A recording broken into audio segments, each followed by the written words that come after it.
ಸ್ನೇಹಿತರೆ, ರಾಜ್ಯ ನಗರಾಭಿವೃದ್ಧಿ ಸಂಸ್ಥೆಗೆ ನಮ್ಮೆಲ್ಲರಿಗೂ ಸ್ವಾಗತ. ಇವತ್ತಿನ ಒಂದು ವಿಷಯ ಏನಪ್ಪಾ ಅಂದ್ರೆ ಸಂಪನ್ಮೂಲ ಕ್ರೋಢೀಕರಣ. ನಮ್ಮ ಅರ್ಬನ್ ಲೋಕಲ್ ಬಾಡಿ ನಗರ ಸ್ಥಳೀಯ ಸಂಸ್ಥೆಗಳಲ್ಲಿ ಯಾವ ರೀತಿ ಕ್ರೋಢೀಕರಣ ಮಾಡಬೇಕು, ಯಾವ್ಯಾವ ದಾರಿಗಳಿದೆ, ಯಾವ ರೀತಿ ಮ್ಯಾನೇಜ್ ಮಾಡಿದ್ರೆ ಎಷ್ಟು ಉಳಿತಾಯ ಆಗುತ್ತೆ. ಇಲ್ಲಿ 3 ರೀತಿ ಬರ್ತದೆ. ಒಂದು ಡೈರೆಕ್ಟ್ ಟ್ಯಾಕ್ಸಸ್ ಇರ್ಬೋದು, ಆಮೇಲೆ ಇಂಡೈರೆಕ್ಟ್ ಆಗಿ ಅಂದ್ರೆ ಮ್ಯಾನೇಜ್ಮೆಂಟ್ ಮಾಡೋ ಮೂಲಕ, ಅಂದ್ರೆ ವಾಟರ್ ಸಪ್ಲೈ ಇರ್ಬೋದು, ಯುಜಿಟಿ ಇರ್ಬೋದು, ಸಾಲಿಡ್ ವೇಸ್ಟ್ ಮ್ಯಾನೇಜ್ಮೆಂಟ್ ಇರ್ಬೋದು, ಅದರಿಂದ ಯಾವ ರೀತಿ ನಾವು ಇದು ಮಾಡಕ್ಕೆ ಸಾಧ್ಯ ಇದೆ, ಸಂಪನ್ಮೂಲ ಕ್ರೋಢೀಕರಣ ಮಾಡಕ್ಕೆ ಸಾಧ್ಯ ಇದೆ.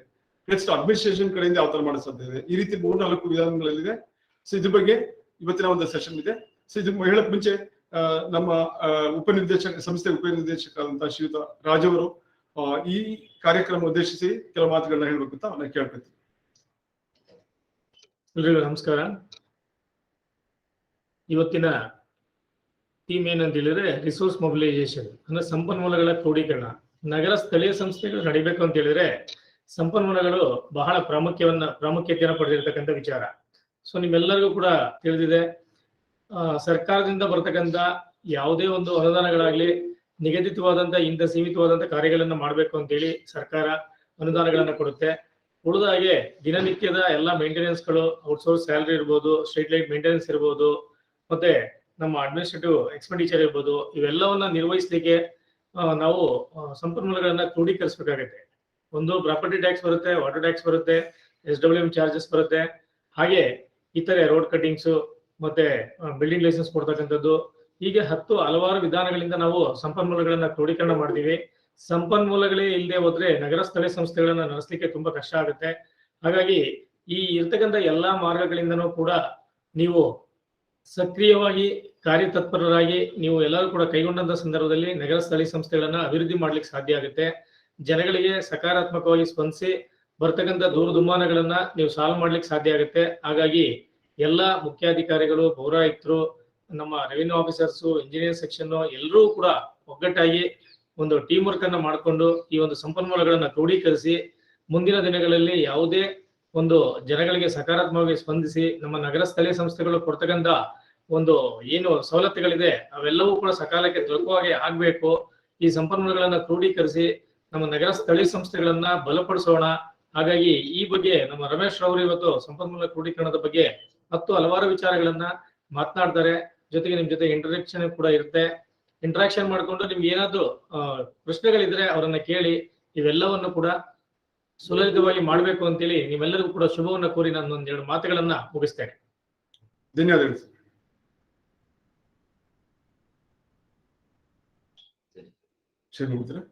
ಬಿಡಿ.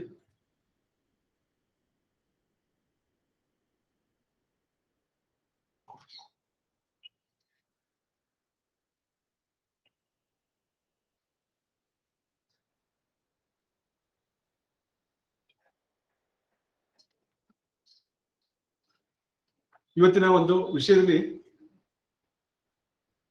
ತಾಂತ್ರಿಕ ಮತ್ತೆ ತಂತ್ರಜ್ಞಾನಗಳನ್ನು ಒಳಗೊಂಡು ರಿಸೋರ್ಸ್ ಮೊಬಿಲೈಸೇಷನ್ ಸಸ್ಟೈನಬಲ್ ರೀತಿಯಲ್ಲಿ, ಅಂದ್ರೆ ಸುಸ್ಥಿರ ರೀತಿಯಲ್ಲಿ ಯಾವ ರೀತಿ ಮಾಡೋಕೆ ಸಾಧ್ಯ ಇದೆ, ಏನೇನೆಲ್ಲ ಕ್ರಮಗಳನ್ನ ತಗೋಬಹುದು ನೋಡ್ತಾ ಹೋಗೋಣ ಒಂದೊಂದೇ. ಮೊದಲನೇದಾಗಿ ನಮ್ಮ issues and challenges in resource mobilisation ಏನಪ್ಪಾ ಆಗಿದೆ ಅಂದ್ರೆ ವಾಟರ್ ಸಪ್ಲೈ ಇರ್ಬೋದು, ಯುಜಿಟಿ ಇರ್ಬೋದು, ಇಲ್ಲ ರೋಡ್ ಇರ್ಬೋದು, ಅಥವಾ ಪೊಲ್ಯೂಷನ್ ಬಗ್ಗೆ ಇರ್ಬೋದು, ಮತ್ತೆ ವಾಟರ್ ಸ್ಕೇರ್ಸಿಟಿ ಬಗ್ಗೆ ಇರ್ಬೋದು, ಇವೆಲ್ಲ ಸಮಸ್ಯೆಗಳಿದೆ. ಮತ್ತೆ ಡೈರೆಕ್ಟ್ ಮೊಬಿಲೈಸೇಷನ್ ಯಾವ ರೀತಿ ಮಾಡ್ಬೇಕಾಗ್ತದೆ, ಅಂದ್ರೆ ಟ್ಯಾಕ್ಸಸ್ ಇರ್ಬೋದು, ಟ್ರೇಡ್ ಲೈಸೆನ್ಸ್ ಬಗ್ಗೆ ಇರ್ಬೋದು. ಮತ್ತೆ ಇಂಡೈರೆಕ್ಟ್ ಮೊಬಿಲೈಸೇಷನ್ ಇನ್ಫ್ರಾಸ್ಟ್ರಕ್ಚರ್ ಮ್ಯಾನೇಜ್ಮೆಂಟ್ ಮಾಡೋ ಬಗ್ಗೆ ಇರ್ಬೋದು. ಇನ್ಫ್ರಾಸ್ಟ್ರಕ್ಚರ್ ಮ್ಯಾನೇಜ್ಮೆಂಟ್ ಅಂದ್ರೆ ಈಗ ವಾಟರ್ ಸಪ್ಲೈ ಯುಜಿಟಿ ಇರ್ಬೋದು, ಸ್ಟ್ರೀಟ್ ಲೈಟ್ ಇರ್ಬೋದು, ಅದನ್ನ ಮ್ಯಾನೇಜ್ ಮಾಡೋ ರೀತಿಯಲ್ಲಿ ಇರ್ಬೋದು.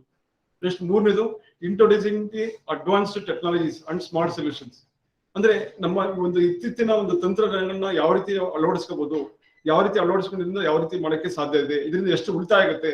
ಇದು ಎಕ್ಸಾಂಪಲ್ ಸಮೇತ ಬರೀ ಕೇಸ್ ಸ್ಟಡೀಸ್ ನಾ ಹೇಳ್ತಾ ಹೋಗ್ತೀನಿ. ಸೊ ನಿಮಗೆ ಅದ್ರ ಬಗ್ಗೆ ಬಹುಶಃ ತಮ್ಮ ಏಳುಗಳಲ್ಲಿ ಯಾವ ರೀತಿ ಮಾಡ್ಬೋದು ಅದಕ್ಕೆ ಒಂದು ಅಟ್ಲೀಸ್ಟ್ ಒಂದು ಐಡಿಯಾನಾರ ಬರುತ್ತೆ. ಈಗ ಇಂಪ್ಯಾಕ್ಟ್ಸ್ ಆಫ್ ಅದಕ್ಕೆ ಹೋಗಕ್ ಮುಂಚೆ ಕೆಲವು ಏನ್ ನಿಜವಾದ ಸಮಸ್ಯೆ ಇದೆ ಅದರಿಂದ ನೋಡ್ತಾ ಹೋಗೋಣ. So impacts of rapid growth on cities. First size of the cities ಎಲ್ಲಾ ಕಡೆ ವೇರಿಯೇಷನ್ ಆಗ್ತಿದೆ. ಯಾಕಂದ್ರೆ ನಮ್ಮ ಒಂದು ಜೀವನ ಶೈಲಿನೇ ಚೇಂಜ್ ಆಗ್ತದೆ. ಸೊ ಜೀವನ ಶೈಲಿ ಯಾಕೆ ಚೇಂಜ್ ಆಗ್ತಿದೆ ಅಂದ್ರೆ ನಮ್ಮ ಒಂದು ಜಾಯಿಂಟ್ ಫ್ಯಾಮಿಲೀಸ್ ಏನಿದೆ ಒಂಥರ ನ್ಯೂಕ್ಲಿಯರ್ ಫ್ಯಾಮಿಲೀಸ್ ಆಗಿ ಕನ್ವರ್ಟ್ ಆಗ್ತದೆ ಎಲ್ಲ ಕಡೆ. ಸೊ ಹೀಗಾಗಿ ಎಲ್ಲಾ ಸಿಟಿಗಳು, ಎಲ್ಲಾ ಟೌನ್ಗಳು, ಎಲ್ಲಾ ಪಟ್ಟಣಗಳು ಬೆಳೀತಾ ಇದೆ. ಮತ್ತೆ population structure of the city ಬದಲಾವಣೆ ಆಗ್ತಿದೆ. ಯಾಕಂದ್ರೆ ಮೈಗ್ರೇಷನ್ ಲೆವೆಲ್ ಜಾಸ್ತಿ ಆಗ್ತಿದೆ, ಅರ್ಬನೈಸೇಷನ್ ಜಾಸ್ತಿ ಆಗ್ತಿದೆ. ರೂರಲ್ ಇಂದ ಸಾಕಷ್ಟು ಜನ ಮತ್ತೆ ಸಿಟಿ ಕಡೆ ಬರ್ತಾ ಇದ್ದಾರೆ. ಮತ್ತೆ ಇದರಿಂದ ಹೌಸಿಂಗ್ ಪ್ರಾಬ್ಲಮ್ ಸ್ವಲ್ಪ ರೈಸ್ ಆಗ್ತದೆ. ಎಂಪ್ಲಾಯ್ಮೆಂಟ್ ಇರ್ಬೋದು, ಟ್ರಾನ್ಸ್ಪೋರ್ಟ್ ಇರ್ಬೋದು, ಸ್ಯಾನಿಟೇಷನ್ ಅಂಡ್ ಹೆಲ್ತ್ ಬಗ್ಗೆ ಇರ್ಬೋದು, ಮತ್ತೆ ವೇಸ್ಟ್ ಡಿಸ್ಪೋಸಲ್ ಬಗ್ಗೆ ಇರ್ಬೋದು, ಎನರ್ಜಿ ಮ್ಯಾನೇಜ್ಮೆಂಟ್ ಬಗ್ಗೆ ಇರ್ಬೋದು, ಸರ್ವಿಸಸ್ ಬಗ್ಗೆ ಇರ್ಬೋದು, ಮತ್ತೆ ಸೋಷಿಯಲ್ ಪ್ರಾಬ್ಲಮ್ಸ್ ಸ್ವಲ್ಪ ಅದು ಜಾಸ್ತಿ ಆಗ್ತದೆ. ಸೊ ಈ ತರ ಸಮಸ್ಯೆಗಳು ಇದೆ. ಸೊ ಒಟ್ಟಿನಲ್ಲಿ ಹೇಳಿದ್ರೆ ನಮ್ಮ ಲೋಕಲ್ ಗೌರ್ಮೆಂಟ್ ಅಂತ ಹೇಳ್ತೀವಿ, ಅಂದ್ರೆ ನಮ್ಮ ULB ಗಳನ್ನ ಏನೇನ್ ಇಶ್ಯೂಸ್ ಇದೆ ಅದನ್ನ ಜಸ್ಟ್ ಒಂದು ಬುಲೆಟ್ ಪಾಯಿಂಟ್ಸ್ ಅಲ್ಲಿ ಮಾಡಿದ್ವಿ. ಯಾವ್ದಾದ್ರು ಬ್ಯೂರೋಕ್ರಸಿ ಇರ್ಬೋದು, ಅಡ್ಮಿನಿಸ್ಟ್ರೇಷನ್ ಇರ್ಬೋದು, ಇಲ್ಲ NGOs ಹ್ಯಾಂಡಲ್ ಬಗ್ಗೆ ಇರ್ಬೋದು, ಆಮೇಲೆ ಪೊಲಿಟಿಕಲ್ ಅಪ್ರೋಚ್ ಬಗ್ಗೆ ಇರ್ಬೋದು, ಆಮೇಲೆ ಒಪಿನಿಯನ್ ಆಫ್ ದಿ ಲೀಡರ್ಸ್, ನಮ್ಮ ಪ್ರಜಾಪ್ರಭುತ್ವ ವ್ಯವಸ್ಥೆಯಲ್ಲಿ ಬಂದು ಒಗ್ಗೂಡಿ ಯಾವ ರೀತಿ ಹೋಗ್ಬೇಕು ಅನ್ನೋ ಬಗ್ಗೆ ಇರ್ಬೋದು, ಮತ್ತೆ ಇನ್ಫ್ರಾಸ್ಟ್ರಕ್ಚರ್ ಸಂಬಂಧಪಟ್ಟಂತೆ ಇರ್ಬೋದು. ಸೊ ಈಗೆಲ್ಲ ಇಶ್ಯೂಸ್ ಈ ಲೋಕಲ್ ಗೌರ್ಮೆಂಟ್ ಅಂತ ಹೇಳ್ತೀವಿ ನಮ್ಮ ULB ಗಳಲ್ಲಿ, ಅದನ್ನ ನಾವು ಅದ್ರ ಮೂಲಕನೇ ಸವಾಲಿಸ್ಕೊಂಡೇ ಹೋಗ್ಬೇಕು. ಈಗ ಮುಖ್ಯವಾಗಿ ಇಶ್ಯೂಸ್ ನ ತಗೊಂಡೋಣ. ಈ ಮುಖ್ಯವಾದ ಇಶ್ಯೂಸ್ ಅಲ್ಲಿ ವಾಟರ್ ಸಪ್ಲೈ ಮ್ಯಾನೇಜ್ಮೆಂಟ್ ಇದೆ. ಸಪೋಸ್ ವಾಟರ್ ಸಪ್ಲೈ ಮ್ಯಾನೇಜ್ಮೆಂಟ್ ಅಲ್ಲಿ ನಮ್ಗೆ ಲೂಪ್ ಹೋಲ್ಸ್, ಅಂದ್ರೆ ಮೀಟರಿಂಗ್ ಸಿಸ್ಟಮ್ ಎಲ್ಲಿ ಸರಿಯಾಗಿ ಆಗಿಲ್ಲ, ಅಲ್ಲಿ ಸಾಕಷ್ಟು ನೀರ್ನ ಇದಾಗ್ತಿದೆ, ಪೋಲ್ ಆಗ್ತದೆ.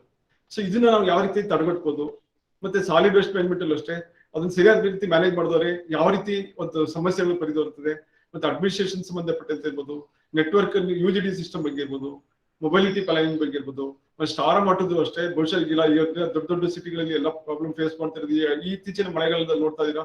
ಸ್ಟಾರ್ ಅಂಡ್ ಡ್ರೈನ್ ಅನ್ನೋದು ಎಷ್ಟು ಇಂಪಾರ್ಟೆಂಟ್ ಅಂತ ಇವಾಗ ಅರ್ಥ ಆಗ್ತಾ ಇದೆ. ಸೊ ಮತ್ತೆ ಎನರ್ಜಿ ಲೈಟಿಂಗ್ ಬಗ್ಗೆ ಇರ್ಬೋದು, ಎನರ್ಜಿ ಮತ್ತೆ ಲೈಟಿಂಗ್ ಬಗ್ಗೆ ಇರ್ಬೋದು, ಮತ್ತೆ ಗ್ರೀನ್ ಬಿಲ್ಡಿಂಗ್ಸ್ ನ ಅಡಾಪ್ಟ್ ಮಾಡ್ಕೊಳ್ಳೋ ಬಗ್ಗೆ ಇರ್ಬೋದು, so planning of expansion of cities ಅದ್ರ ಬಗ್ಗೆ ಇರ್ಬೋದು. ಸೊ ಎಲ್ಲ ಒಂದು ಸಿಸ್ಟಮೆಟಿಕ್ ಚಾಲೆಂಜಸ್ ನ ನಾವು ಯಾವ ರೀತಿ ಫೇಸ್ ಮಾಡ್ತಾ ಹೋಗೋದು ನೋಡೋಣ. ಈಗ ಫಸ್ಟ್ ಸಾಲಿಡ್ ವೇಸ್ಟ್ ಮ್ಯಾನೇಜ್ಮೆಂಟ್ಗೆ ಬರೋಣ. ಸೊ ಹೆಚ್ಚು ಕಡಿಮೆ ನಾನು ಇಂಥ ULB ಅಂತ ಹೇಳಲ್ಲ, ಹೆಚ್ಚು ಕಡಿಮೆ ಒಂದಲ್ಲ ಒಂದು ULBಗಳಲ್ಲಿ ಈ ತರ ಸಮಸ್ಯೆಗಳು ಯಾವುದೇ ಊರಿಗೆ ಹೋಗ್ಲಿ ಈ ತರ ಸಮಸ್ಯೆಗಳನ್ನ ನೋಡ್ತಾನೆ ಇರ್ತೀವಿ. ಒಂದ್ ಕಡೆಯಿಂದ ಕ್ಲೀನ್ ಆಗ್ತಿರುತ್ತೆ, ಇನ್ನೊಂದ್ ಕಡೆಯಿಂದ ಆಗ್ತಿರುತ್ತೆ. ಇದು ನಿರಂತರ ಪ್ರೋಸೆಸ್ ಆಗುತ್ತೆ. ಇದಕ್ಕೆ ಒಂದು ಸುಸ್ಥಿರವಾದ ಒಂದು ವ್ಯವಸ್ಥೆ ಬೇಕಾಗಿದೆ. ಸೊ ಇದಕ್ಕೆ ಸುಸ್ಥಿರವಾದ ವ್ಯವಸ್ಥೆ ಅಂದ್ರೆ, ಈಗ ಫಾರ್ ಎಕ್ಸಾಂಪಲ್ ಈ ಕಸದ ವಿಂಗಡಣೆ ತಗೊಂಡ್ಬಂದಾಗ ನಾವು ಮನೆಗಳಿಗೆ ಪೈಪ್ಗಳನ್ನ ಯಾಕೆ ಕೊಡಬಾರ್ದು? ಈ ತರ ಒಂದು 6 ಇಂಚಿನ ಪೈಪ್ಗಳು ಒಂದು 4 ಅಡಿ ಎತ್ತರದ್ದು 2 ಪೈಪ್ ಕೊಟ್ಟರೆ ಸಾಕು. ಅದರಲ್ಲಿ ಪರ್ಫರೇಷನ್ಸ್ ಮಾಡ್ಬೇಕು. ಇದರಿಂದ ಏರೇಟೆಡ್, ಅನ್ಏರೋಬಿಕ್ ಕಂಡೀಷನ್, ಏರೋಬಿಕ್ ಕಂಡೀಷನ್ ಅಂತ 2 ತರ ಇದಾಗ್ತದೆ. ಏರೋಬಿಕ್ ಕಂಡೀಷನ್ ಅಲ್ಲಿ ಆಕ್ಸಿಜನ್ ಸ್ವಲ್ಪ ಇದಾಗೋದ್ರಿಂದ, ಏರ್ ಸರ್ಕ್ಯುಲೇಟ್ ಆಗ್ತದ್ರಿಂದ ವಾಸನೆ ಬರೋಕ್ ಸಾಧ್ಯತೆ ಇಲ್ಲ. ಅನ್ಏರೋಬಿಕ್ ಕಂಡೀಷನ್ ಆದ್ರೆ ಸ್ವಲ್ಪ ಇದಾಗುತ್ತೆ, ಅದಕ್ಕೆ ಪೈಪ್ಗಳಿಗೆ ಸ್ವಲ್ಪ ಇದು ಮಾಡೋದು ಸಾಕು. ಸೊ ಈಗ ಏನಾಗ್ತಿದೆ ಅಂದ್ರೆ ಬಕೆಟ್ಗಳನ್ನ ಕೊಟ್ಟರೆ ಆ ಬಕೆಟ್ ನ ಬೇರೆ ರೀತಿ ಬೇರೆ ಕೆಲಸಕ್ಕೆ ಮಿಸ್ಯೂಸ್ ಮಾಡ್ಕೊಂತಾರೆ. ಸೊ ಅದ್ರ ಬದಲು ಈ ಪೈಪ್ ನ ಪರ್ಫರೇಷನ್ಸ್ ಅಂದ್ರೆ ಹೋಲ್ಸ್ ಮಾಡಿ ಜಿಗ್ಜಾಗ್ ಆಗಿ ಇದನ್ನ ಕೊಡೋದ್ರಿಂದ ಮನೇಲೆ 3 feet by 2 ಅಥವಾ 2 feet by 2 feet ಜಾಗ ಇದ್ರೂ ಸಾಕು. ಒಂದು ತುಳಸಿ ಗಿಡ ಅಥವಾ ಇನ್ಯಾವುದೊಂದು ಗಿಡ ಹಾಕಿದ್ರು ಸಾಕು. ಆ ಮಣ್ಣಿಗೆ ಅಂದ್ರೆ ತರಕಾರಿ ಸಿಪ್ಪೆಗಳನ್ನ, ಅಂದ್ರೆ ಮನೆಯಲ್ಲಿ ಜನರೇಟ್ ಆಗ್ತಕ್ಕಂಥ ತರಕಾರಿ ಸಿಪ್ಪೆಗಳನ್ನ ಯಾವ ರೀತಿ ಡಿಸ್ಪೋಸ್ ಮಾಡ್ಬೋದು ಅನ್ನೋದಕ್ಕೆ ಒಂದು ಬೆಸ್ಟ್ ಎಕ್ಸಾಂಪಲ್. ಅದೇ ರೀತಿ ಈಗ ಮೊದಲು ಗೋಬರ್ ಗ್ಯಾಸ್ ಅಂತ ಹಳ್ಳಿಗಳಲ್ಲಿ ಮಾತ್ರ ಸಿಗ್ತಾ ಇತ್ತು, ಬೇಕಿದ್ರೆ ಎತ್ತು ಹಸುಗಳನ್ನ ಸಾಕ್ತಾ ಇದ್ರು, ಅಲ್ಲಿ ಸಿಗ್ತಾ ಇತ್ತು. ಆದ್ರೆ ಇವತ್ತಿನ ದಿವಸದಲ್ಲಿ ಅರ್ಬನ್ ಏರಿಯಾದಲ್ಲಿ ಈವನ್ 30-40 ಸೈಟ್ ಅಲ್ಲಿ ಇರ್ತಕ್ಕಂಥ ಮನೆಗಳಲ್ಲೂ ಸಹ ಮನೆಯಲ್ಲೇನೆ ಯಾವ ರೀತಿ ಬಯೋಗ್ಯಾಸ್ ನ ಜನರೇಟ್ ಮಾಡಕ್ಕೆ ಸಾಧ್ಯ ಇದೆ. ಅಂದ್ರೆ ಸಿಂಟೆಕ್ಸ್ ಅಂತ ಕಂಪ್ನಿಯವರೇ ಬಯೋಗ್ಯಾಸ್ ನ ಪ್ರಿಪೇರ್ ಮಾಡೋದಕ್ಕೆ ಯಾವ ರೀತಿ ಇರ್ಬೇಕು ಮಾಡಲ್ ಪ್ರಿಪೇರ್ ಮಾಡಿದ್ರು. ಸೊ ಅಂತ ಬೇಕಾದಷ್ಟು ಕಂಪ್ನಿಗಳು ಬಂದಿದೆ. ಸೊ ಅದ್ರಲ್ಲಿ ಮನೆಯಲ್ಲೇ ಒಂದು ಅರ್ಧ kg ಅಷ್ಟು ವೇಸ್ಟ್ ಇದ್ರು ಸಾಕು, ಒಂದು ಹಿಟ್ಟು ತರದ್ದು ಇದ್ದಷ್ಟು ಒಳ್ಳೇದು ಗ್ಯಾಸ್ ಜನರೇಟ್ ಆಗುತ್ತೆ. ಬಟ್ ಒಲೆ ಮಾತ್ರ ಸಪರೇಟ್ ಆಗಿ ತಗೋಬೇಕಾಗ್ತದೆ. ಈ ರೀತಿ ಮಾಡೋದ್ರಿಂದ ವೆಟ್ ವೇಸ್ಟ್ ಇದೆ ಮನೆ ಲೆವೆಲ್ ಮನೆ ಹಂತದಲ್ಲಿ ಡಿಸ್ಪೋಸ್ ಆಗುತ್ತೆ. ಅಫ್ಕೋರ್ಸ್ ಇದು ಒಂದೇ ಸರಿಗೆ ಒಂದ್ ಕಡೆಯಿಂದ ಎಲ್ಲಾ ಕಡೆಯಲ್ಲೂ ಒಂದೇ ಲೆವೆಲ್ ಅಲ್ಲಿ ಇಂಪ್ಲಿಮೆಂಟ್ ಮಾಡಕ್ಕಾಗಲ್ಲ. ಒಂದು ಸ್ಟೇಜ್ ಬೈ ಸ್ಟೇಜ್ ಇಂಪ್ಲಿಮೆಂಟ್ ಮಾಡ್ಕೊಂಡು ಬರ್ಬೇಕಾಗ್ತದೆ. ಸೊ ಈ ತರ ಸ್ಟೇಜ್ ಬೈ ಸ್ಟೇಜ್ ಇಂಪ್ಲಿಮೆಂಟ್ ಮಾಡ್ತಾ of course it will take 1 or 2 years ತಗೊಂಡು ಸ್ವಲ್ಪ ಡಿಟರ್ಮಿನೇಷನ್ ಬಿಟ್ಕೋಬೇಕು. ಸೊ ಡಿಟರ್ಮಿನೇಷನ್ ಅಪ್ರೋಚ್ ಇಲ್ಲ ಅಂತಂದ್ರೆ ಏನಾಗ್ತದೆ ಅಂದ್ರೆ ಇದ್ರದ್ದು ಎಫೆಕ್ಟ್ ಕಡಿಮೆ ಆಗ್ತಾ ಹೋಗುತ್ತೆ. ಮತ್ತೆ ಕಾನ್ಸ್ಟೆಂಟ್ ಒಂದು ಮಾನಿಟರಿಂಗ್ ಬೇಕು. ಸೊ ಎಲ್ಲೆಲ್ಲಿ ಎಷ್ಟೆಷ್ಟು ಮಾಡ್ತಿದೆ ಅನ್ನೋದು ಬೇಕು.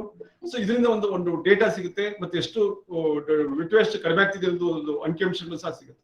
ಅಂದ್ರೆ ಹೌಸ್ ಹೋಲ್ಡ್ ಲೆವೆಲ್ ಇಂದಾನೆ ಮಾಡ್ಕೊಡಬೇಕು. ಯಾಕಂದ್ರೆ ಸಣ್ಣ ಹಂತದ್ದು ನಮ್ಗೆ ಬಹಳ ಮುಖ್ಯ. ಸಣ್ಣ ಹಂತದಿಂದನೇ ದೊಡ್ಡ ಹಂತಕ್ಕೆ ಹೋಗುದು.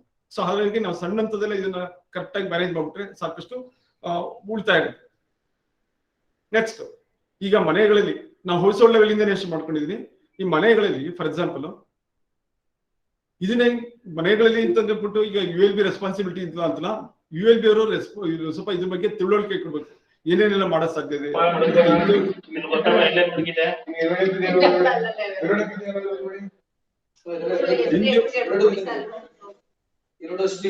ಇದಕ್ಕೆ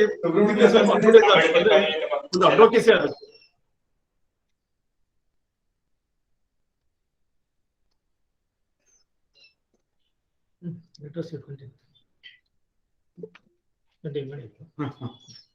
ಇದಕ್ಕೆ ಒಂದು ಅಡ್ವೊಕೇಸಿ ಆಗ್ಬೇಕು.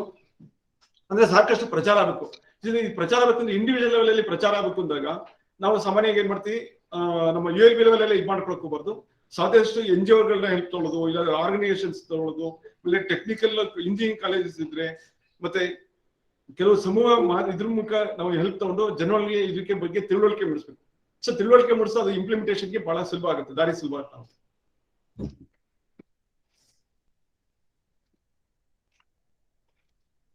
ಸರಿ ಇದೆ ನೋಡಿ ಕ್ಯಾಮ್ರಾ.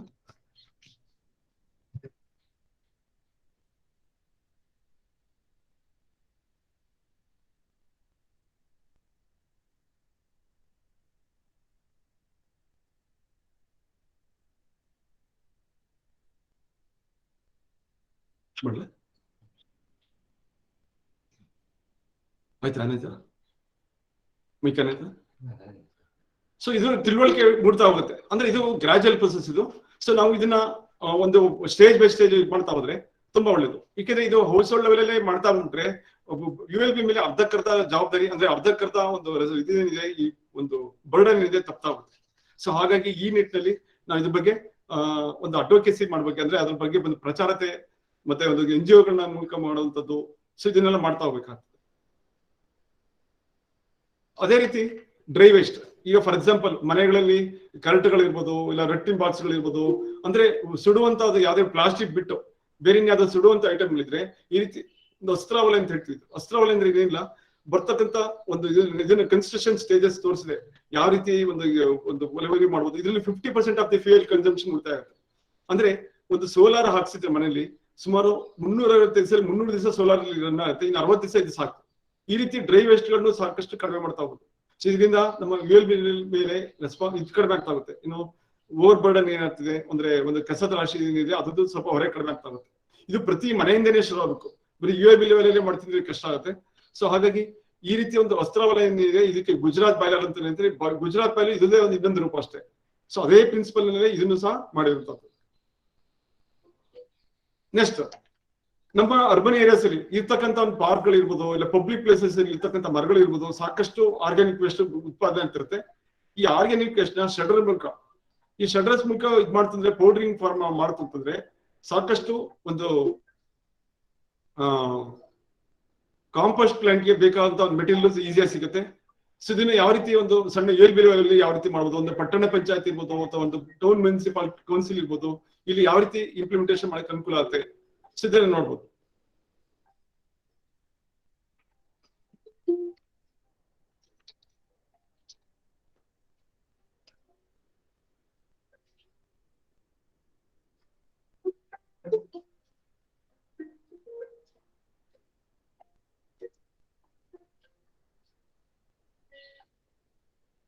ಸೊ ಅದೇ ರೀತಿ ಈ ರೀತಿ ಮಾಡ್ತಾ ಹೋದಾಗ ನಮ್ಗೆ ಸಾಕಷ್ಟು ಅಲ್ಲಲ್ಲೇ ವೇಸ್ಟ್ ಡಿಸ್ಪೋಸಲ್ ಒಂದು ದಾರಿ ಆಗ್ತಾ ಹೋಗುತ್ತೆ, ಮತ್ತೆ ಬರ್ಡನ್ ಕಡಿಮೆ ಆಗ್ತಾ ಹೋಗುತ್ತೆ. ಈ ಲ್ಯಾಂಡ್ ಫಿಲ್ ಸೈಟ್ ಅವಶ್ಯಕತೆ ಬರೋದಿಲ್ಲ, ಆ ಮಟ್ಟಕ್ಕೆ ತಗೊಳ್ಳೋಕೆ ಅವಕಾಶ ಇದೆ. ಈಗ C&D waste, construction and demolition waste, ಇದು ಎಸ್ಪೆಷಲಿ ಅರ್ಬನ್ ಏರಿಯಾಸ್ ಅಲ್ಲಿ ಸಿಕ್ಕಾಬಿಟ್ಟೆ ಇದೆ. ಈ ಅರ್ಬನ್ ಏರಿಯಾಸ್ ಅಲ್ಲಿ ಈ ತರ ವೇಸ್ಟ್ ಇದನ್ನೆಲ್ಲ ತಂದು ಹೊಸ ಔಟರ್ ರಿಂಗ್ ರೋಡ್ ಇರ್ಬೋದು ಅಥವಾ ಬೇರೆ ಬೇರೆ ಒಂದು ಜನವಾಸ ಜಾಗದಲ್ಲಿ ಡಂಪ್ ಮಾಡ್ತಾ ಇರ್ತಾರೆ. ಇಂತ ಇದನ್ನ ನಾವು ಯಾವ ರೀತಿ ಹ್ಯಾಂಡಲ್ ಮಾಡೋದಕ್ಕೆ ಬೆಸ್ಟ್ ಎಕ್ಸಾಂಪಲ್ ಅಂದ್ರೆ ರಾಕ್ ಗಾರ್ಡನ್ ಚಂಡೀಗಢ ಇದೆ. ಸೊ ಇಲ್ಲಿ ಇರ್ತಕ್ಕಂಥ ಒಂದು ಡೆಬ್ರೀಸ್ ಏನಿದೆ, ಆ ಡೆಬ್ರೀಸ್ ನಲ್ಲೇ ತಂದು ಒಂದು ಬ್ಯೂಟಿಫುಲ್ ಪಾರ್ಕ್ ಮಾಡಿದ್ದಾರೆ. ಬರೀ ಡೆಬ್ರೀಸ್ ಯೂಸ್ ಮಾಡಿರೋದು 100%. ಸೊ ಇದಕ್ಕೆ ಎಂಟ್ರೆನ್ಸ್ ಫೀಸ್ ಇಟ್ಟಿದ್ದಾರೆ. ಈ ಎಂಟ್ರೆನ್ಸ್ ಫೀಸ್ ಇಂದ ಏನಪ್ಪಾ ಅಂದ್ರೆ ಮುನ್ಸಿಪಾಲಿಟಿಗೆ ಆದಾಯ ಬರ್ತಿದೆ. ಸೊ ಈ ರೀತಿ ಒಂದು ಆದಾಯ ಬರುವಂತ ವ್ಯವಸ್ಥೆ ಮಾಡ್ಕೋಬಹುದು, ಜನಗಳಿಗೆ ಒಂದು ಎಕ್ಸಿಬಿಷನ್ ತರನು ಆಗುತ್ತೆ, ಮತ್ತೆ C&D ವೇಸ್ಟ್ ತುಂಬಾ ಅತ್ಯುತ್ತಮ ನಿರ್ವಹಣೆ ಮಾಡ್ತಾ ಹೋಗ್ಬೋದು. ಅಂದ್ರೆ ಇದು ಒನ್ ಟೈಮ್ ಮಾಡೋದಲ್ಲ, ಡೆವಲಪ್ ಮಾಡ್ಕೊಂತ ಹೋಗ್ಬೋದು. ಸ್ವಲ್ಪ ಸ್ಟಾರ್ಟಿಂಗ್ ಅಲ್ಲಿ ಸ್ವಲ್ಪ ಇದ್ದು ಮುಂದೆ ಮುಂದೆ ಮುಂದೆ ಜಾಸ್ತಿ ಮಾಡ್ಕೊಂತ ಹೋಗ್ಬೋದು. ಸೊ ಈ ರೀತಿ ಎಲ್ಲ ಬದಲಾವಣೆಗಳು ಮಾಡಕ್ಕೆ ಸಾಧ್ಯ ಇದೆ. ಇದರಿಂದ ಮುನ್ಸಿಪಾಲಿಟಿಗೆ ಆದಾಯ ಬರ್ತಿದೆ ನೋಡಿ. ಇದು ಈ ಚಂಡೀಗಢ ಮಾಡಿರ್ತಕ್ಕಂಥ ಇದಕ್ಕೆ ಪರ್ ಹೆಡ್ 30 ರೂಪೀಸ್ ಇದೆ ಎಂಟ್ರೆನ್ಸ್. ಅವಾಗ ಹಳೆ ರೇಟ್ ಇದು, ಇವಾಗ ಇನ್ನೂ ಜಾಸ್ತಿ ಇದೆ ಈಗ. ಸೊ ಅಂದ್ರೆ ಒಬ್ಬರಿಗೆ ಒಂದ್ ದಿವಸಕ್ಕೆ ಒಂದು 50 ರೂಪಾಯಿ ಬಂದ್ರೆ 1,000 ಜನ ವಿಸಿಟ್ ಮಾಡೋದು ಬೇಕಾದಷ್ಟು ಆಯ್ತು ದುಡ್ಡು. ಮುನ್ಸಿಪಾಲಿಟಿಗೆ ಅದರದೇ ಆದಂತ ಒಂದು ಆದಾಯ ಬರುತ್ತೆ. ಈ ರೀತಿ ಕಸದಿಂದನೇ ಒಂದು ಆದಾಯ ಮಾಡ್ಲಿಕ್ಕೆ ಒಂದು ದಾರಿ ಇದೆ.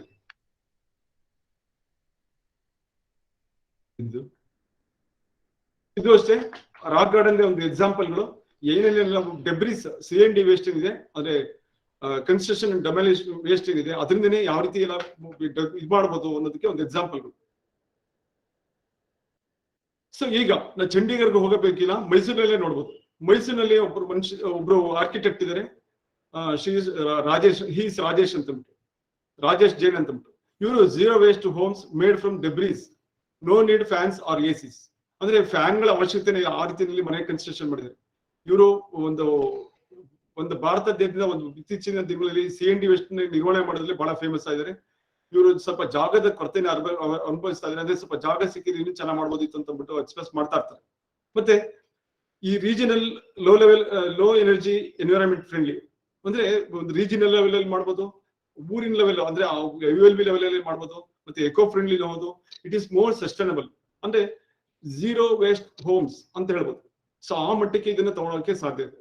ಅಂದ್ರೆ CND ವೇಸ್ಟ್ ಅಲ್ಲಿ ಎಷ್ಟೆಲ್ಲ ಮಾಡ್ಬೋದು ಅದಕ್ಕೆ ಒಂದು ಎಕ್ಸಾಂಪಲ್ ಇದು. ನೆಕ್ಸ್ಟ್ CND ವೇಸ್ಟ್ ಆಯ್ತು. ನೆಕ್ಸ್ಟ್ ಪ್ಲಾಸ್ಟಿಕ್ ಬರೋಣ. ಸೊ ಪ್ಲಾಸ್ಟಿಕ್ ನಾವೆಲ್ಲ ನೋಡ್ತಾ ಇದೀವಿ, ಎಲ್ಲ ಊರ್ಗೂ ನೋಡ್ತಾ ಇದೀವಿ, ರಾಶಿನೇ ಬಂದ್ ಬೀಳ್ತಾ ಇದೆ. ಸೊ ಈ ರಾಶಿ ಬಂದ್ ಬೀಳ್ತಾ ಇರೋದನ್ನ ನಾವು ಒಂಥರ ಡಿಸ್ಪೋಸ್ ಮಾಡೋದು ತುಂಬಾ ಡೇ ಟು ಡೇ ಟಫ್ ಆಗ್ತಾ ಇದೆ. ಇದಕ್ಕೆ ಬೇರೆ ದಾರಿನೇ ಇಲ್ವಾ ಅನ್ಸುತ್ತೆ.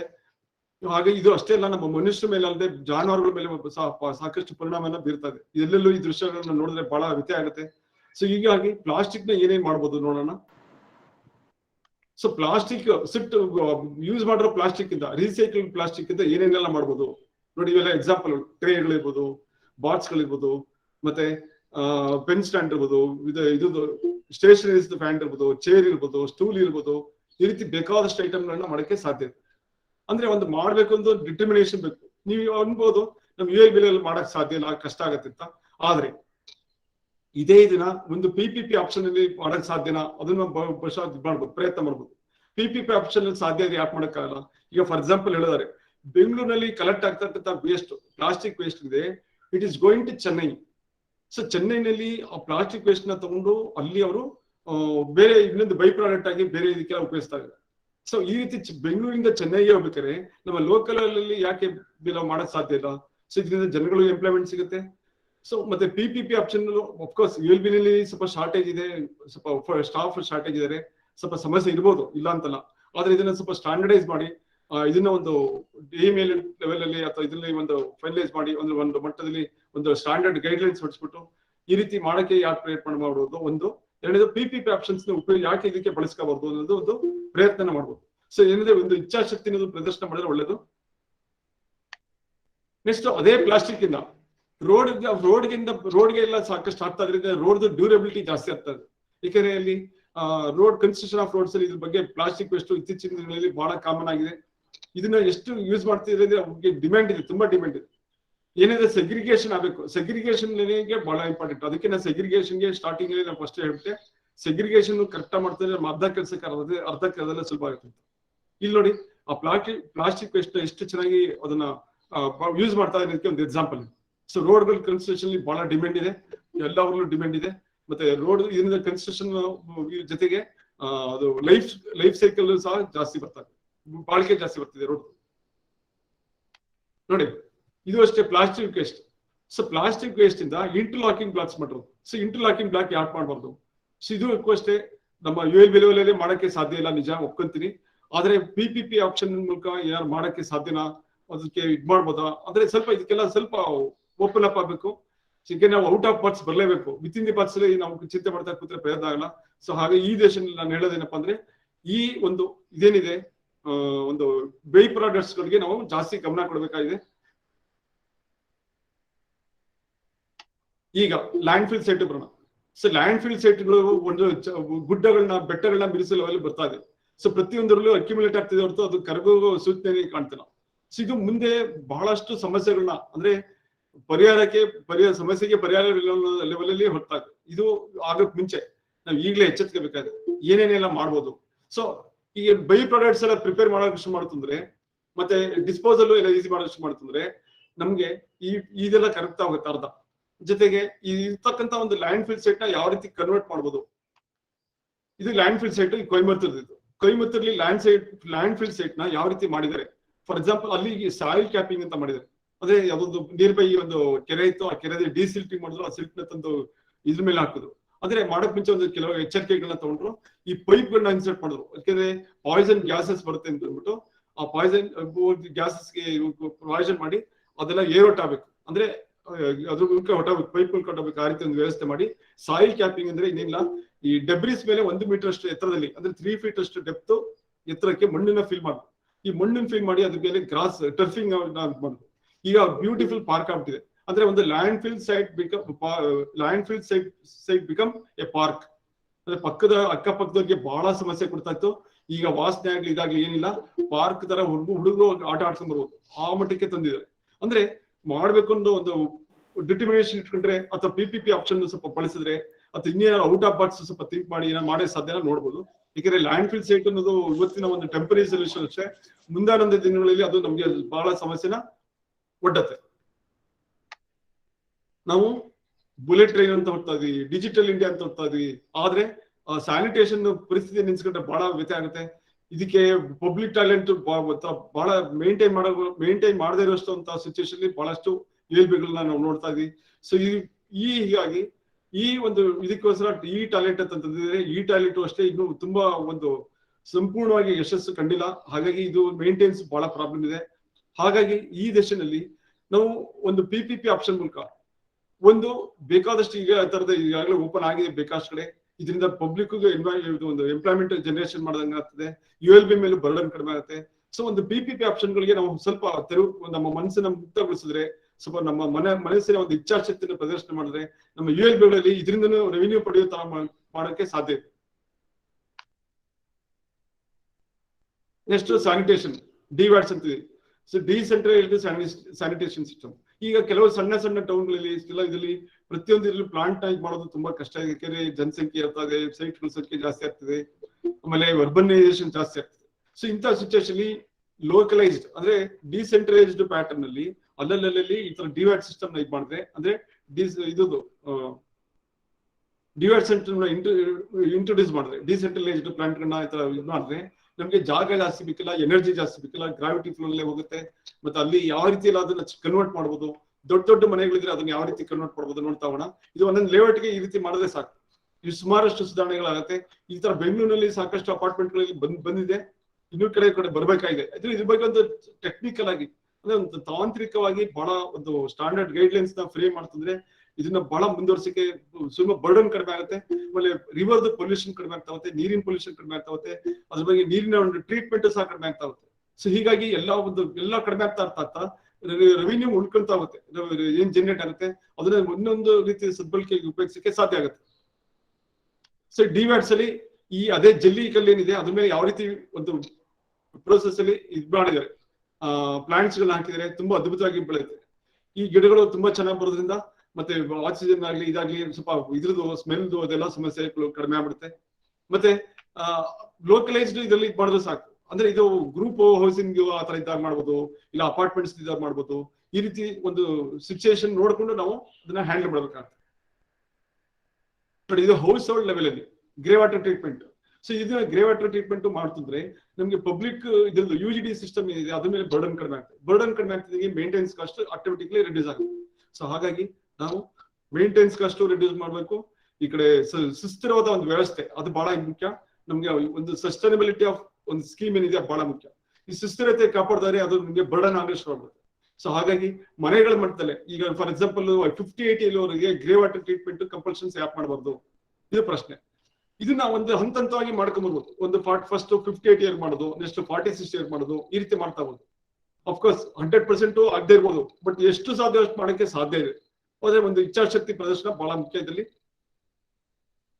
ಸೊ ಅದೇ ರೀತಿ ಇನ್ನೆಷ್ಟು ಮನೆಗಳನ್ನ ನೋಡೋಣ, ಮನೆಗಳ ಹೌಸ್ ಹೋಲ್ಡ್ ಲೆವೆಲ್ ಅಲ್ಲಿ ಎಷ್ಟು ತರ ಮಾಡೋಕೆ ಸಾಧ್ಯ ಇದೆ. ಮತ್ತೆ ಇನ್ಸ್ಟಿಟ್ಯೂಷನ್ ಲೆವೆಲ್ ಅಲ್ಲಿ ಸೊ ಕೆಲವು ಹಾಸ್ಪಿಟಲ್ ಇರ್ಬೋದು, ಎಜುಕೇಶನ್ ಇನ್ಸ್ಟಿಟ್ಯೂಟ್ಸ್ ಇರ್ಬೋದು, ಇದರಿಂದ ಜನಗಳಿಗೆ ಒಂದು ಅವೇರ್ನೆಸ್ ಮಾಡುತ್ತೆ. ಮತ್ತೆ ಒಂದು ಎನ್ವಿರಾನ್ಮೆಂಟ್ ನ ಕ್ಲೀನ್ ಆಗಿ ಇಟ್ಕೊಳ್ಳೋಕೆ ಒಂದು ಅವಕಾಶ ಸಿಗುತ್ತೆ. ಆಮೇಲೆ ನೀರು ಅನ್ನೆಸೆಸರಿ ಪೊಲ್ಯೂಟ್ ಆಗೋದು ತಪ್ಪತ್ತೆ. ಸೊ ಈ ರೀತಿ ಮಾಡಕ್ಕೆ ಸಾಧ್ಯ ಇದೆ. ನೆಕ್ಸ್ಟ್ UGD ಬರೋಣ. ಸೊ UGD ಬಂದ್ರೆ ಬಹುಶಃ ನಿಮಗೆಲ್ಲ ಅಬ್ಸರ್ವ್ ಮಾಡಿದಿರಾ, ಈ ಕೆಲವು ಪ್ಲೇಸಸ್ ಅಲ್ಲಿ ಸ್ಟಾರ್ ವಾಟರ್ ಡ್ರೈನ್ ಇದೆ, ಅದನ್ನೇ UGD ಮಾಡ್ಬಿಡ್ತಾರೆ. ಸೊ ಇದರಿಂದ ತುಂಬಾ it leads to complication further. So ಈ ರೀತಿ ಕಾಂಪ್ಲಿಕೇಶನ್ ಆಗೋ ಮುಂಚೆ ನಾವೇನ್ ಮಾಡ್ಬೇಕು, ಅದನ್ನ ಸ್ವಲ್ಪ ಹೌಸ್ ಕನೆಕ್ಷನ್ ಆದಷ್ಟು ಸ್ಯಾನಿಟರಿ ಹೌಸ್ ಕನೆಕ್ಷನ್ ಆದಷ್ಟು ಸ್ಟಾರ್ ಡ್ರೈನ್ಗೆ ಕೊಡ್ಲೇಬಾರ್ದು. ಕೊಟ್ರೆ ಬಹಳ ಅಪಾಯ ಮುಂದೆ. ಯಾಕಂದ್ರೆ ಒಬ್ಬೊಬ್ಬರು ಅದು ಫಾಲೋ ಮಾಡ್ತಾ ಬಿಟ್ಕಮ್ಮಿ ಸ್ಟಾರ್ ವಾಟರ್ ಬಿಟ್ಟು ಸಿವೇಜ್ ಡ್ರೈನ್ ತರ ಆಗುತ್ತೆ. ಈ ಸಿವೇಜ್ ಡ್ರೈನ್ ಆಗೋದು ಬೇಡ. ಯಾಕಂದ್ರೆ ಹೈಜಿನಿಕ್ ಕಂಡೀಷನ್ ಮೇಂಟೈನ್ ಮಾಡ್ಬೇಕಾಗ್ತದೆ, ಹೆಲ್ತ್ ಕಂಡೀಷನ್ಸ್ ನೋಡ್ಬೇಕಾಗ್ತದೆ. ಇಲ್ಲಾಂದ್ರೆ ಅನ್ಹೆಲ್ತಿ ಒಂದು ಅಟ್ಮಾಸ್ಫಿಯರ್ ಕ್ರಿಯೇಟ್ ಆಗುತ್ತೆ. ಸೊ ಹಾಗಾಗಿ ಈ UGD ಬಗ್ಗೆ ನಾವು ಸಾಕಷ್ಟು ಇಂಪ್ರೂವ್ಮೆಂಟ್ ಮಾಡ್ಬೇಕಾಗಿದೆ ಸಾಕಷ್ಟು. ಸೊ ಅದೇ ರೀತಿ ಅದ್ರ ಸ್ಟ್ರಕ್ಚರ್ಸ್ ಸಂಬಂಧಪಟ್ಟಂತೆ ಇರ್ಬೋದು, ಮತ್ತೆ ಅದ್ರದ್ದು ಒಂದು ಸ್ಟ್ಯಾಂಡರ್ಡೈಸೇಷನ್ ಅಂದ್ರೆ ಒಂದು ಸ್ಟ್ಯಾಂಡರ್ಡ್ ಪ್ರಾಕ್ಟೀಸ್ ಏನಿದೆ ಮಿನಿಸ್ಟ್ರಿ ಆಫ್ ಇವರು MOED ಅಂದ್ರೆ ಮಿನಿಸ್ಟ್ರಿ ಆಫ್ ಅರ್ಬನ್ ಡೆವಲಪ್ಮೆಂಟ್ ಕೊಟ್ಟಿರ್ತಕ್ಕಂಥ ಗೈಡ್ಲೈನ್ಸ್ ನ ಫಾಲೋ ಮಾಡಿದ್ರೆ ಸಾಕಷ್ಟು ಸುಧಾರಣೆ ಆಗಕ್ಕೆ ಅವಕಾಶ ಇದೆ. ಸೊ ಅದ್ರಲ್ಲಿ CPHO ಮ್ಯಾನ್ಯುಯಲ್ ಅಂತಿದೆ, ಅದ್ರಲ್ಲಿ UGD ಬಗ್ಗೆ ಬಹಳ ಕೊಟ್ಟಿದ್ದಾರೆ, ಮಾಹಿತಿಗಳನ್ನ ಕೊಟ್ಟಿದ್ದಾರೆ. ಅದ್ರ ಬಗ್ಗೆ ತುಂಬಾ ಡೀಟೇಲ್ ಆಗಿ ಸುಮಾರು ಟೈಮ್ ಬೇಕಾಗ್ತದೆ. ಸೊ ಹಾಗಾಗಿ ಈ ಒಂದು ವಿಷಯನ ಒಂದು ಇದ್ರ ಮೂಲಕ, ಒಂದು ಚರ್ಚೆ ಮೂಲಕ, ಮತ್ತೆ ನಮ್ಮ ನಾಲೆಡ್ಜ್ ನ ಎನ್ಹಾನ್ಸ್ ಮಾಡ್ಕೊಳ್ಳೋ ಮೂಲಕ ನಾವು ಒಂದೊಂದು ಸಿಟಿಗೆ, ಒಂದೊಂದು ಟೌನ್ಗೆ ತಕ್ಕಂತೆ ನಾವು ಸ್ವಲ್ಪ ಬದಲಾವಣೆಗಳನ್ನ ಸ್ವಲ್ಪ ಇಂಪ್ರೂವ್ ಮಾಡ್ತಾ ಹೋದ್ರೆ ಸಾಕಷ್ಟು ಸುಧಾರಣೆ ಆಗುತ್ತೆ. ಈ ಸುಧಾರಣೆ ಆಗೋದ್ರಿಂದ ನಮ್ಮ ಮುನ್ಸಿಪಾಲಿಟಿ ಆದಾಯನೂ ಸಹ ಉಳಿತಾಯ ಆಗುತ್ತೆ. ಸೊ ಮೇಂಟೆನೆನ್ಸ್ ಕಡಿಮೆ ಆಗ್ತಿದ್ದಂಗೆ ಆಟೋಮೆಟಿಕ್ ಆಗಿ ಆದಾಯಕ್ಕೆ ಸಮಸ್ಯೆ ಇರಲ್ಲ. ಅದೇ ರೀತಿ ಸಣ್ಣ UGD ಸಿಸ್ಟಮ್ ಅಲ್ಲಿ ಈಗ ಗಲ್ಲಿಗಳಲ್ಲಿ ಹೋಗ್ಬೇಕು, ಆ ಗಲ್ಲಿಲಿ ಹೋಗ್ಬೇಕಾದ್ರೆ ಈ ರಾಡಿಂಗ್ ಮಿಷಿನ್ ಎಷ್ಟೋ ಕಡೆಗೆ ಇಲ್ವೇ ಇಲ್ಲ. ದೊಡ್ಡದು ಬಂದ್ಬಿಟ್ರು ಪ್ರಯತ್ನ ಆಗಲ್ಲ, ಯಾಕಂದ್ರೆ ದೊಡ್ಡದು ಬೇಕು, ಸಣ್ಣದು ಬೇಕು. ಯಾಕಂದ್ರೆ ಸಣ್ಣ ಗಲ್ಲಿಗಳಲ್ಲಿ, ಸಣ್ಣ ರಸ್ತೆಗಳಲ್ಲಿ ನಾವು ರಾಡಿಂಗ್ ಮಿಷಿನ್ ಎಡಗಡೆ ಟಾಪ್ ಫೋಟೋದಲ್ಲಿ ಇರ್ತಕ್ಕಂಥ ಇದ್ರಲ್ಲಿ ರಾಡಿಂಗ್ ಮಿಷಿನ್ ಯೂಸ್ ಮಾಡ್ತಿದ್ದಾರೆ. ಇದು ಮೋಟರ್ ಕನೆಕ್ಟ್ ಮಾಡ್ಬಿಟ್ಟು ಅದ್ರ ಮೂಲಕ ಸಿವರ್ ಲೈನ್ ಗೆ ಮಾಡ್ತಾರೆ ಮ್ಯಾನುವಲ್ ಮೂಲಕ. ಸೊ ಅವ್ರದ್ದು ಅದನ್ನ ಸೆಟ್ ಮಾಡಿ ಅದನ್ನ ಕ್ಲೀನ್ ಮಾಡುತ್ತೆ. ಸೊ ಇದನ್ನ ಡಿಸಿಲ್ಟಿಂಗ್ ಇದ್ರ ಮೂಲಕ ಲಿಫ್ಟ್ ಮಾಡ್ಬೋದು ಮ್ಯಾನುವಲ್ ಮೂಲಕ. ಮತ್ತೆ ಸೆಕ್ಕಿಂಗ್ ಅಂಡ್ ಜೆಟ್ಟಿಂಗ್ ಮಿಷಿನ್ ಸಹ ಯೂಸ್ ಮಾಡ್ಬೋದು, ದೊಡ್ಡ ರಸ್ತೆಗಳಲ್ಲಿ ಮಾಡ್ಬೋದು. ಬಟ್ ಸಣ್ಣ ಗಲ್ಲಿಲಿ ಮಾಡೋದಕ್ಕೆ ಸ್ವಲ್ಪ ಕಷ್ಟ ಆಗುತ್ತೆ. ಸೊ ಈ ರೀತಿ ಒಂದು ಅಡ್ವಾನ್ಸ್ ಸ್ವಲ್ಪ ಎಕ್ವಿಪ್ಮೆಂಟ್ಸ್ ಗಳನ್ನ ನಾವು ULBಗಳಲ್ಲಿ ಇಟ್ಕೊಂಡ್ರೆ ಸ್ವಲ್ಪ ಮೇಂಟೆನೆನ್ಸ್ ಕಾಸ್ಟ್, ಆಮೇಲೆ ಲೇಬರ್ ಡಿಪೆಂಡೆನ್ಸಿ ಸ್ವಲ್ಪ ಕಡಿಮೆ ಆಗ್ತಾ ಹೋಗುತ್ತೆ. ಸೊ ಇದರಿಂದ ಸ್ವಲ್ಪ ಆದಾಯ ಉಳಿತಾ ಆಗುತ್ತೆ. ಆದಾಯ ಎಷ್ಟು ಉಳಿಸ್ತಾ ಹೋಗುತ್ತೆ ನಮ್ಗೆ ಮೊಬೈಲೈಸೇಷನ್ ಜಾಸ್ತಿ ಆಗ್ತಾ ಹೋಗುತ್ತೆ.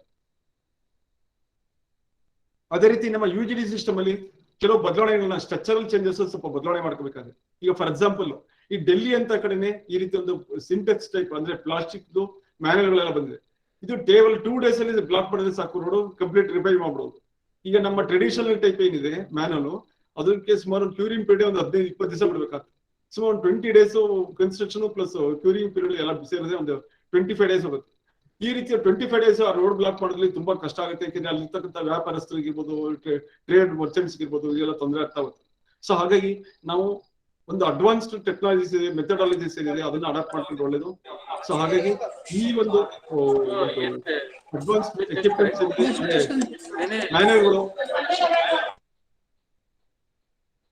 ಮ್ಯಾನುವಲ್ಗಳು ಏನಿದೆ ಈ ರೀತಿ ಒಂದು ಅಡಾಪ್ಟ್ ಮಾಡ್ಕೊಂಡಿದ್ರೆ ನಮಗೆ ಟೈಮ್ ಉಳಿತಾಯ ಆಗುತ್ತೆ. ಇದು ಕನ್ಸ್ಟ್ರಕ್ಷನ್ ಅಲ್ಲಿ ಬರ್ತಕ್ಕಂಥದ್ದು. ಸೊ ಕನ್ಸ್ಟ್ರಕ್ಷನ್ ಅಲ್ಲಿ ಸುಮಾರಷ್ಟು ಚೇಂಜಸ್ ಮಾಡ್ಕೋಬೇಕು ನಮ್ಮ ಸಿಸ್ಟಮ್ ಅಲ್ಲಿ. ಸೊ ಅದರಿಂದ ಒಂದು ಮೇಂಟೆನೆನ್ಸ್ ಈಸಿ ಆಗ್ತಾ ಹೋಗುತ್ತೆ. ಮೇಂಟೆನೆನ್ಸ್ ಈಸಿ ಆದ್ರೆ ಅದರಿಂದ ದುಡ್ಡು ಉಳಿತಾಯ ಆಗ್ತಾ ಹೋಗುತ್ತೆ. ಆಮೇಲೆ ಇಟ್ಟಿಗೆದೇ ಕಟ್ಟಬೇಕು ಅಂತ ಇಲ್ಲ, ಮ್ಯಾನುವಲ್ಗಳು ನಮ್ಗೆ RCC ಕಟ್ಟಕ್ಕೆ ಸಾಕಷ್ಟು ಬಂದಿದೆ, ಮಾಹಿತಿ ಇದೆಲ್ಲ ತಾಂತ್ರಿಕತೆ ಎಲ್ಲ ಬಂದಿದೆ. ಸೊ RCC ಮಾಡಿ ಬಳಕೆ ಮಾಡೋಕ್ಕೂ ಸಾಕಷ್ಟು ಅವಕಾಶ ಇದೆ. ಮತ್ತೆ ನಮ್ಮ STP plant, sewage treatment plant ನ ನಾವು ಸ್ವಲ್ಪ ಆಧುನೀಕರಣಗೊಳಿಸಬೇಕಾಗ್ತದೆ. ಅಂದ್ರೆ ಅಮೃತದಲ್ಲಿ ಇದಕ್ಕೆಲ್ಲ ಸಾಕಷ್ಟು ಪ್ರಾವಿಷನ್ ಇತ್ತು. ಕೆಲವು ಸಿಟಿಗಳು ಮಾಡಿದರೆ, ಇನ್ನೂ ಕೆಲವು ಸಿಟಿಗಳು ಮಾಡಬೇಕಾಗಿದೆ. ಅಂದ್ರೆ ನಮ್ಮ ಹಳೆ ಕಾಲದಿಂದ ಸ್ವಲ್ಪ ನಾವು ಮುಂದುವರಿಬೇಕಾಗಿದೆ.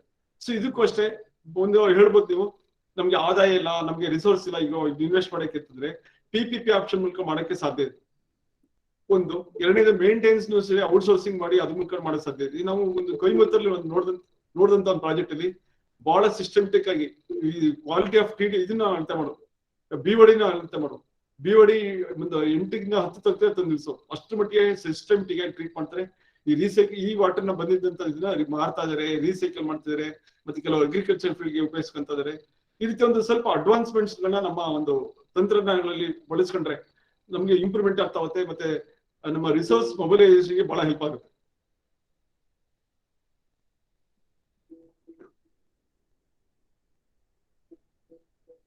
ಸೊ ಎಲೆಕ್ಟ್ರಿಸಿಟಿ ಹೆಂಗ್ ಜನರೇಟ್ ಮಾಡ್ಕೋಬಹುದು ಸಿವೇಜ್ ಅಲ್ಲಿ?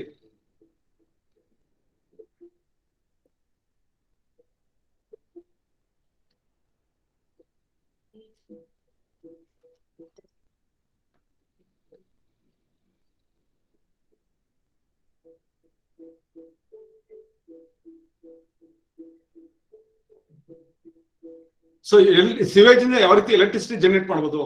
ಈ ಪ್ಲಾಂಟ್ ರನ್ ಮಾಡೋಷ್ಟು ಇದು ಮಾಡೋದು ಸಾಕು, ನಮ್ಗೆ ಎಷ್ಟೋ ಎಲೆಕ್ಟ್ರಿಸಿಟಿ ಉಳಿತಾಯ ಆಗುತ್ತೆ. ಎಷ್ಟೋ ಎಲೆಕ್ಟ್ರಿಸಿಟಿ ಉಳಿತಾಯ ಆದಷ್ಟು ನಮಗೆ ಒಂದು ಕಾರ್ಪೊರೇಷನ್ ಆಗ್ಲಿ ಅಥವಾ ULB ಆಗ್ಲಿ KPTC ಅಲ್ಲಿ ಕಟ್ಟುವಂತ ಒಂದು ದುಡ್ಡು ಕಡಿಮೆ ಆಗುತ್ತೆ. ಸೊ ಈ ರೀತಿ ದುಡ್ಡು ಕಡಿಮೆ ಆಗೋದ್ರಿಂದ ರಿಸೋರ್ಸ್ ಮೊಬಿಲೈಸೇಷನ್ ಆಟೋಮೆಟಿಕ್ ತಾನಾಗುತ್ತೆ. ಸೊ ಅಂದ್ರೆ ನಾವು ಸ್ವಲ್ಪ ಒಂದು ಆಪ್ಷನ್ಸ್ ಸ್ವಲ್ಪ ಜಾಸ್ತಿ ಮಾಡ್ಕೋಬೇಕು. ಈ ರೀತಿ ಒಂದು ಸಣ್ಣ ಇದನ್ನ ಅಡಾಪ್ಟ್ ಮಾಡ್ಕೊಳ್ಳೋದ್ರಿಂದ ಸಾಕಷ್ಟು ದುಡ್ಡು ಉಳಿತಾಯಕ್ಕೆ ಅವಕಾಶ ಇದೆ. ಅಂದ್ರೆ ಸೈಟ್ ಕಂಡೀಷನ್ಸ್ ಪರ್ಮಿಟ್ ಆದ್ರೆ ಸಾಕು. ಇಲ್ಲಿ ಗ್ರಾವಿಟಿ ಫ್ಲೋ ನಲ್ಲಿ ಹೋಗ್ಬೇಕು, ಸ್ವಲ್ಪ ಎಲಿವೇಶನ್ ಡಿಫರೆನ್ಸ್ ಇದ್ರೆ ಯಾವ ತರ ಚೇಂಜಸ್ ಮಾಡ್ಕೋಬಹುದು, ಸೊ ಅದ್ರ ಬಗ್ಗೆ ಮಾಹಿತಿ ಇದೆ. ಯಾವ ರೀತಿ ಕನ್ಸ್ಟ್ರಕ್ಷನ್ ಮಾಡಬಹುದು ಸಿಂಪಲ್ ಆಗಿ ತೋರಿಸಿದ್ದಾರೆ ಒಂದು ಗ್ರಾಫಿಕಲಿ.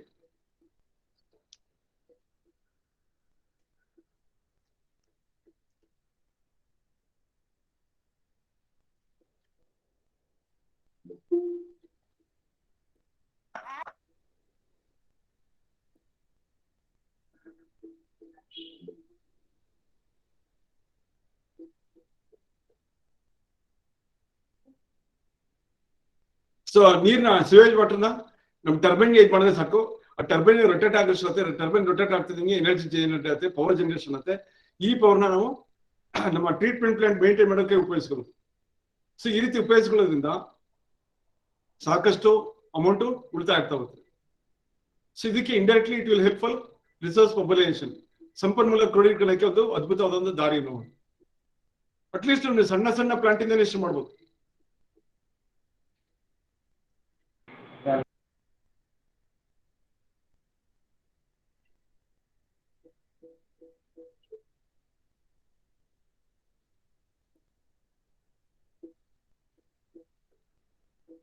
ಜಸ್ಟ್ ಒಂದು ವಾರ ಸಾಕಿದೆ ಇನ್ಸ್ಟಾಲ್ ಮಾಡಕ್ಕೆ, ಬಹಳ ಸಿಂಪಲ್ ಆಗಿದೆ.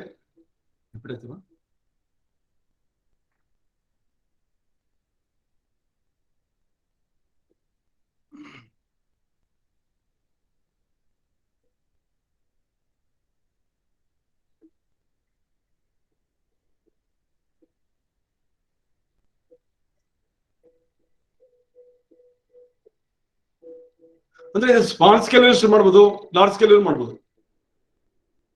ನೆಕ್ಸ್ಟ್ ಸ್ಟಾರ್ ವಾಟರ್ ಟ್ಯಾಂಕ್ ಮಾಡೋಣ. ಎಸ್ಪೆಷಲಿ ಸ್ಟಾರ್ ವಾಟರ್ ಟ್ಯಾಂಕ್ ನೀವು ಮಾಡಿದ್ವಿ ನಿಜ, ಬಟ್ ಆ ಸ್ಟಾರ್ ವಾಟರ್ ಟ್ಯಾಂಕ್ ಫಂಕ್ಷನ್ ಆಗ್ತಿದೆ ನಿಜವಾಗ್ಲೂ ಅನ್ನೋದು ಒಂದ್ಸರಿ ಅನುಮಾನ ವಿಷಯವಾಗುತ್ತೆ. ಯಾಕೆಂದ್ರೆ ಆ ಎಫಿಷಿಯನ್ಸಿ ಆಫ್ ದಿ ಡ್ರೈನ್ ಅಂದ್ರೆ ನೀರು ಡ್ರೈನ್ ಔಟ್ ಆಗೋಕ್ಕೆ ಬಹಳಷ್ಟು ಸ್ಕೋಪ್ ಇರಬೇಕು, ಅವಕಾಶ ಇರಬೇಕು. ಅಂದ್ರೆ ಟೋಪೋಗ್ರಫಿಕಲ್ ಒಂದು ವಿಚಾರ ಬರುತ್ತೆ, ಟೋಪೋಗ್ರಫಿಕಲಿ ಪರ್ಮಿಟ್ ಆಗಬೇಕು, ಮತ್ತೆ ಹೆವಿ ರೈನ್ ಸಸ್ಟೈನ್ ಆಗಬೇಕು, ಹೆವಿ ರೈನ್ ಇಂದ. ಈ ರೀತಿ ಒಂದು ಕನ್ಸಿಡರೇಷನ್ಸ್ ನಾವು ತಗೊಂಡು ಸ್ಟಾರ್ ವಾಟರ್ದು ಡಿಸೈನ್ ಮಾಡ್ಬೇಕಾಗ್ತದೆ. ಈ ಸ್ಟಾರ್ ವಾಟರ್ ಡಿಸೈನ್ ಮಾಡುವಾಗ ಬಹಳ ಎಚ್ಚರಿಕೆ ಮಾಡ್ಬೇಕು. ಯಾಕೆಂದ್ರೆ ಇತ್ತೀಚಿನ ದಿನಗಳಲ್ಲಿ ಅರ್ಬನ್ ಏರಿಯಾಸ್ ಅಲ್ಲಿ ಕ್ಯಾಚ್ಮೆಂಟ್ ಏರಿಯಾ ಕಡಿಮೆ ಆಗ್ತಾ ಇದೆ. ಕ್ಯಾಚ್ಮೆಂಟ್ ಏರಿಯಾ ಅಷ್ಟೇ ಇದೆ, ಬಟ್ ರನ್ ಆಫ್ ಜಾಸ್ತಿ ಆಗ್ತದೆ. ಸೊ ರನ್ ಆಫ್ ಅಂದ್ರೆ ಏನಿಲ್ಲ, ಬಿಲ್ಡಿಂಗ್ ಫುಲ್ ಸಂಪೂರ್ಣ ಕಟ್ಬಿಡ್ತಾರೆ, ರೀಚಾರ್ಜಿಂಗ್ ಅವಕಾಶ ಕೊಡ್ತಾರೆ. ಸೊ ರೀಚಾರ್ಜಿಂಗ್ ಮನೆಗಳಲ್ಲಿ ಈಗ ಫಾರ್ ಎಕ್ಸಾಂಪಲ್ ಹೇಳಿದ್ದಾರೆ 50-80 ಸೈಟ್ ಕೊಟ್ಟರು ಸಹ ಬಹಳಷ್ಟು ಪೂರ್ತಿ ಏರಿಯಾ ಕವರ್ ಮಾಡಿ ಕಟ್ಬಿಡ್ತಾರೆ. ಇದರಿಂದ ನೀರು ಬಿದ್ದಂತ ನೀರು ರೋಡ್ಗೆ ಬರ್ತದೆ, ರೋಡಿಂದ ಬಂದು ಈ ತರ ಅವಂತರಗಳಾಗ್ತದೆ. ಆಕ್ಚುಲಿ ಜರ್ಮನಿ ಅಂತ ಕಡೆ ಯಾವ ರೀತಿ ಮಾಡ್ತಿದ್ರೆ ಅಂದ್ರೆ ಓಪನ್ ಏರಿಯಾ ರೀಚಾರ್ಜಿಂಗ್ ಎಷ್ಟು ಏರಿಯಾ ಬಿಡ್ತಾರೋ ಟ್ಯಾಕ್ಸ್ ಅಷ್ಟೇ ಕಡಿಮೆ ಆಗ್ತಾ ಹೋಗುತ್ತೆ. ಈ ರೀತಿ ಒಂದು ಪ್ರಿನ್ಸಿಪಲ್ ನ ಜಾರಿಗೆ ತಂದಿದೆ. ಇದು ನಮ್ಮ ULBಗಳಲ್ಲಿ ಈ ರೀತಿ ಒಂದು ಮಾಹಿತಿಗಳನ್ನ ಒಂದು ರೆಸಲ್ಯೂಷನ್ ಮೂಲಕ ಅದನ್ನ ಅಡಾಪ್ಟ್ ಮಾಡ್ಕೊಂಡ್ರೆ, ಅಂದ್ರೆ ರೀಚಾರ್ಜ್ ಏರಿಯಾ ಮಿನಿಮಮ್ ಇಷ್ಟು ಬಿಡ್ಲೇಬೇಕು ಅಂತ ಬಿಟ್ಟು ಒಂದು ಕಂಪಲ್ಷನ್ಸ್ ಮಾಡಿದ್ರೆ, ಗಿಡಗಳನ್ನೇ ಬೆಳೆಸ್ಕೊಳ್ಳಿ ಪರವಾಗಿಲ್ಲ, ಅದು ರೀಚಾರ್ಜ್ ಏರಿಯಾನೇ.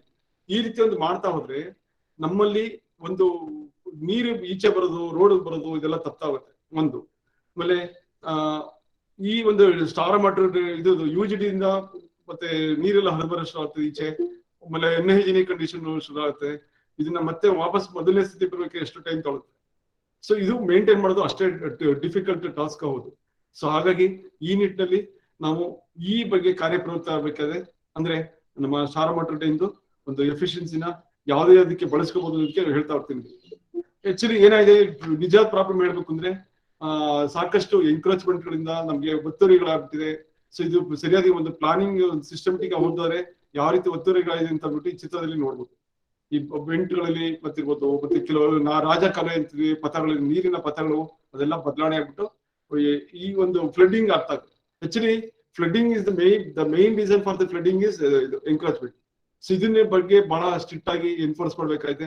ಸೊ ಇದರಿಂದ ನಮ್ಗೆ ಮೇಂಟೆನೆನ್ಸ್ ಕಡಿಮೆ ಆಗ್ತಾ ಹೋಗುತ್ತೆ, ಫ್ಲಡ್ಡಿಂಗು ಕಡಿಮೆ ಆಗ್ತಾ ಹೋಗುತ್ತೆ. ಇದರಿಂದ ಏನಾಗ್ತಿದೆ ಸಮಸ್ಯೆ ಅಂದ್ರೆ ಪೌರ ಕಾರ್ಮಿಕರ ಮೇಲೆ ಬಹಳಷ್ಟು unnecessary pressure, extraordinary pressure buildup ಆಗ್ತದೆ. ಸೊ ಅವ್ರಿಗೆ ಸಾಕಷ್ಟು ಬಹಳ ಪ್ರಯತ್ನ ಮಾಡಿ ಅಂದ್ರೆ ಅವರ ಒಂದು ಲೈಫ್ ಸ್ಟೈಲನ್ನೇ ಒಂಥರ ಬದಲಾವಣೆ ಮಾಡ್ಕೋಬೇಕಾದ ಆ ಪರಿಸ್ಥಿತಿ ಬಂತು. ಸೊ ಹೀಗಾಗಿ ಈ ಒಂದು ಪ್ರೆಷರ್ ನ ರಿಡ್ಯೂಸ್ ಮಾಡೋದಕ್ಕೋಸ್ಕರ ಅಂದ್ರೆ ಸ್ಟಾರ್ ವಾಟರ್ ಟ್ಯಾಂಕ್ ನಾವು ಬಹಳ ಚೆನ್ನಾಗಿ ಮಾಡ್ಬೇಕಾಗ್ತದೆ, ಮೇಂಟೈನ್ ಮಾಡ್ಬೇಕಾಗ್ತದೆ. ನೋಡಿ ಸ್ಟಾರ್ ವಾಟರ್ ಸರಿಯಾಗಿ ಮಾಡಿಲ್ಲ ಅಂತಂದ್ರೆ ಮತ್ತೆ ಹೆವಿ ರೈನ್ ಆದಾಗ ಸರಿಯಾಗಿ ಒಂದು ಪ್ಲಾನಿಂಗ್ ಮಾಡಿದವ್ರೆ ಅಂದ್ರೆ ರಾಜಕಾಲುವೆಗಳು ಒಂದು ಒತ್ತುವರಿ ಆಗ್ತವ್ರೆ ಈ ರೀತಿ ಎಲ್ಲ ಸಮಸ್ಯೆಗಳು ಒಂದು ಇಡೀ ಬಿಲ್ಡಿಂಗ್ ಪ್ಲಾಟ್ಗಳು ಇಡೀ ಏರಿಯಾನೇ ಫುಲ್ ನೀರ್ ಕವರ್ ಆಗ್ತದೆ. ಇದು ಬೆಳಗಾವಿ ಸಿಟಿ ನೀರಾಗಿರೋದು. ಸೊ ಈ ತರದೆಲ್ಲ ಸಮಸ್ಯೆಗಳನ್ನ ನಾವು ತಲೆ ಹೊಡ್ಬೇಕಾಗ್ತದೆ. ಇದರಿಂದ ಏನಾಗ್ತದೆ, ರೋಡ್ ಹಾಳಾಗ್ತದೆ. ರೋಡ್ ಲೈಫ್ 2-3 ವರ್ಷ ಚೆನ್ನಾಗಿ ಬರ್ಬೇಕಾದ್ರೆ ಒಂದೇ ವರ್ಷ ಹಾಳಾಗ್ತದೆ. ರೋಡ್ ಲೈಫ್ ಕಡಿಮೆ ಆಗ್ತದೆ, ಮೇಂಟೆನೆನ್ಸ್ ಕಾಸ್ಟ್ ಜಾಸ್ತಿ. ಸೊ ಅಂದ್ರೆ ನಾವು ರಿಸೋರ್ಸ್ ಮೊಬಿಲೈಸೇಷನ್ ಅಂದ್ರೆ ಈ ಒಂದು ಸಿಸ್ಟಮ್ಗಳು ಏನಿದೆ ಇವನ್ನೆಲ್ಲ ನಾವು ಬಹಳ ಕಂಟ್ರೋಲ್ ಮಾಡ್ತಾ ಹೋಗ್ಬೇಕು. ಈಗ ಫಾರ್ ಎಕ್ಸಾಂಪಲ್ ಏನಾದ್ರು ಇದು ಡ್ಯಾಮೇಜಸ್ ಆಗ್ತದೆ, ಈಗ ಪಬ್ಲಿಕ್ ಪ್ರಾಪರ್ಟಿ ಡ್ಯಾಮೇಜಸ್ ಇರ್ಬೋದು, ಮತ್ತೆ ಲೈಫ್ ಸ್ಟಾರಂನಲ್ಲಿ ಕೊಚ್ಚಿ ಹೋಗುವಂತ ಒಂದು ಕೆಲವು ಸಂದರ್ಭಗಳು ಬರ್ಬೋದು. ಈ ತರ ಎಲ್ಲ ಒಂದು ಸಮಸ್ಯೆಗಳನ್ನ ನಾವು ಅರ್ಬನ್ ಲೋಕಲ್ ಬಾಡೀಸ್ ಅವರು ಫೇಸ್ ಮಾಡ್ಬೇಕಾಗ್ತದೆ. ಸೊ ಹಾಗಾಗಿ ನಾವು ಈ ನಿಟ್ಟಿನಲ್ಲಿ ಸ್ವಲ್ಪ ಕೆಲವು ಬದಲಾವಣೆ ತರೋಣ. ಸೊ ಬದಲಾವಣೆ ತರಕ್ ಮುಂಚೆ ನಾವು ಫಸ್ಟ್ ಪ್ಲಾನ್ ಮಾಡ್ಕೋಬೇಕು. ಸ್ಟ್ರಕ್ಚರಲ್ ಚೇಂಜಸ್ ಏನೇನ್ ಮಾಡ್ಬೇಕು, ಕ್ಯಾಚ್ಮೆಂಟ್ ಏರಿಯಾದಲ್ಲಿ ಅಂದ್ರೆ ಜನನಿಬಿಡ ಪ್ರದೇಶ ಎಲ್ಲಿ ಮಳೆ ಬೀಳುತ್ತಾ ಆ ಪ್ರದೇಶದಲ್ಲಿ ಏನೇನ್ ಮಾಡ್ತಾ ಹೋಗ್ಬೇಕು, ಲೋ ಲೇಯಿಂಗ್ ಏರಿಯಾ ಏನೇನ್ ಕ್ರಮಗಳನ್ನ ತಗೋಬೇಕು, ಇದನ್ನ ಯಾವ ರೀತಿ ಮ್ಯಾನೇಜ್ ಮಾಡ್ಬೇಕು, ರೆಗ್ಯುಲೇಟರಿ ಕಂಟ್ರೋಲ್ ಅಂದ್ರೆ ಎಲ್ಲೆಲ್ಲಿ ರೆಗ್ಯುಲೇಷನ್ಸ್ ನ ಅಡಾಪ್ಟ್ ಮಾಡ್ಕೋಬೇಕು. ಆಮೇಲೆ ಕೆಪಾಸಿಟಿ ಬಿಲ್ಡಿಂಗ್ ಅಂದ್ರೆ ನಮ್ಮ ಇಂಜಿನಿಯರ್ಸ್ ಗಾಗ್ಲಿ ನಮ್ಮ ಒಂದು ಅರ್ಬನ್ ಲೋಕಲ್ ಬಾಡಿ ಅಥಾರಿಟೀಸ್ ಗಾಗ್ಲಿ ಯಾವ ರೀತಿ ಒಂದು ಸಂದರ್ಭ ಬಂದಾಗ ಯಾವ ರೀತಿ ಇದನ್ನ ಫೇಸ್ ಮಾಡ್ಬೇಕು ಅನ್ನೋ ಬಗ್ಗೆ ಒಂದು ನಾಲೆಡ್ಜ್ ನ ಸಾಮರ್ಥ್ಯನ ಬಿಲ್ಡಪ್ ಮಾಡ್ಬೇಕಾಗ್ತದೆ. ಮತ್ತೆ ಒಂದು ಅವೇರ್ನೆಸ್ ಸಹ ಬಿಲ್ಡಪ್ ಮಾಡ್ಬೇಕಾಗ್ತದೆ. ಕಡೆಗೆ ಡಿಸಾಸ್ಟರ್ ಆದಾಗ, in case heavy rain fall ಆದಾಗ, ಡಿಸಾಸ್ಟರ್ ಆದಾಗ ಅದನ್ನ ಯಾವ ರೀತಿ ಮ್ಯಾನೇಜ್ ಮಾಡ್ಬೇಕು ಅನ್ನೋದ್ರ ಬಗ್ಗೆ ಸಹ ನಾವು ಗಮನ ಕೊಡ್ಬೇಕಾಗ್ತದೆ. ಅಂದ್ರೆ ಒಂದು ಔಟ್ಲೈನ್, ಒಂದು ಪ್ರೊಫೈಲ್ ಅಲ್ಲಿ ಹೇಳೋದಾದ್ರೆ ಒಂದು ಸಿಸ್ಟಮೆಟಿಕ್ ಆಗಿ ಅಪ್ರೋಚ್ ಇರಬೇಕು, ಒಂದು ಪ್ಲಾನಿಂಗ್ ಅಪ್ರೋಚ್ ಮಾಡ್ಬೇಕು. ಆ ಪ್ಲಾನಿಂಗ್ ಮಾಡೋಕ್ ಮುಂಚೆ ನಾವು ಅನಲೈಸ್ ಮಾಡ್ಬೇಕು, ಏನೇನು ಪ್ರಾಬ್ಲಮ್ ಆಗ್ತಿದೆ ಅಂತ ಲಿಸ್ಟ್ ಔಟ್ ಮಾಡ್ಬೇಕು. ಈ ರೀತಿ ಲಿಸ್ಟ್ ಔಟ್ ಮಾಡಿ ಏನೇನ್ ಸಮಸ್ಯೆಗಳು ಇರ್ತದೆ ಅಂತ ಒಂದು ಲಿಸ್ಟ್ ಇಲ್ಲೇ ತೋರಿಸಿದ ಹೇಳ್ದಂಗೆ ನಿಮ್ಮ ಒಂದು ಈ ಪವರ್ ಪಾಯಿಂಟ್ ಸ್ಲೈಡ್ ಅಲ್ಲೇ ಕಾಣ್ತಿರಂಗೆ ಲೋ ಕ್ಯಾಚ್ಮೆಂಟ್ ಏರಿಯಾದಲ್ಲಿ ಏನೇನೆಲ್ಲ ಮಾಡೋ ಸಾಧ್ಯ ಇದೆ, ಲೋ ಲೈಯಿಂಗ್ ಏರಿಯಾದಲ್ಲಿ ಏನೇನ್ ಮಾಡ್ಬೋದು, ಮತ್ತೆ ಡ್ರೈನ್ ರೀಮಾಡೆಲಿಂಗ್ ಏರಿಯಾದಲ್ಲಿ ಮಾಡೋ ಸಾಧ್ಯ ಇದೆ. ಸೊ ಇದನ್ನೆಲ್ಲ ಫಸ್ಟ್ ಲಿಸ್ಟ್ ಔಟ್ ಮಾಡ್ಕೊಂಡು ಆದ್ಮೇಲೆ ಕಾರ್ಯಗತಗೊಳಿಸ್ಬೇಕು. ಸೊ ಇದರಿಂದ ನಮ್ಗೆ ಸ್ಟಾರ್ ವಾಟರ್ ಮ್ಯಾನೇಜ್ ಮಾಡಕ್ಕೆ ಈಸಿ ಆಗುತ್ತೆ. ಸೊ ಯಾವಾಗ ಮೇಂಟೆನೆನ್ಸ್ ಈಸಿ ಆಯ್ತು ಆಟೋಮೆಟಿಕಲಿ ರಿಸೋರ್ಸ್ ಮೊಬಿಲೈಸೇಷನ್ ಮಟ್ಟ ಜಾಸ್ತಿ ಆಗ್ತಾ ಹೋಗುತ್ತೆ ನೋಡಿ. ಅದಕ್ಕೋಸ್ಕರ ನಮ್ಮ ಒಂದು ತುಮಕೂರೇ ಫಾರ್ ಎಕ್ಸಾಂಪಲ್ ತಗೊಂಡಿದ್ವಿ. ಈ ತುಮಕೂರಲ್ಲಿ ಡ್ರೈನೇಜ್ ನೆಟ್ವರ್ಕ್ ಯಾವ ತರ ಇದೆ, ಸೊ ವಾಟರ್ ಬಾಡೀಸ್ ಉಳಿಸ್ಕೊಳ್ಳುವಂಥದ್ದು. So drainage network water bodies ಉಳಿಸ್ಕೊಂಡ್ಬಿಟ್ರೆ ಸಾಕು, ಸ್ಟಾರ್ ಮಟ್ಟದ ಸಮಸ್ಯೆ ಕಡಿಮೆ ಮಾಡುತ್ತೆ. ಅಂದ್ರೆ ಒಂದು ಸ್ಟಾರ್ ಮಟ್ಟದ ನೆಟ್ವರ್ಕ್ ನಮ್ಮಲ್ಲಿ ಸಿಸ್ಟಮೆಟಿಕ್ ಆಗಿ ಇಲ್ಲ ಅಂತಂದ್ರೆ ಫ್ಲಡಿಂಗ್ ಗ್ಯಾರಂಟಿ. ಸೊ ಈ ಮಟ್ಟಕ್ಕೆ ಹೋಗಬಾರ್ದು. ಸೊ ಹಾಗಾಗಿ ನಾವು ಈ ಮೇಂಟೆನೆನ್ಸ್ ಕಾಸ್ಟ್ ಕಡಿಮೆ ಮಾಡಿದಷ್ಟು ನಾವು ರಿಸೋರ್ಸ್ ಮೊಬಿಲೈಸೇಷನ್ ಮಾಡಕ್ಕೆ ಸುಲಭ ಆಗ್ತಾ ಹೋಗುತ್ತೆ. ಸೊ ಇಲ್ಲಿ ಡ್ರೈನೇಜ್ ನೆಟ್ವರ್ಕ್ ತೋರಿಸಿದೆ, ವಾಟರ್ ಬಾಡೀಸ್ ಎಲ್ಲ ತೋರಿಸಿದೆ. ಸೊ ನಮ್ಮ ಡ್ರೈನೇಜ್ ನೆಟ್ವರ್ಕ್ ಕರೆಕ್ಟ್ ಆಗಿ ಇಟ್ಕೊಂಡ್ಬಿಟ್ಟು ಒತ್ತುವರಿ ತರ ಮೇಂಟೈನ್ ಮಾಡ್ಬಿಟ್ರೆ ವಾಟರ್ ಬಾಡೀಸ್ ಸಹ ಚೆನ್ನಾಗಿ ಸಸ್ಟೈನ್ ಆಗುತ್ತೆ, ಸುಸ್ಥಿರತೆಯನ್ನ ಕಾಪಾಡುತ್ತೆ. ಇದು ಮೈಸೂರದ ಒಂದು ಏರಿಯಾ. ನಾನು ಅವಾಗ್ಲೇ ಹೇಳಿದಂಗೆ ಒಟ್ಟು 6 ಇದು ಬರ್ತದೆ, ಒಂದು ವಾಟರ್ ಶೆಡ್ ಏರಿಯಾ ಬರ್ತದೆ. ಸೊ ಅದರಲ್ಲಿ ಹೆಬ್ಬಾಳ್ ಕೆರೆ ಇರ್ಬೋದು, ಬನ್ನಿಮಂಟಪ ಕೆರೆ ಇರ್ಬೋದು, ಮತ್ತೆ ಕೆಂಪರಾಯನುಂಡಿ ಕೆರೆ ಇರ್ಬೋದು, ದಳವಾಯಿ ಕೆರೆ ಇರ್ಬೋದು, ಶೆಟ್ಟಿ ಕೆರೆ ಇರ್ಬೋದು, ಲಿಂಗಾಮದಿ ಕೆರೆ ಇರ್ಬೋದು. ಇಷ್ಟುದುವೆ ಒಂದು ಹೋಲಿಸ್ಟಿಕ್ ಅಪ್ರೋಚ್ ಅಲ್ಲಿ ಒಂದು ಪ್ಲಾನ್ ಮಾಡ್ಬೇಕು. ಆ ಪ್ಲಾನ್ ಮಾಡಿ ಲೋ ಲೈಯಿಂಗ್ ಏರಿಯಾ ಐಡೆಂಟಿಫೈ ಮಾಡಬೇಕು. ನಿಮ್ಗೆ ಬಹುಶಃ ಕಾಣ್ತಿದೆ ರೆಡ್ ಡಾಟ್ಸ್ ಎಲ್ಲ ಇದೆ. ಆ ರೆಡ್ ಡಾಟ್ಸ್ ಎಲ್ಲ ಲೋ ಲೈಯಿಂಗ್ ಏರಿಯಾದು ಕ್ರಿಟಿಕಲ್ ಇದು ಅಂದ್ರೆ ಕ್ರಿಟಿಕಲ್ ಕಂಡೀಷನ್ ಇದೆ. ಸೊ ಅಂತ ಕಡೆ ಏನ್ ಮಾಡ್ಬೇಕು, ರೀಚಾರ್ಜ್ ಶಾಫ್ಟ್ ಕೆಳಗಡೆ ಚಿತ್ರ ತೋರಿಸಿದೆ, ಒಂದು ಫೋಟೋ ತೋರಿಸಿದೆ, ರೀಚಾರ್ಜ್ ಶಾಫ್ಟ್ ಗಳನ್ನ ಪ್ರೊವೈಡ್ ಮಾಡೋದು. ಅಂದ್ರೆ ಅಲ್ಲಿ ಇರ್ತಕ್ಕಂಥ ಒಂದು ಪಾರ್ಕ್ ಏರಿಯಾದಲ್ಲಿ ಅಥವಾ ಒಂದು ಪಬ್ಲಿಕ್ ಪ್ಲೇಸ್, ಒಂದು ನಮ್ಮ ULB ಸಂಬಂಧ ಪ್ರಾಪರ್ಟಿನಲ್ಲಿ ಇರ್ತಕ್ಕಂಥ ಜಾಗದಲ್ಲಿ ಒಂದು ರೀಚಾರ್ಜ್ ಶಾಫ್ಟ್ ನ ಈ ತರ ಮಾಡ್ತಿದ್ರೆ ಬಹುಶಃ ಸಮಸ್ಯೆಗಳು ಅರ್ಧಕ್ಕರ್ಧ ಸಾಲ್ವ್ ಆಗುತ್ತೆ. ಸೊ ಇದರಿಂದ ರೀಚಾರ್ಜ್, ಗ್ರೌಂಡ್ ವಾಟರ್ ರೀಚಾರ್ಜ್ ಆಗುತ್ತೆ ನೋಡಿ. ಇದೇ ಅದ್ರದ್ದು ಪ್ಲಾನ್, ಕ್ರಾಸ್ ಸೆಕ್ಷನ್ ಮತ್ತೆ ಅದ್ರದ್ದು ಬೇರೆ ಬೇರೆ ಚಿತ್ರಗಳನ್ನ ತೋರಿಸಿದೆ, ಯಾವ ರೀತಿ ರೀಚಾರ್ಜ್ ಫಂಕ್ಷನ್ ಆಗುತ್ತೆ ಅಂತ ಬಿಟ್ಟು. ರೀಚಾರ್ಜ್ ಶಾಫ್ಟ್ ಒಂದು 200 ಫೀಟ್ ತಗೊಳಿದ್ರೆ ಸಾಕು, 100 ಫೀಟ್ ಟು 200 ಫೀಟ್ ಆದ್ರೆ ಸಾಕು. ಸೊ ಬರ್ತಕ್ಕಂಥ ನೀರೆಲ್ಲ ಫಿಲ್ಟರ್ ಆಗಿ ಅಬ್ಸರ್ವ್ ಆಗುತ್ತೆ. ಸೊ ಅಬ್ಸರ್ವ್ ಆದಾಗ ಅದು ಗ್ರೌಂಡ್ ವಾಟರ್ಗೆ ಸೇಫ್ ಆಗಿ ರೀಚಾರ್ಜ್ ಮಾಡುತ್ತೆ. ನೀವು ಕೇಳ್ಬೋದು ಗ್ರೌಂಡ್ ವಾಟರ್ ಪೊಲ್ಯೂಟ್ ಆಗಲ್ಲ ಅಂತ. ಆಕ್ಚುಲಿ ಹೇಳ್ಬೇಕು ಅಂದ್ರೆ ಮಳೆ ನೀರು ಜಾಸ್ತಿ ಬರ್ತಾ ಡೈಲ್ಯೂಷನ್ ಫ್ಯಾಕ್ಟ್ ಅಂತ ಇರ್ತೀವಿ. ಆ ಡೈಲ್ಯೂಷನ್ ಫ್ಯಾಕ್ಟ್ ಇಂದ ಇದು ಕಂಟಾಮಿನೇಷನ್ ಲೆವೆಲ್ ಕಡಿಮೆ ಆಗ್ತಾ ಹೋಗುತ್ತೆ. ಸೊ ಬಿಫೋರ್ ರೀಚಾರ್ಜಿಂಗ್, ಅದು ಬಿಫೋರ್ ಈ ತರ ಮಾಡೋಕ್ ಮುಂಚೆ ನಾವು ನೀರ್ನ ಟೆಸ್ಟ್ ಮಾಡಿಸ್ಬೋದು, ನಂತರನು ಮಾಡಿಸ್ಬೋದು. So there is a considerable difference. So ಅದು ಇದ್ದೇ ಇರ್ತದೆ. ಯಾಕಂದ್ರೆ ಡೈಲ್ಯೂಷನ್ ಫ್ಯಾಕ್ಟ್ ಅಂತ ಇರ್ತೀವಿ, ಆ ಡೈಲ್ಯೂಷನ್ ಇಂದ ಕಂಟಾಮಿನೇಷನ್ ಲೆವೆಲ್ ಕಡಿಮೆ ಆಗ್ತಾ ಹೋಗುತ್ತೆ. ಯೂಶಲಿ ಮಳೆ ನೀರು ಅದಕ್ಕೆ ಹೇಳೋದು, ನಮ್ಮ ಫಸ್ಟ್ ಒಂದು ಸುತ್ತಮುತ್ತಲಿನ ವಾತಾವರಣ ಕ್ಲೀನ್ ಆಗಿ ಇಟ್ಕೊಂಡ್ರೆ ಆಟೋಮೆಟಿಕ್ ಆಗಿ ಇದು ಕ್ಲೀನ್ ಆಗಿರುತ್ತೆ. ಅಷ್ಟೇ ಇಲ್ಲ, ಸ್ಟಾರ್ ವಾಟರ್ ಡ್ರೈನ್ ನ ನಾವು ಅಲ್ಲಲ್ಲೇ ಕ್ಲೀನ್ ಮಾಡ್ತಾ ಇರ್ಬೇಕು. ಕ್ಲೀನ್ ಡಿಸಿಲ್ಟಿಂಗ್ ಮಾಡೋದು, ವೀಡ್ಸ್ ಗ್ರೋತ್ ಆಗ್ಬಿಟ್ಟಿರುತ್ತೆ ಸಿಕ್ಕಾಬಟ್ಟೆ. ಸೊ ಇದೆಲ್ಲ ಅಲ್ಲಲ್ಲೇ ಬಿಫೋರ್ ಮಾನ್ಸೂನ್ ಅಂದ್ರೆ ಮುಂಗಾರು ಮಳೆ ಮುಂಚೆನೆ ನಾವು ಇದೆಲ್ಲ ಕ್ಲೀನ್ ಮಾಡ್ತೀವಿ. ಸೊ ಮಾಡ್ಕೊಂಡ್ರೆ ಅದು ಸಿಸ್ಟಮೆಟಿಕ್ ಹೋಗಕ್ಕೆ ಅನುಕೂಲ ಆಗುತ್ತೆ. ಸಿಲ್ಟ್ ಬಂದು ಬೀಳೋದೇ ಇಲ್ಲ, ಒಂಥರ ಬಿದ್ದೇ ಬೀಳುತ್ತೆ. ಆದ್ರೆ ಬೀಳ್ತಕ್ಕಂಥ ಸಿಲ್ಟ್ ನ ನಾವು ಮ್ಯಾನೇಜ್ ಮಾಡೋದು ಬಹಳ ಮುಖ್ಯ. ಸೊ ಮತ್ತೆ ಇದು ಡೆಬ್ರೀಸ್ ಬಂದು ಬ್ಲಾಕ್ ಆಗುವಂತದ್ದು ಕೆರೆಗೆ, ಅದನ್ನೆಲ್ಲ ಬ್ಲಾಕ್ ಮಾಡುತ್ತೆ. ಅದು ಡೆಬ್ರೀಸ್ ಹೋದ ರೀತಿಯಲ್ಲಿ ಕೆರೆಗೆ ಅಥವಾ ಇದಕ್ಕೆ ನಾವು ಅಲ್ಲೇ ಟ್ರಾಶ್ ರ್ಯಾಕ್ ಅಂತ ಹೇಳ್ತೀವಿ. ಆ ಟ್ರಾಶ್ ರ್ಯಾಕ್ ನ ಹಾಕೋದ್ರಿಂದ ಅಲ್ಲೇ ಕಂಟ್ರೋಲ್ ಆಗುತ್ತೆ. ಅದೇ ಫ್ಲೋಟಿಂಗ್ ಡೆಬ್ರಿಸ್ ಅಲ್ಲೇ ಬ್ಲಾಕ್ ಆಗುತ್ತೆ. ಸೊ ಅದನ್ನ ಅಲ್ಲೇ ಕ್ಲೀನ್ ಮಾಡಿಸ್ತಾ ಇದ್ರೆ ಮುಗಿತು. ನೆಕ್ಸ್ಟ್ ಕೆಲವಷ್ಟು ಇದು ಡ್ರೈನ್ ನೆಟ್ವರ್ಕ್ ಅಲ್ಲಿ ಇದಿದೆ, ಸಮಸ್ಯೆಗಳಿದೆ. ಅಂದ್ರೆ ಕ್ರಾಸ್ ಸೆಕ್ಷನ್ ಇರ್ಬೋದು, ಇಲ್ಲ ಬೋಲ್ಡರ್ಸ್ ಇದಾಗ್ತಿರ್ಬೋದು, ಕಲ್ಲು ಕಿತ್ಕೊಂಡ್ಬರ್ತಾ ಇರ್ಬೋದು, ಈ ತರ ಸಮಸ್ಯೆಗಳಾಗ್ತಿರುತ್ತೆ. ಇನ್ನು ಅಲ್ಲಲ್ಲೇ ಸಮಯ ಸಾಧನೆ ಸಿಕ್ತಾಗೆ ಅಲ್ಲಲ್ಲೇ ಮೇಂಟೈನ್ ಮಾಡ್ತಾ ಇರ್ಬೇಕು. ಸೊ ಇದನ್ನ ಮಾನಿಟರ್ ಮಾಡ್ತಾ ಇದ್ದಂಗೆ ಸುಲಭ ಅರ್ಥ ಆಗುತ್ತೆ. ಸೊ ಎಲ್ಲಕ್ಕಿಂತ ಹೆಚ್ಚಾಗಿ ಈ ಸ್ಟಾರ್ ವಾಟರ್ ಡ್ರೈನ್ ನ ಮೇಂಟೆನೆನ್ಸ್ ನ O&M ನ ನಾವು ಪಾರ್ಟ್ ಬೈ ಪಾರ್ಟ್ ಮಾಡಕ್ ಹೋಗ್ಬಾರ್ದು. It should be according to topography. ಅಂದ್ರೆ ವಾಟರ್ ಶೆಡ್ ವೈಸ್, ನಾನು ಹಿಂದೆ ತೋರಿಸಿದೆ ಒಂದು ಫೋಟೋದಲ್ಲಿ, ವಾಟರ್ ಶೆಡ್ ವೈಸ್ ಈ ತರ ಮಾಡ್ಕೊಂಡಿದ್ರೆ ಸುಲಭ ಆಗ್ತಾ ಹೋಗುತ್ತೆ. ಸೊ ವಾಟರ್ ಶೆಡ್ ವೈಸ್ ಮಾಡದೆ ವಾರ್ಡ್ ವೈಸ್ ಮಾಡ್ತಾ ಹೋದ್ರೆ ಒಬ್ಬೊಬ್ರು ಒಂದೊಂದರ ಮೇಂಟೈನ್ ಮಾಡ್ತಾ ಇರ್ತಾರೆ. ಇದರಿಂದ it will complicate further. Star water ನ ನಾವು ಬಹಳ ಸಿಸ್ಟಮೆಟಿಕ್ ಆಗಿ ನೋಡ್ಬೇಕು ಅಂದ್ರೆ ಈ ರೀತಿ ಒಂದು ವಾಟರ್ ಶೆಡ್ ಕಾನ್ಸೆಪ್ಟ್ ಅಲ್ಲಿ ನಾವು ನೋಡ್ಬೇಕು. ಅದ್ರ ಮೇಂಟೆನೆನ್ಸ್ ಅಷ್ಟೇ, ವಾಟರ್ ಶೆಡ್ ಯಾವ ವಾಟರ್ ಶೆಡ್ ಅಲ್ಲಿ ಯಾವ ವಾಟರ್ ಡ್ರೈನ್ ಬರುತ್ತೆ ನೋಡ್ಬೇಕು, star water drain network.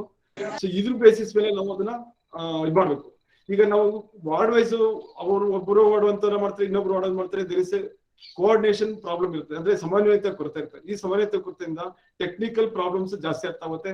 So it leads to most complicated issue. So ಹಾಗಾಗಿ ಇದನ್ನ ಒಂದು ಟೆಕ್ನಿಕಲ್ ಆಸ್ಪೆಕ್ಟ್ಸ್ ಇಂದ ಸ್ವಲ್ಪ ಸಿಸ್ಟಮೆಟಿಕ್ ಆಗಿ ಬಿಲ್ಡಪ್ ಮಾಡ್ಕೊಂಡ್ರೆ ಸಸ್ಟೈನಬಿಲಿಟಿ ಇಂಪ್ರೂವ್ ಆಗುತ್ತೆ, ಸಮಸ್ಯೆನೇ ಇರಲ್ಲ. ಸೊ ಇದನ್ನ ನಾವು ಒಂದು ಅರ್ಥ ಮಾಡ್ಕೊಂಡ್ರೆ ಸಾಕು. ಈ ಒಂದು ಇದಕ್ಕೆ ಡಿಸಿಲ್ಟಿಂಗ್ ಕೆಲವು ಇದು ಮಾಡ್ತೇವೆ, ಅಂದ್ರೆ ಸಿಲ್ಟ್ ಅಲ್ಲೇ ಡಿಪಾಸಿಟ್ ಆಗಿ ಅಂದ್ಬಿಟ್ಟು ಕೆಲವು ಪಾಯಿಂಟ್ಸ್ ತರ ಇದು ಮಾಡ್ತೀವಿ, ಚಿತ್ರದಲ್ಲಿ ತೋರಿಸಿದೆ. ಆ ಡಿಸಿಲ್ಟಿಂಗ್ ಏನಪ್ಪಾ ಅಂದ್ರೆ ಬರ್ತಕ್ಕಂಥ ಸಿಲ್ಟ್ ಅಲ್ಲೇ ಅಬ್ಸರ್ವ್ ಮಾಡ್ಕೊಳುತ್ತೆ, ಅದನ್ನ ಅವಾಗ ಕ್ಲೀನ್ ಮಾಡ್ತಾ ಇದ್ರೆ ಸಾಕು. ಅಂದ್ರೆ ಎಲ್ಲಾ ಕಡೆ ಹೋಗಿ ಡೆಪಾಸಿಟ್ ಆಗಲ್ಲ, ಕೆಲವು ಪಾಯಿಂಟ್ಸ್ ಮಾತ್ರ ಡೆಪಾಸಿಟ್ ಆಗುತ್ತೆ. ಆ ರೀತಿಯಲ್ಲಿ ಮಾಡಕ್ಕೆ ಅವಕಾಶ ಇದೆ.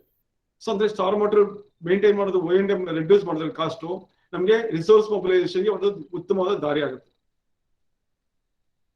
ಈಗ ರೀಮಾಡ್ಲಿಂಗ್ ವರ್ಕ್ಸ್ ಅಂತ ಇರ್ತೀವಿ. ರೀಮಾಡ್ಲಿಂಗ್ ಅಂದ್ರೆ ಏನು? ನಾವು ಅಗೇನ್ ರೀಬಿಲ್ಡ್ ಮಾಡೋದು. ಈಗ ಫಾರ್ ಎಕ್ಸಾಂಪಲ್ ಅಲ್ಲಿ ಎಡಗಡೆ ಚಿತ್ರದಲ್ಲಿ ಕಾಣ್ತಿದೆ ಪೈಪ್ ಕಲ್ವರ್ಟ್ಗಳು ಯಾವ ತರ ಇದೆ ಅಂತ. ಈ ಪೈಪ್ ಕಲ್ವರ್ಟ್ಗಳು ಬ್ಲಾಕ್ ಆಗ್ಬಿಟ್ಟಿದೆ, ನೀರು ಸಾಕಾಗ್ತಿಲ್ಲ ಜಾಗ. ಹಿಂದೆ ನಿಜ ರನ್ ಆಫ್ ಕಡಿಮೆ ಇತ್ತು, ರೀಚಾರ್ಜ್ ಏರಿಯಾ ಜಾಸ್ತಿ ಇತ್ತು. ಆ ರೀಚಾರ್ಜ್ ಏರಿಯಾದಲ್ಲಿ ಸಾಕಷ್ಟು ನೀರು ಅಬ್ಸರ್ವ್ ಆಗೋದು, ರನ್ ಆಫ್ ಕಡಿಮೆ ಇತ್ತು. ರೋಡ್ಗೆ ನೀರು ಜಾಸ್ತಿ ಬರ್ತಿರ್ಲಿಲ್ಲ, ಅಲ್ಲೇ ಅಬ್ಸರ್ವ್ ಮಾಡ್ತಿತ್ತು. ಆದ್ರೆ ಇವತ್ತು ಆತರ ಇಲ್ಲ, ಬಿಲ್ಟಪ್ ಏರಿಯಾ ಸಿಕ್ಕಾಬಿಟ್ಟೆ ಇರುತ್ತೆ. ಪೇಮೆಂಟ್ ಇದ್ರದ್ದು ಕಾಂಕ್ರೀಟ್ ಪೇಮೆಂಟ್ ಮಾಡ್ಬಿಟ್ಟಿರ್ತಾರೆ, ಇಂಟರ್ಲಾಕಿಂಗ್ ಪೇಮೆಂಟ್ ಆಗ್ಬಿಟ್ಟಿರುತ್ತೆ. ನೀರ್ ಅಬ್ಸರ್ಪ್ಷನ್ ಆಗಕ್ಕೆ ಜಾಗನೇ ಇಲ್ಲ. ಸೊ ನೀರ್ ಎಲ್ಲಿ ಹೋಗ್ಬೇಕು, ನೆಕ್ಸ್ಟ್ ರಸ್ತೆ ಬರುತ್ತೆ, ಇಲ್ಲ ಎಲ್ಲ ಕಡೆ ಓವರ್ಫ್ಲೋ ಆಗಕ್ಕೆ ಶುರು ಆಗುತ್ತೆ. ಸೊ ಅವಾಗ ಈ ಇರ್ತಕ್ಕಂಥ ಹಳೆ ಇದು ಕಲ್ವರ್ಟ್ಸ್ ಗಳು ಸಾಕಾಗಲ್ಲ. ಈ ಕಲ್ವರ್ಟ್ಗಳನ್ನ ನಾವು ಕಾಂಕ್ರೀಟ್ ಬಾಕ್ಸ್ ಗಳಲ್ಲಿ, ದೊಡ್ಡ ದೊಡ್ಡ ಬಾಕ್ಸ್ ಗಳಲ್ಲಿ ಈ ರೀತಿ ಹಾಕಿ ಕೂಡಿಸ್ಬಿಟ್ರೆ ವೆಂಟ್ ಏರಿಯಾ ಜಾಸ್ತಿ ಸಿಗುತ್ತೆ, ಫ್ಲೋಯಿಂಗ್ ಏರಿಯಾ ಜಾಸ್ತಿ ಸಿಗುತ್ತೆ, ಮತ್ತೆ ಡೆಬ್ರಿಸ್ ಬ್ಲಾಕ್ ಆಗೋದು ಸಮಸ್ಯೆಗಳು ಒಂದು ಸಾಲ್ವ್ ಆಗ್ತಾ ಹೋಗುತ್ತೆ. ಇದನ್ನು ಅಷ್ಟೇ ಹಂತ ಹಂತವಾಗಿ ವಾಟರ್ ಶೆಡ್ ವೈಸ್ ಮಾಡ್ಕೊಂಡು ಬಿಡ್ತು ಅಂದ್ರೆ ನಮ್ಗೆ ಕೆಲಸ ಸುಲಭ ಆಗ್ತಾ ಹೋಗುತ್ತೆ. ಈಗೇನ್ ಇದನ್ನ ಪೀಸ್ ಆಗಿ ಅಲ್ಲಲ್ಲೇ ವಾರ್ಡ್ ವೈಸ್ ಮಾಡಕ್ ಹೋಗ್ಬಾರ್ದು. ಇದು ಹೋಲಿಸ್ಟಿಕ್ ಅಪ್ರೋಚ್ ಇಟ್ಕೊಂಡು ಮಾಡ್ಬೇಕು. ಹೋಲಿಸ್ಟಿಕ್ ಅಪ್ರೋಚ್ ಅಂದ್ರೆ ಒಂದು ಪಕ್ಷಿ ನೋಟದ ಒಂದು ಪ್ಲಾನ್ ಏನಿದೆ ನಕ್ಷೆ ಮಾಡ್ಕೊಂಡು ಅದ್ರ ತರ ನಾವು ಇದನ್ನ ಮುಂದುವರಿಸಬೇಕಾಗುತ್ತೆ.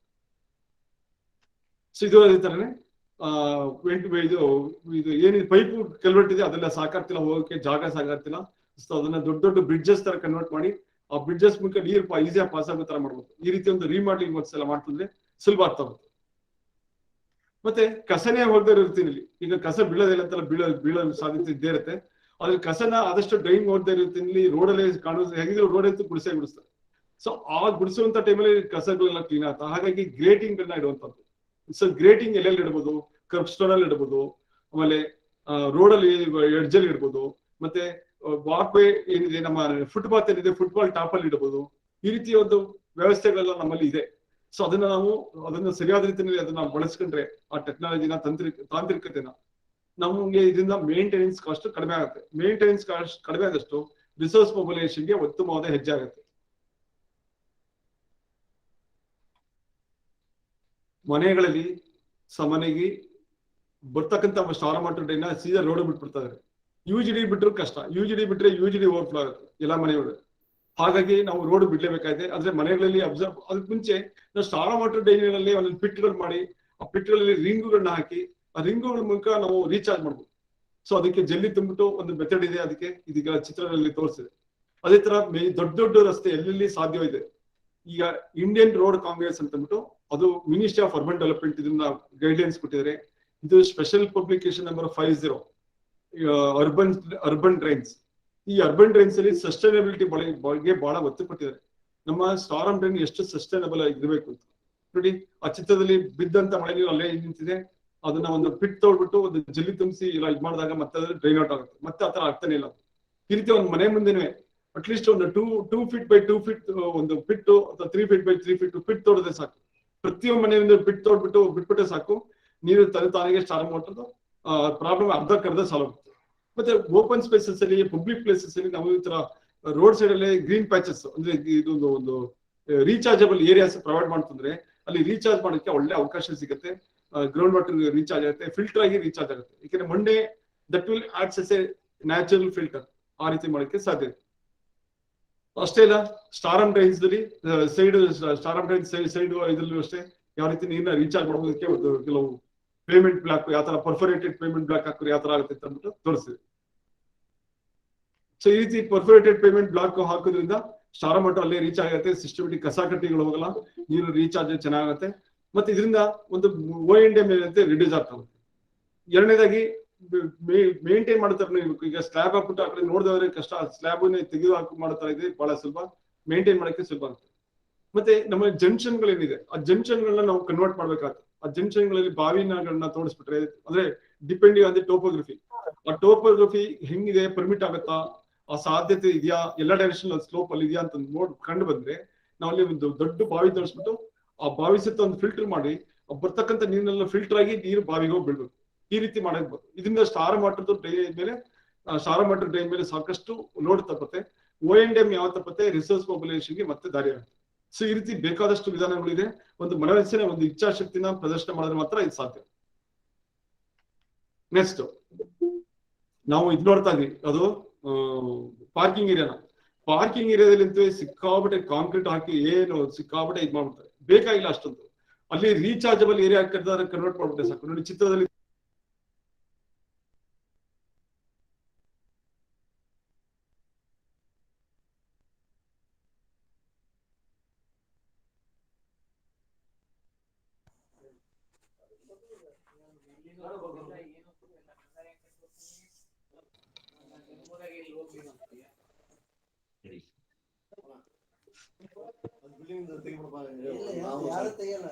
ಈ ರೀತಿ ಒಂದು ರೀಚಾರ್ಜಬಲ್ ಏರಿಯಾನ ಜಾಸ್ತಿ ಮಾಡ್ತಂದ್ರೆ ಅಟ್ಲೀಸ್ಟ್ ಪಾರ್ಕಿಂಗ್ ಪ್ಲೇಸಸ್ ಇದೆ.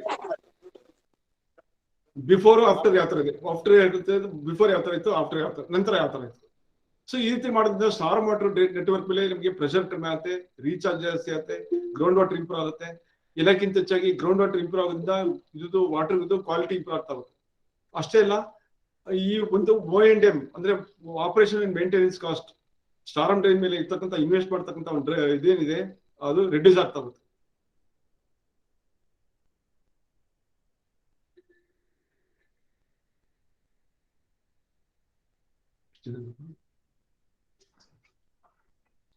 Past few years, cities and suburbs have become larger and densely populated.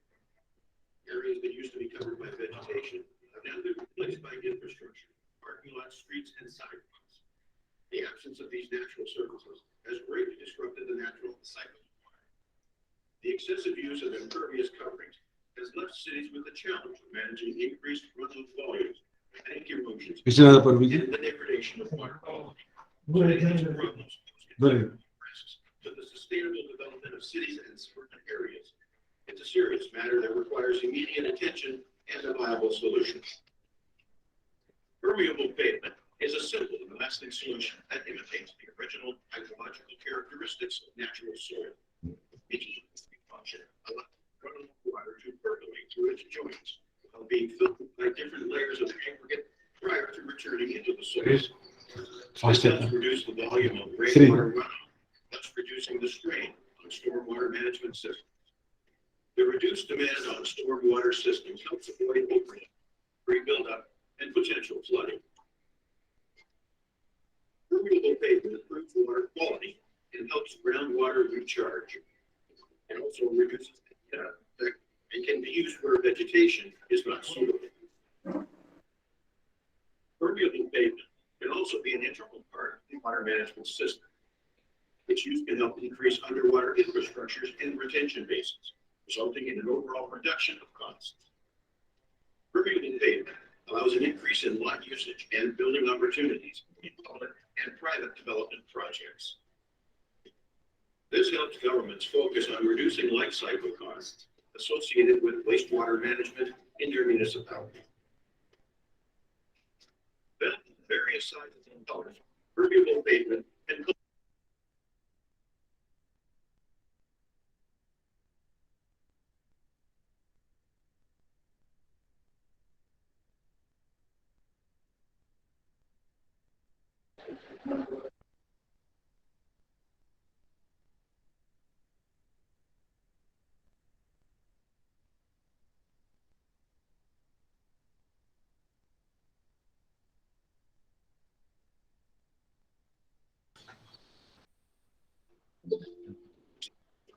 specific and super conditions.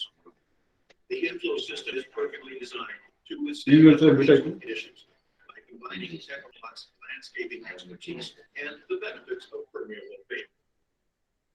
Thanks to its time-proof system, inflow can handle the weight and vibrations common to extreme industrial transport. The void spaces of the inflow layers can be designed to hold vast quantities of water and resist ground displacements caused by ice buildup and the thawing cycle. It also reduces the need for de-icing agents. Sir voice ಸರಿಯಾಗಿ ಕೇಳ್ತಾ ಇಲ್ಲ. Its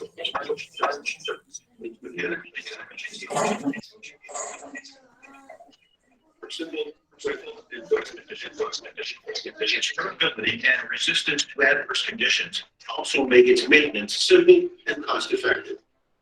Inflow is available in a wide range of colors and designs that can suit any concept developed by the most innovative architects.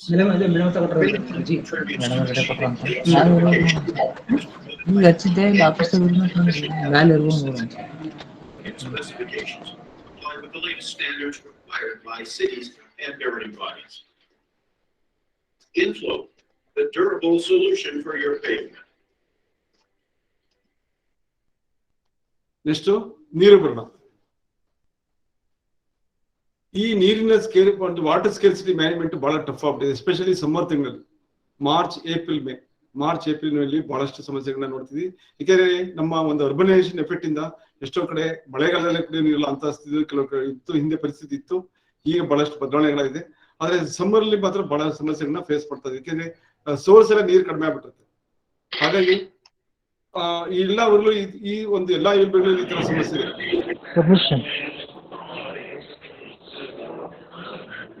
ಎಲ್ಲ ಇಲ್ಬೆಗಳಲ್ಲೂ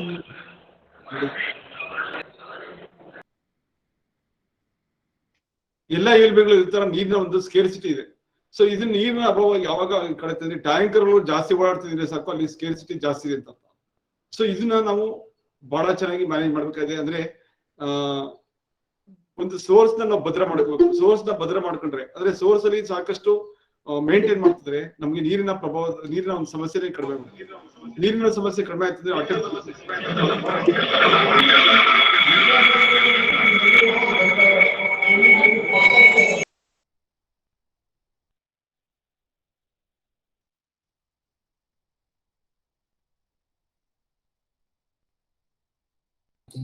sir voice mute ಆಗಿದೆ sir.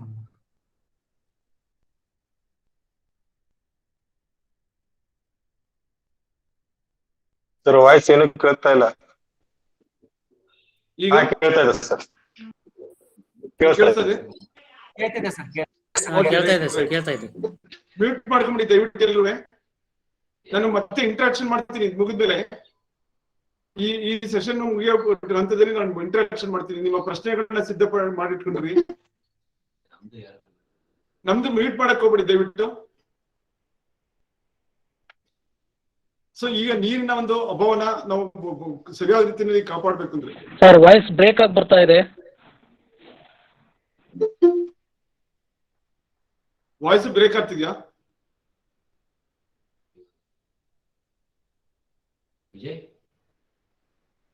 ನೋಡಿ. So ನಾವು ನೀರಿನ ಒಂದು ಸುಸ್ಥಿರನ ಕಾಪಾಡ್ಬೇಕು ಅಂದ್ರೆ ನಾವು ನೀರಿನ ಒಂದು ಭದ್ರತೆನ ಕಾಪಾಡ್ಬೇಕು. ಸೊ ನೀರಿನ ಭದ್ರತೆ ಕಾಪಾಡ್ಬೇಕು ಅಂದ್ರೆ ಈ ಟ್ಯಾಂಕರ್ ಓಡಾಟಗಳು ಸಾಕಷ್ಟು ಮಿನಿಮೈಸ್ ಆದ್ರೆ ತಾನಾಗಿ ರಿಸೋರ್ಸ್ ಪಾಪ್ಯುಲೇಷನ್ ಚೆನ್ನಾಗುತ್ತೆ. ಈಗ ಫಾರ್ ಎಕ್ಸಾಂಪಲ್ ಹೇಳಿದಾರೆ, ನಾವು ಜಾಸ್ತಿ ಮಳೆ ಬೀಳ್ತಕ್ಕಂಥ ಪ್ರದೇಶದಲ್ಲೂ ಸಹ ಸಮಸ್ಯೆ ಇದೆ, ಕಡಿಮೆ ಮಳೆ ಬೀಳ್ತಕ್ಕಂಥ ಪ್ರದೇಶದಲ್ಲೂ ನೀರಿನ ಸಮಸ್ಯೆ ಇದೆ. ಇದಕ್ಕೆ ಕಾರಣ ಏನು? ಬೇರೆ ಬೇರೆ ಪ್ರಮಾಣದಲ್ಲಿ ಮಳೆ ಇದ್ರೂ ಸಹ ನೀರಿನ ಅಭಾವ ಮಾತ್ರ ಸಮ್ಮರ್ ಬಂತಂದ್ರೆ ಒಂದೇ ತರ ಇರುತ್ತೆ. ಸೊ ಕಾರಣ ಅಂದ್ರೆ ನಮ್ಮ ನಿರ್ವಹಣೆಯಲ್ಲಿ ಒಂಥರ ಇರ್ತದೆ, ನಾವು ನಿರ್ವಹಣೆನ ಸರಿಯಾಗಿ ಮಾಡ್ಕೋಬೇಕಾಗುತ್ತೆ. ಮತ್ತೆ ನೀರಿನಲ್ಲಿ ಒಂದು ಕ್ವಾಲಿಟಿ, ಒಂದು ನೀರಿನ ಒಂದು ಗುಣಮಟ್ಟ ಯಾವ ತರ ಅದನ್ನು ಬದಲಾವಣೆ ಮಾಡ್ಕೋಬೇಕಾದ್ರೆ ಎಷ್ಟೋ ಕಡೆ ಪೈಪ್ಗಳಲ್ಲಿ ಬ್ಲಾಕ್ ಆಗ್ಬಿಟ್ಟಿರ್ತಾರೆ ಹಾರ್ಡ್ ವಾಟರ್ ಇಂದ. ಎಷ್ಟೋ ಕಡೆ ಬೋರ್ವೆಲ್ ಡಿಪೆಂಡೆಂಟ್ ಇದೆ, ಆ ಬೋರ್ವೆಲ್ ಡಿಪೆಂಡೆನ್ಸ್ ಅಲ್ಲಿ ರೀಚಾರ್ಜಿಂಗ್ ಮಾಡ್ಬೇಕು. ಅವಾಗ ಡೈಲ್ಯೂಷನ್ ಆಗ್ತದೆ. ಡೈಲ್ಯೂಷನ್ ಆದಾಗ ನೀರಿನ ಒಂದು ಸಾಫ್ಟ್ನೆಸ್ ಬರ್ತದೆ, ನೀರಿನ ಗುಣಮಟ್ಟ ಇಂಪ್ರೂವ್ ಆಗೋದ್ರಿಂದ ನಾವು ಇದನ್ನ ಬಳಸಲಿಕ್ಕೆ ಸಾಧ್ಯ ಆಗ್ತದೆ. ನೋಡಿ ಈ ಪೈಪ್ ನ ನೋಡಿ, ವಾಟರ್ ಸಪ್ಲೈ ಪೈಪ್ ಅಲ್ಲಿ ಯಾವ ರೀತಿ ಒಂದು ಕಲ್ಗಟ್ಟಿದೆ ನೀರು, ಈ ತರ ಒಂದು ಹಾರ್ಡ್ನೆಸ್ ಇಂದ ಈ ತರ ಆಗತಕ್ಕಂಥ ಸಮಸ್ಯೆಗಳು ಕಡಿಮೆ ಆಗ್ತಾ ಹೋಗುತ್ತೆ ರೀಚಾರ್ಜ್ ಮಾಡೋದ್ರಿಂದ. ಎಷ್ಟೋ ಕಡೆ ನೀರಿನಲ್ಲಿ ಗಡಸ್ತನ ಜೊತೆಗೆ ಫ್ಲೋರೈಡ್ ಪ್ರಾಬ್ಲಮ್ ಇದೆ. ಸೊ ಅದರಲ್ಲಿ ಗದಗ ಇರ್ಬೋದು, ಕೊಪ್ಪಳ, ರಾಯಚೂರು, ಚಿತ್ರದುರ್ಗ, ಬಳ್ಳಾರಿ, ಮತ್ತೆ ಹಾವೇರಿ, ಧಾರವಾಡ, ಕೋಲಾರ, ತುಮಕೂರು, ಅದರಲ್ಲೂ ಪಾವಗಡ, ಬಾಗೇಪಲ್ಲಿ, ಮೊಳಕಾಲ್ಮೂರು, ಹೂವಿನ ಹಡಗಲಿ, ಯಲಬುರ್ಗಾ, ಸಿಂಧನೂರು, ಸವಣೂರು, ಶಿರಹಟ್ಟಿ, ಕುಷ್ಟಗಿ, ಮುಂಡ್ರಗಿ, ಇಲ್ಲೆಲ್ಲ ಸಾಕಷ್ಟು ಸಮಸ್ಯೆ ಇದೆ. ಆ ಗಜೇಂದ್ರಗಡ ಇರ್ಬೋದು, ಆ ಪಾವಗಡಲ್ಲಂತೂ ಸಿಕ್ಕಾಪಟ್ಟೆ ಇದೆ ಸಮಸ್ಯೆ. ಸೊ ಈ ರೀತಿ ಒಂದು ಫ್ಲೋರೈಡ್ಸ್ ನಾವು ಇದ್ ಮಾಡ್ಬೇಕು ಅಂದ್ರೆ ನಾವು ರೀಚಾರ್ಜ್, ಮಳೆ ನೀರು ರೀಚಾರ್ಜ್ ಮಾಡಿದ್ರೆ ತನ್ನತಾನಾಗಿ ಕಡಿಮೆ ಆಗ್ತಾ ಹೋಗುತ್ತೆ. ಹಾರ್ಡ್ನೆಸ್ ಯಾವ ಕಡಿಮೆ ಆಗ್ತಾ ಹೋಗುತ್ತೆ, ನಮ್ಗೆ ಆರೋ ಪ್ಲಾಂಟೇ ಬೇಕಾಗಲ್ಲ, ಅಂದ್ರೆ ಮೇಂಟೆನೆನ್ಸ್ ಕಡಿಮೆ ಆಗ್ತಾ ಹೋಗುತ್ತೆ, ನೀರು ಸಾಫ್ಟ್ ಆಗ್ತಾ ಹೋಗುತ್ತೆ. ಸೊ ಬಿದ್ದ ನೀರನ್ನ ನಾವು ಹರಿಯಕ್ಕೆ ಬಿಡ್ತಾ ಇದೀವಿ, ಹಾಗಾಗಿ ಒಂದು ಸಮಸ್ಯೆಗಳು ಉಲ್ಬಣಿಸ್ತಾ ಇದೆ. ಸೊ ಹೀಗಾಗಿ ನಾವು ಮಳೆ ನೀರಿನ ಒಂದು ಜಲ ಸಂರಕ್ಷಣೆಗೆ ಒಂದು ಒಂದು ಇದ್ ಮಾಡ್ತಂದ್ರೆ ಒಂದು ನಮ್ಮ ರಿಸೋರ್ಸ್ ಪಾಪ್ಯುಲೇಷನ್ಗೆ ಅದೊಂದು ದಾರಿ ಮಾಡ್ಕೊಡುತ್ತೆ. ಅಂದ್ರೆ ರಿಸೋರ್ಸ್ ಅಂತ ಹೇಳೋಕ್ಕಿಂತ water is also one of the resource. So ಹಾಗಾಗಿ ಅದು ಒಂದು ಇಂಪಾರ್ಟೆಂಟ್ ಆಗಿ ಇದಾಗುತ್ತೆ. ನೆಕ್ಸ್ಟ್ ಪೊಲ್ಯೂಷನ್ ಲೆವೆಲ್ ಅಂತೂ ಸಿಕ್ಕಾಪಟ್ಟೆ ಆಗ್ತಿದೆ. ಎಲ್ಲ ಯಾವುದೇ ಊರಿನಲ್ಲಿ ಒಂದು ಒಂದು ಸೋರ್ಸ್ ಇರ್ತಕ್ಕಂಥ ಒಂದು ನೀರಿನ ಮೂಲಕ್ಕೆ ಹೋದ್ರೆ ನಾವು ತುಂಬಾ ಒಂದು ಇದನ್ನ ಅಹಿತಕರವಾದಂತ ವಾತಾವರಣ ನೋಡ್ತಾ ಇರ್ತೀವಿ. ಮತ್ತೆ ನೀರಿನ ಒಂದು ಗಡಸ್ತನ ಸಿಕ್ಕಾಪಟ್ಟೆ ಬದಲಾವಣೆಗಳಾಗಿದೆ. ಈ ರೀತಿ ಬಹಳಷ್ಟು ಬದಲಾವಣೆಗಳನ್ನ ಕಾಣ್ತಾ ಇದ್ವಿ. ಇದರಿಂದ ನೀರಿನ ಟ್ರೀಟ್ಮೆಂಟ್ ಲೋಡ್ ಕಾಸ್ಟ್ ಆಗ್ತಿದೆ, O&M ಕಾಸ್ಟ್ ಜಾಸ್ತಿ ಆಗ್ತಿದೆ, ಇದೆಲ್ಲ ಆಗ್ತಿದೆ. ಸೊ ಈ ನಿಟ್ಟಿನಲ್ಲಿ ನಾವು ಇದನ್ನ ಬದಲಾಯಿಸಬೇಕಾಗಿದೆ. ಸೊ ಈಗ ಇದಕ್ಕೆ ನಾವೇನ್ ಮಾಡ್ಬೇಕು ಅಂದ್ರೆ ಆದಷ್ಟು ನಾವು ಅದನ್ನ ಪೊಲ್ಯೂಷನ್ ಆದಷ್ಟು ಬಿಡದೇ ಇರೋ ತರ ನೋಡ್ಬೇಕು. ನೀರಿನ ಮೂಲವನ್ನ ಸಂರಕ್ಷಣೆ ಮಾಡ್ಬೇಕು. ನೀರಿನ ಮೂಲ ಸಂರಕ್ಷಣೆ ಮಾಡ್ತಾ ನಮ್ಗೆ O&M ಕಾಸ್ಟ್ ಕಡಿಮೆ ಆಗ್ತಾ ಹೋಗುತ್ತೆ, ಟ್ರೀಟ್ಮೆಂಟ್ ಕಾಸ್ಟ್ ರಿಡ್ಯೂಸ್ ಆಗುತ್ತೆ. ನಮ್ಗೆ ಇದನ್ನ ಸಾಕಷ್ಟು ಪುರಸಭೆಗಳಿಗೆ, ನಗರಸಭೆಗಳಿಗೆ, ಕಾರ್ಪೊರೇಷನ್ಗಳಿಗೆ ಒಂದು ಆದಾಯ ಮತ್ತೆ ಹೆಚ್ಚುತ್ತಾ ಹೋಗುತ್ತೆ. ಈಗ ಒಂದು ಅನಾಲಿಸಿಸ್ ಮಾಡಿದಾಗ, ಇಡೀ ಕರ್ನಾಟಕದಲ್ಲಿ ಒಂದು ಸ್ಯಾಂಪ್ಲಿಂಗ್ ಮಾಡಿದಾಗ, ನೀರಿನ ಒಂದು ಸ್ಯಾಂಪ್ಲಿಂಗ್ ಮಾಡಿದಾಗ ಒಂದು 2,000 ಪ್ಲೇಸಸ್ ಇಂದ ಒಂದು ಸ್ಯಾಂಪ್ಲಿಂಗ್ ಮಾಡ್ತಾನೆ ಸರಿ ಮಾಡಿದಾಗ ಪ್ರತಿಯೊಂದು ಜಿಯೋ ರೆಫರೆನ್ಸ್ ಆಗಿ ಮಾಡ್ತು. ಅಂದ್ರೆ ಅಲ್ಲಿಯ ಒಂದು ಲ್ಯಾಟಿಟ್ಯೂಡ್, ಲ್ಯಾಂಗಿಟ್ಯೂಡ್, ಅಕ್ಷಾಂಶ ರೇಖಾಂಶನ ಪರಿಗಣಿಸಿ ಆ ಪ್ರದೇಶದಲ್ಲಿ ಇದ್ ಮಾಡಿದಾಗ ಒಂದು ನೀರಿನ ಒಂದು ಅಗಾಧತೆ ಯಾವ ತರ ಇದೆ, ಬದಲಾವಣೆ ಆಗ್ತಿದೆ ಅನ್ನೋದಕ್ಕೆ ಕಂಡುಬಿಟ್ಟು ಫ್ಲೋರೈಡ್ ಅಂಶ ಎಲ್ಲ ಜಾಸ್ತಿ ಇದೆ, ಐರನ್ ಕಂಟೆಂಟ್ ಎಲ್ಲ ಜಾಸ್ತಿ ಇದೆ. ಇದನ್ನ ವಿತಿನ್ ಮಿನಿಮಮ್ ಟೈಮ್ ಅಲ್ಲಿ ಮಾಡ್ಬೋದು. ಆ ರೀತಿಯಲ್ಲಿ ಮಾಡಿದಾಗ ಈ ಒಂದು ರಿಸಲ್ಟ್ಸ್ ನ ವಿಶ್ಲೇಷಣೆ ಮಾಡ್ಬೇಕಾ ಬಂತು. ಸೊ TDS ಇಲ್ಲಿ ಜಾಸ್ತಿ ಇದೆ, ಇವುಗಳ ಅಂಶನ ತೋರಿಸ್ತಾ ಇದೆ. ಮತ್ತೆ ನೀರಿನಿಂದ 2 ತರ ಪ್ರಾಬ್ಲಮ್ ಇದೆ. ಒಂದು ನೀರು ಜಾಸ್ತಿ ಆದ್ರೂ ಕಷ್ಟ, ಇನ್ನೊಂದ್ ಕಡೆ ನೀರು ಕಡಿಮೆ ಆದ್ರೂ ಕಷ್ಟ. ಸೊ ಹಾಗಾಗಿ ನಾವು ಈ ನಿಟ್ಟಿನಲ್ಲಿ ನೀರ್ನ ಮ್ಯಾನೇಜ್ ಮಾಡೋ ವಿಧಾನನ ನಾವು ಪಳಗಬೇಕಾಗಿದೆ. ಮತ್ತೆ ಕರಗತ ಮಾಡ್ಕೋಬೇಕಾಗಿದೆ, ಅಂದ್ರೆ ಅದನ್ನ ಪ್ರಾಕ್ಟೀಸ್ ಮಾಡ್ಬೇಕಾಗಿದೆ. ಸೊ ಇದಕ್ಕೆ ನಮ್ಮ ಪೂರ್ವಿಕರು ಮಾಡಿದಂತ ಒಂದು ಜಲ ಸಂರಕ್ಷಣೆ ಅನುಸರಿಸಿದ್ರೆ ಸಾಕು, ಸುಮಾರಷ್ಟು ಸಮಸ್ಯೆಗಳನ್ನ ಸಾಲ್ವ್ ಆಗುತ್ತೆ. ಮುಖ್ಯವಾಗಿ ಗೋಮಾಳಗಳನ್ನ ನಾವು ಬಿಟ್ಬಿಡ್ಬೇಕು ಜಾಗಕ್ಕೆ, ರೀಚಾರ್ಜಿಂಗ್ಗೆ ಗೋಮಾಳಗಳಲ್ಲಿ ನಮ್ಗೆ ಯಾವುದಕ್ಕೋಸ್ಕರ ಬಿಟ್ಬಿಡ್ಬೇಕು. ಮತ್ತೆ ಕಲ್ಯಾಣಿಗಳೇನಿದೆ, ನಮ್ಮ ಪುರಾತನ ಕಾಲದ ಕಲ್ಯಾಣಿಗಳು, ಕೆರೆ ಕಟ್ಟೆಗಳು, ಅದೆಲ್ಲ ಉಳಿಸ್ಬೇಕಾಗುತ್ತೆ.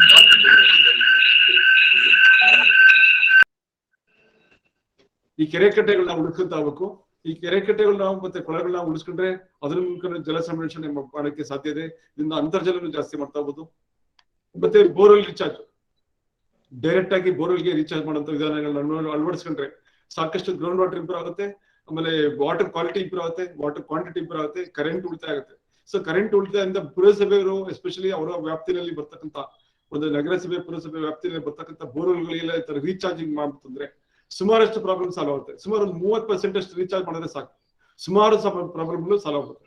ಅಂದ್ರೆ ಒಂದು ನೀರಿನ ಒಂದು ಕ್ವಾಲಿಟಿ ಮತ್ತೆ ಗುಣಮಟ್ಟ ಇಂಪ್ರೂವ್ ಆಗೋದ್ರ ಜೊತೆಗೆ, ಕ್ವಾಂಟಿಟಿ ಇಂಪ್ರೂವ್ ಆಗೋದ್ರ ಜೊತೆಗೆ ಒಂದು ನೀರಿನ ಲಿಫ್ಟ್ ಮಾಡುವಂತ ಒಂದು ಕರೆಂಟ್ ಸಹ ಉಳಿತಾಯ ಆಗುತ್ತೆ.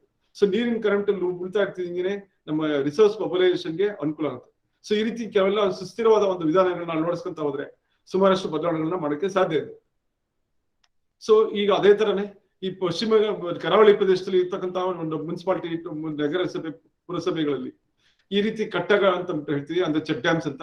ಈ ಜಾಕ್ವೆಲ್ ಬರ್ತಕ್ಕಂಥ ಪೋರ್ಷನ್ ಅಲ್ಲಿ, ಅಂದ್ರೆ ವಾಟರ್ ಸಪ್ಲೈ ಜಾಕ್ವೆಲ್ ಬರುತ್ತೆ, ಅಲ್ಲೆಲ್ಲ ಈ ತರ ಕಟ್ಟಗಳನ್ನ ನಿರ್ಮಿಸ್ಕೊಂಡ್ರೆ ಸುಸ್ಥಿರತೆ ಕಾಪಾಡ್ಬೋದು. ಅಂದ್ರೆ ಇದು ನಾವು ನವೆಂಬರ್ ತಿಂಗಳಲ್ಲಿ ಕಟ್ಬಿಡ್ಬೇಕು. ಇದು ಟೆಂಪರರಿ ಅಣೆಕಟ್ಟಿದು. ಇದು ಮುಂಗಾರು ಮಳೆ ತನಕ ಮುಂಗಾರು ಮಳೆ ಟೈಮಲ್ಲಿ ತೆಗೆದುಬಿಟ್ರಾಯ್ತು. ಸೊ ಈ ಸಮಯದಲ್ಲಿ ಆ ನೀರ್ನ ಹಿಡಿದಿಟ್ಕೊಂಡಿರುತ್ತೆ. ಹಿಡಿದಿಟ್ಕೊಂಡು ಅಕ್ಕಪಕ್ಕದ ಜಮೀನುಗಳಿರ್ಬೋದು, ಕುಡಿಯೋ ನೀರಿರ್ಬೋದು, ಬಾವಿಗಳಿಗಿರ್ಬೋದು, ಅಲ್ಲೆಲ್ಲ ಓಪನ್ ವೆಲ್ಸ್ ಜಾಸ್ತಿ ಇದೆ, ಲ್ಯಾಟ್ರೈಟ್ಸ್ ಅಲ್ಲಿ ಜಾಸ್ತಿ ಅದ್ರ ಮೂಲಕ ರೀಚಾರ್ಜ್ ಆಗ್ತಾ ಹೋಗುತ್ತೆ. ಸೊ ಈ ರೀತಿ ಮಾಡೋದ್ರಿಂದ ಸಾಕಷ್ಟು ನೀರು ಉಳಿತಾಯ ಆಗುತ್ತೆ, ಅಂತರ್ಜಲ ಇಂಪ್ರೂವ್ ಆಗುತ್ತೆ, ಮತ್ತೆ ಸಮುದ್ರ ನೀರು ಭೂಮಿ ಒಳಗೆ ಬರಕ್ಕೆ ಬಿಡೋದಿಲ್ಲ. ಸೊ ಈ ರೀತಿ ನಾವು ಒಂದು ಚೆಕ್ ಡ್ಯಾಮ್ಸ್ ನ ಎಸ್ಪೆಷಲಿ ಎಲ್ಲೆಲ್ಲಿ ಸಾಧ್ಯ ಅಂದ್ರೆ ಕರಾವಳಿ ಪ್ರದೇಶದಿಂದ ಹಿಡಿದು ಎಲ್ಲಾ ಪ್ರದೇಶದಲ್ಲೂ ಅನ್ವಯಿಸುತ್ತಿದ್ದು. ವಿಶೇಷವಾಗಿ ವಾಟರ್ ಸಪ್ಲೈ ಸ್ಕೀಮ್ ಇರ್ತಕ್ಕಂಥ ಜಾಕ್ವೆಲ್ ಪೋರ್ಷನ್ಗಳಲ್ಲಿ ಆ ಜಾಕ್ವೆಲ್ ಹತ್ರ ಅಣೆಕಟ್ಟು ಕಟ್ಟು ಬದಲು ಸಿಮೆಂಟ್ ಇಂದ ಕಟ್ಟು ಬದಲು ಈ ರೀತಿ ಒಂದು ಟೆಂಪರರಿ ಸ್ಟ್ರಕ್ಚರ್ಸ್ ಈ ರೀತಿ ಮಾಡೋದ್ರಿಂದ ನಮ್ಗೆ ಸಾಕಷ್ಟು ನೀರು ಉಳಿತಾಯ ಆಗುತ್ತೆ, ಜೊತೆಗೆ ಒಂದು ಕರೆಂಟ್ ಉಳಿತಾಯ ಆಗುತ್ತೆ, ಮತ್ತೆ ವಾಟರ್ ಸ್ಕೇರ್ಸಿಟಿ ಮ್ಯಾನೇಜ್ಮೆಂಟ್ ಈಸಿಯಾಗಿ ಮಾಡಕ್ ಸಾಧ್ಯ ಇದೆ. ವಾಟರ್ ಸ್ಕೇರ್ಸಿಟಿ ಮ್ಯಾನೇಜ್ಮೆಂಟ್ ಚೆನ್ನಾಗಿ ಮಾಡ್ತಂದ್ರೆ ನಮ್ಗೆ ಟ್ಯಾಂಕರ್ಗಳ ಅವಶ್ಯಕತೆ ಬರೋದೇ ಇಲ್ಲ. ಸೊ ಇದರಿಂದ ನಮಗೆ ಕಾರ್ಪೊರೇಷನ್ಗಳಿಗೆ, ಮುನ್ಸಿಪಾಲಿಟಿಗಳಿಗೆ ಆದಾಯ ಹೆಚ್ಚಾಗುತ್ತೆ, ಅಂದ್ರೆ ರಿಸೋರ್ಸ್ ಮೊಬಿಲೈಸೇಷನ್ ಮಾಡಕ್ಕೆ ಅನುಕೂಲ ಆಗುತ್ತೆ. ಇದನ್ನು ಅಷ್ಟೇ, ಜಾಕ್ವೆಲ್ ಬರ್ತಕ್ಕಂಥ ಕಡೆ ಈ ರೀತಿ ನದಿಯ ತಳಭಾಗದಲ್ಲಿ ಒಂದು ಗೋಡೆ ಕಟ್ಟಿದ್ರೆ ಸಾಕು, ಕರ್ಟನ್ ವಾಲ್ ಅಂತ ಹೇಳ್ತೀವಿ. ಸೊ ಗೋಡೆ ಕಟ್ಟಕ್ಕಾದ್ರೆ ಪರಲ್ಲ, ಒಂದು ಪ್ಲಾಸ್ಟಿಕ್ ಶೀಟ್ ಹಾಕೋದು ಪರಲ್ಲ, ಅಂದ್ರೆ ಮರಳಿರ್ತಕ್ಕಂಥ ನದಿ ಪಾತ್ರದಲ್ಲಿ ಒಳ್ಳೆದಿರು. ಸೊ ಇಂಥ ಕಡೆ ಒಂದು ಮರಳಿನ ಬೇಸ್ ಫ್ಲೋ ಅಂದ್ರೆ ನೀರಿನ ತಳಭಾಗದಲ್ಲಿ ಹರಿತಕ್ಕಂಥ ನೀರನ್ನ ಕಂಟ್ರೋಲ್ ಮಾಡುತ್ತೆ. ಆ ಕಂಟ್ರೋಲ್ ಮಾಡದಂತ ನೀರು ನಮ್ಗೆ ಜಾಕ್ವೆಲ್ಗೆ ನೀರು ವಾಟರ್ ಸಪ್ಲೈ ಸ್ಕೀಮ್ಗೆ ಪೂರೈಸಕ್ಕೆ ಸಾಧ್ಯ ಆಗುತ್ತೆ. ಸೊ ಹಾಗಾಗಿ ನೀರಿನ ನದಿಯ ತಳಭಾಗದಲ್ಲಿ ಇದನ್ನ ಮಾಡೋದ್ರಿಂದ ಮುಂದೆ ನಾವು ಡೌನ್ ಸ್ಟ್ರೀಮ್ ಒಂದು ಪ್ರದೇಶದ ಜನರಿಗೆ ಯಾವುದೇ ವಿಧದ ಸಮಸ್ಯೆ ಖಂಡಿತ ಇಲ್ಲ. ಇದನ್ನು ಮಾಡೋಕ್ಕೂ ಸಹ ಸಾಧ್ಯತೆ ಇದೆ. ಮತ್ತೆ ಓಪನ್ ವೆಲ್ ರೀಚಾರ್ಜ್ ಬರ್ತಕ್ಕಂಥ ನೀರ್ನ ಈಗ ನಾನು ನೋಡಿದೀನಿ ಸುಮಾರು ಧಾರವಾಡದ ಇರ್ಬೋದು, ಬೆಳಗಾವಿ ಇರ್ಬೋದು, ಸುಮಾರು ಹಳೆಯ ಪ್ರದೇಶಗಳಲ್ಲಿ, ಹಳೆಯ ಒಂದು ಪುರಸಭೆ ಪ್ರದೇಶಗಳಲ್ಲಿ ಇರ್ತಕ್ಕಂಥ ಬಾವಿಗಳಿಗೆ, ಎಸ್ಪೆಷಲಿ ಕರಾವಳಿ ಪ್ರದೇಶದಲ್ಲಿ ಸುಮಾರಷ್ಟು ಬಾವಿಗಳಿದೆ. ಈ ತರ ಬಿಡ್ತಕ್ಕಂಥ ನೀರನ್ನ ಸುಮ್ಮನೆ ಔಟ್ ಸೈಡ್ ಬಿಡೋ ಬದಲು ಬಾವಿಗೆ ಬಿಟ್ರೆ ಸಾಕು. ಸೊ ಎಷ್ಟೋ ನೀರು ತುಂಬಿಕೊಳ್ಳುತ್ತೆ, ಬದಪಾಡ್ಗದ ನೀರು ರೀಚಾರ್ಜ್ ಆಗ್ತಿರುತ್ತೆ, ತಾನಾಗೆ ಸುಸ್ಥಿರತೆಯನ್ನು ಕಾಪಾಡುತ್ತೆ ಅಂತ ಹೇಳಿದ್ದಾರೆ. ಸೊ ಈ ಸುಸ್ಥಿರತೆಯಿಂದ ನಮ್ಗೆ ನೀರಿನ ಮೇಲೆ ಇನ್ವೆಸ್ಟ್ ಮಾಡತಕ್ಕಂಥ ದುಡ್ಡು ಉಳಿತಾಯ ಆಗುತ್ತೆ. ಅಂದ್ರೆ ಕಾರ್ಪೊರೇಷನ್ಗಳು ಇರ್ಬೋದು, ಮುನ್ಸಿಪಾಲಿಟಿಗಳಿರ್ಬೋದು,